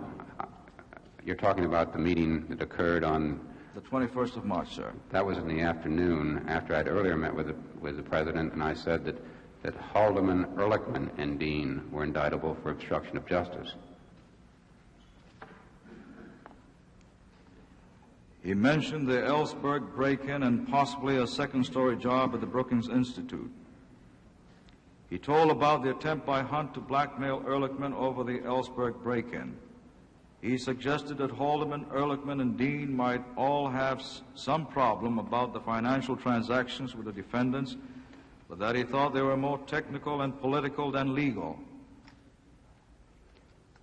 I do recall saying that I thought that some of the obstruction problems were technical. I said some of them are more serious than others. As far as discussion of the Ellsberg burglary, Senator, I don't recall raising that at that point in time with the President as the reason for Mr. Hunt's threat. In fact, when I raised it with Mr. Ehrlichman as to what these seamy things were, Mr. Ehrlichman said, well, I just have no idea what he could be talking about. And subsequently, on the 28th or 29th, when I talked to Mr. Krogh, I was very curious myself to find out what it was. And that's when I asked Mr. Krogh if, in fact, Mr. Ehrlichman had authorized the burglary of the doctor's office, and he had told me that he didn't think Mr. Ehrlichman knew in advance. Didn't you believe that the offer of money for silence was a criminal offense? Yes, I did. Why did you say that these problems were more technical and political than legal? That isn't the way I believe I cast it. When I said that they were indictable, I meant despite the degree of technicality, it was an indictment. I can't say I'm a criminal lawyer, but I did recognize an obstruction of justice. He gave no hint, however, of his own orchestration of perjured testimony by Magruder and others. Ehrlichman suggested that everyone be made to appear before the grand jury and waive executive privilege. I have no recollection of that at all. To the contrary, when we met subsequently, I kept shaking my head and saying, no, Ehrlichman, Dean, and Haldeman are indictable. And the tone of the conversation was not going to come forward, but rather to continue the cover-up. And I think the subsequent meetings on the 22nd with Mr. Mitchell, if the President indeed had received the message that I was trying to give, certainly wouldn't have engaged in the conversation with Mr. Mitchell that afternoon, which was leisurely discussing the status of this committee and the like. Certainly nothing of any significance occurred at all after that 21st meeting. Dean thought this would be a good idea, but only if the persons who appeared before the grand jury were given immunity. I don't recall that at all, and I do recall general discussions that I thought that one of the best ways to get the truth out would be if people could receive immunity, because I knew a lot of people would be unwilling to talk, or that their stories would be less than forthcoming if they felt that they were going to incriminate themselves. Should it be, I do not recall, or it did not happen? The reference to the discussion of immunity? Yes. It's very important because I know throughout your testimony that your power of recollection is immense. But oftentimes you have testified that you cannot recall. That's right. With regard to this, is it a possibility that it did happen? Yes, it is. I do not recall specifically, Senator. At another meeting that day, Ehrlichman strongly opposed immunity. I never heard that. This did not happen? Not to my knowledge. On March 23rd, Dean was sent to Camp David in order to complete the long-promised report. Dean was at Camp David for 6 days, but came down on the night of the 28th and delivered nothing. That is correct. I delivered nothing because I had, as I have testified, had earlier conversations about my testimony. Every time I revealed the slightest inch of my knowledge, recollections began to change, characterizations began to change. I was asked to handle testimonies in different ways. When I came down from Camp David, there was no doubt in my mind that I wasn't going to play the cover-up game, and I wasn't going to give them any further information with which they could play the cover-up game. Were you, in fact, Mr. Dean, preparing your own testimony? I was going through and recalling everything I could remember about the incident. I'd been asked to do that. And if the President had called and asked me for that report... Did you spend the 6 days preparing testimony for your own use? Let me complete, Senator. If the President had called me and asked me for that report, I would have sent it to the President of the United States. There is no doubt about that. That isn't who was calling and asking me for it. It was Mr. Ehrlichman. Was calling me from California. He wanted any part I had of it, and based on the earlier conversations I'd had, I wasn't about to give it to Mr. Ehrlichman. So I can't say I was preparing my own testimony, because I wasn't preparing my own testimony. I was trying to reconstruct, as I had been asked to do, what I remembered as to what had occurred. You have testified on several occasions that you were concerned with the enormity of the problem. If it was so, why did you not, on your own, present to the President your written report? Well, I thought I had very clearly made the point to the President on the 21st. What I saw occurring after the 21st indicated to me that there was a certain degree of protection going on by Mr. Haldeman and Mr. Ehrlichman. I was never sure that if I had sent the report, the President would ever see it, for one thing. As the President counsel, and you were seeing the President quite often during those days, could you not have personally handed the report to him? The President was in California, Senator, at the time. He left shortly after I came down, and I had this little round of activities with Mr. Haldeman and Mr. Mitchell and Mr. Magruder, and they were off to California. The failure of Dean's muse while he was on the mountain is understandable, since by this time it would have been impossible to write a believable report that would not have been self-indicting. While he was at Camp David, Dean told Ehrlichman's assistant that he was, quote, not getting the statement done, but was planning his own defense, end quote, and this is from Mr. Ehrlichman. That is not true, Senator. Haldeman talked with him several times and felt that, quote, Dean was not having much progress in writing his report, but it became clear that he was worrying more about himself, end quote. And this is from Mr. Haldeman. Well, as I say, when I came down from Camp David, I don't think it was a question of worrying about myself. As what I was witnessing was Mr. Haldeman and then subsequently Mr. Ehrlichman becoming very concerned about themselves. On the 25th, the President suggested it be announced that Dean would appear before the grand jury. On what date? The 25th of March. I have, on the 25th of March, I was at Camp David. The President was in Florida. That was a Sunday, as I recall, and I recall no conversation with the President. I have no knowledge of that at all.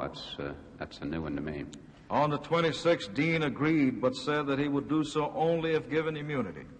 No, sir. I had no conversations with anybody. They were in Florida at that time.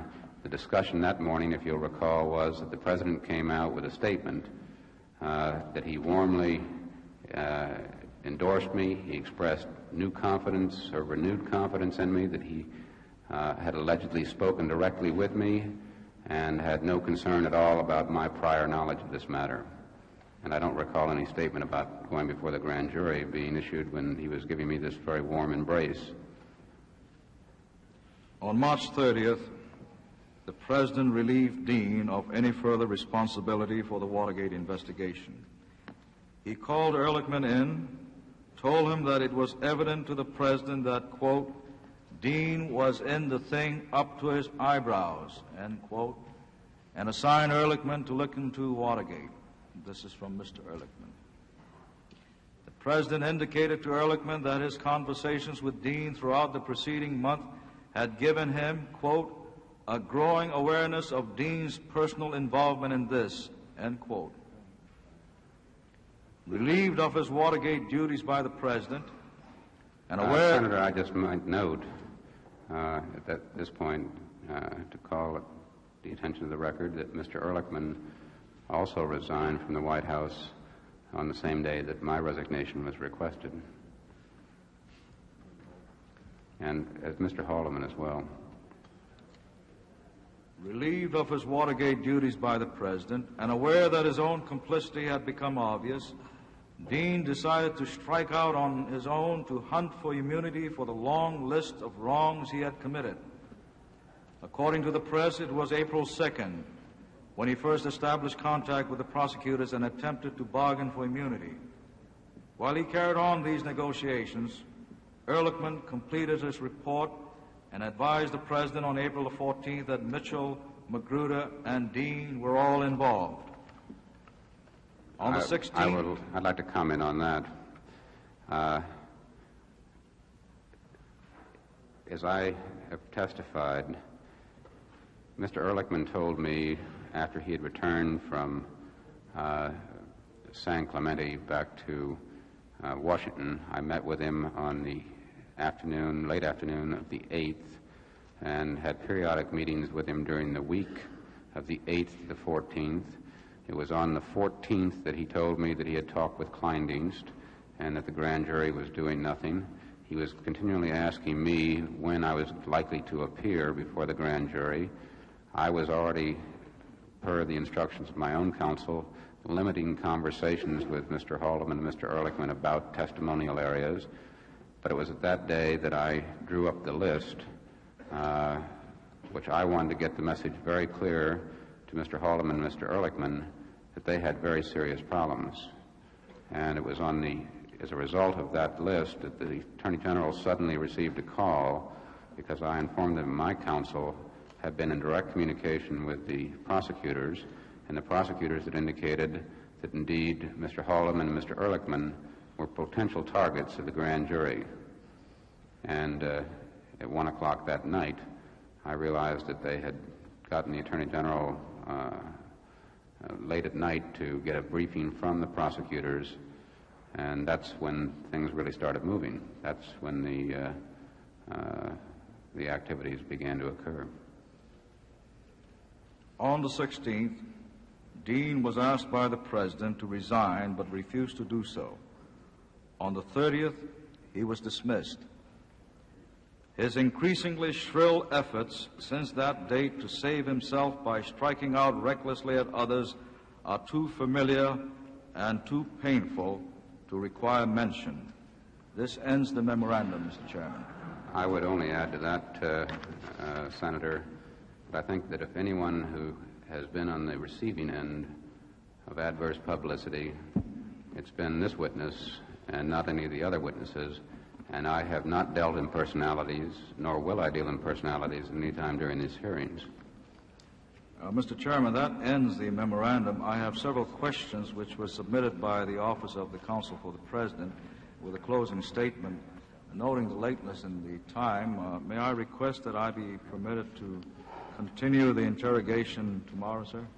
Yes, I think the chair should state, however, for the information of all concerned, that the article which you have been reading to the witness and the witness has been testifying about is an article which the committee has received from Mr.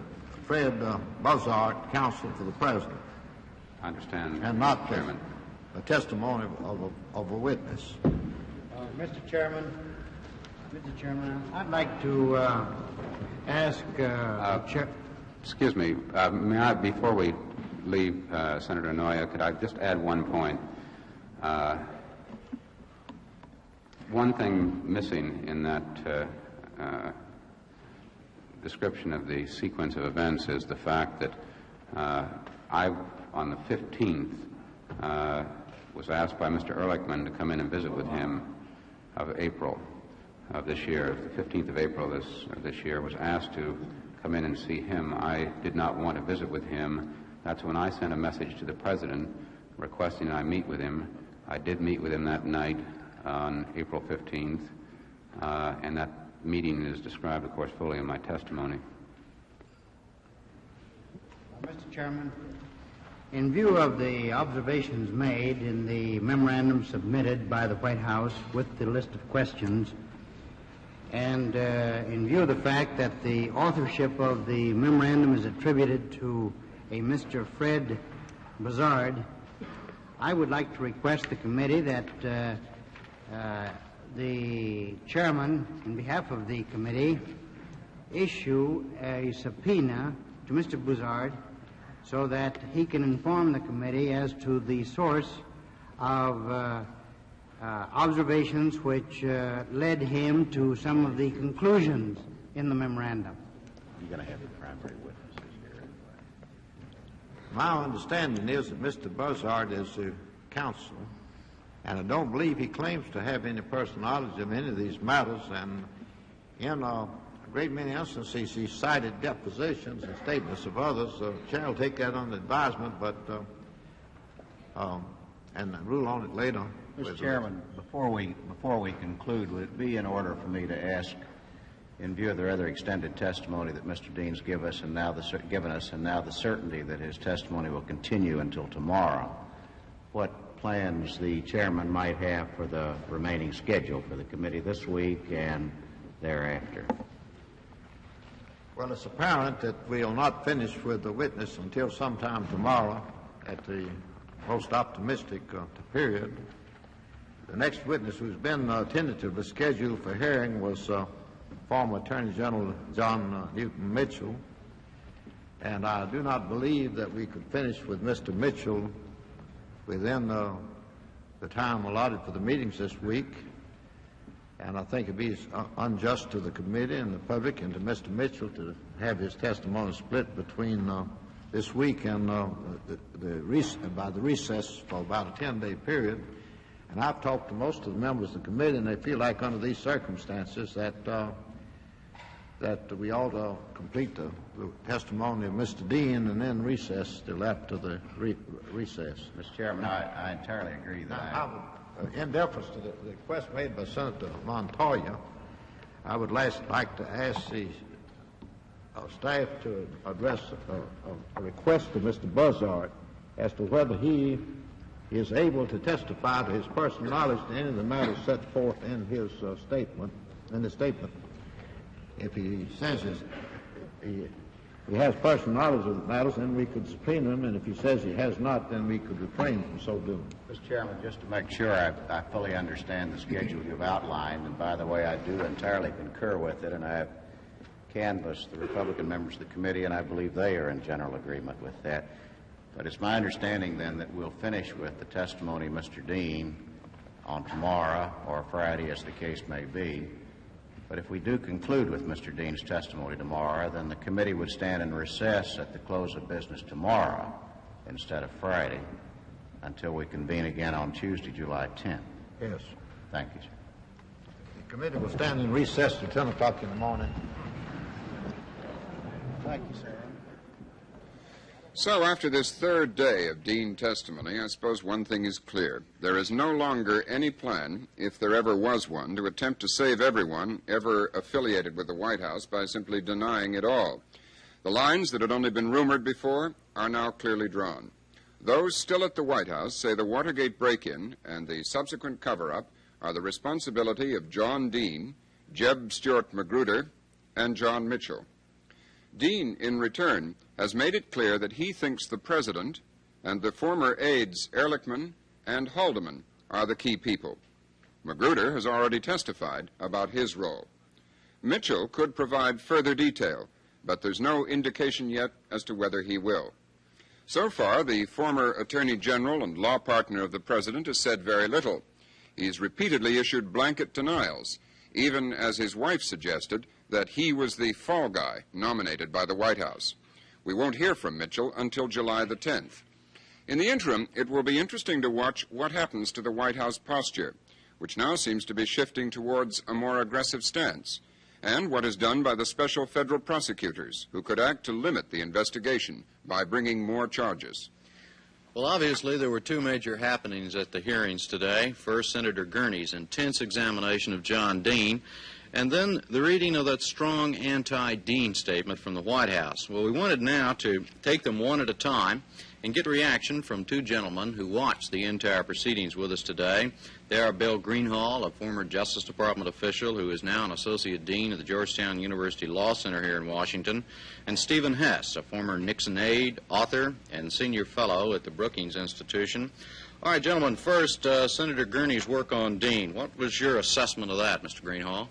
Well, I thought that the Senator performed in a very methodical, very tight, and at times very vigorous method of cross-examination. Most of the time his intenseness was reflected by the fact that he was requiring, for the most part, yes or no answers. And I think that the greatest thing which he scored today was pinning Dean down concerning the meeting with the President on September 15th, 1972, as to the interpretation concerning the word good job, or the impressions gotten from that meeting. I think that was a very fine job, especially when you're involved in a potential conspiracy indictment as to where only acts and declarations basically are going to be testified to. And I think he did an excellent job in pinning Dean down, especially on that meeting. What's your feeling about it, Stephen Hess? I think Gurney's questioning was perhaps the most subtle and skillful to date, and indeed it was in sharp contrast to Senator Gurney's questioning of some of the previous witnesses. If the senator's questioning did not make Dean out to be more important in the plot than Dean wishes to appear, at least it sharpened the impression of Dean as a not very moral person, to say the least. But more important than that, I think the senator tried to show that there can be interpretations on the meetings between Dean and the President other than the interpretations that Dean himself places on the event. So I think that it was in the shadings, not in the basic data, that Gurney tried to show that there were changes in the Dean's testimony, or to change the public climate toward the Dean testimony. Bill Greenhall, what about the White House statement that Senator Inouye read? Any feelings about that? I think it was from a legal point of view, it was a disaster. I can't imagine having 10 pages where the sources are either attributed from depositions from either Haldeman or Ehrlichman, third-party sources, newspaper accounts, and who knows, there even might be an interview of the President in there by Mr. Buzhardt. But the fact is that a sentence or two was read to him. He was asked to comment on it. And it's very difficult from a cross-examination point of view, when you're in effect being asked to comment on a document from a live witness sitting in the witness chair. And I don't know I don't know the reason why they did this today, especially in view of what Senator Gurney did early in the day, and I think it is going to. I think it'll come out as a mistake. I really do. Do you agree it was a mistake, Mr. Hess? I don't know if it was a mistake. It was certainly a both barrels frontal counterattack, if I've ever heard one. It undoubtedly contained some of the toughest language that we have ever heard in a Senate committee room. The White House charged that Dean was the principal actor in the Watergate cover-up, that he was the co-author with Liddy of the original $1 million Watergate plan, that he was the most active participant in the cover-up, and even that he was perfectly situated to be the mastermind in the cover-up. In other words, the White House's position is now all roads lead to Dean. Yeah, and Mitchell. And Mitchell. Yeah. And this may be, well, certainly with Dean, which was the primary. Mitchell was passed over as the patron saint and perhaps waiting for another day. But this may be a very dubious strategy, because the Nixon White House is known as a place where tremendous powers are not delegated to people who are not in the inner circle.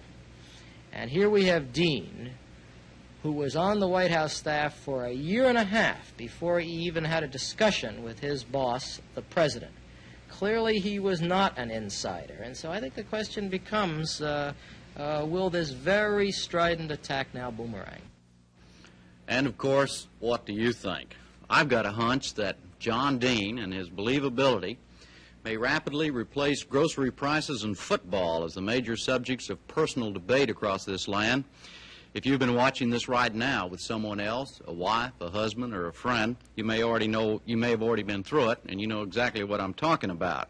Before long, all of America could be divided into two classes of people: those who think John Wesley Dean III is telling the truth, and those who think he's lying through his teeth.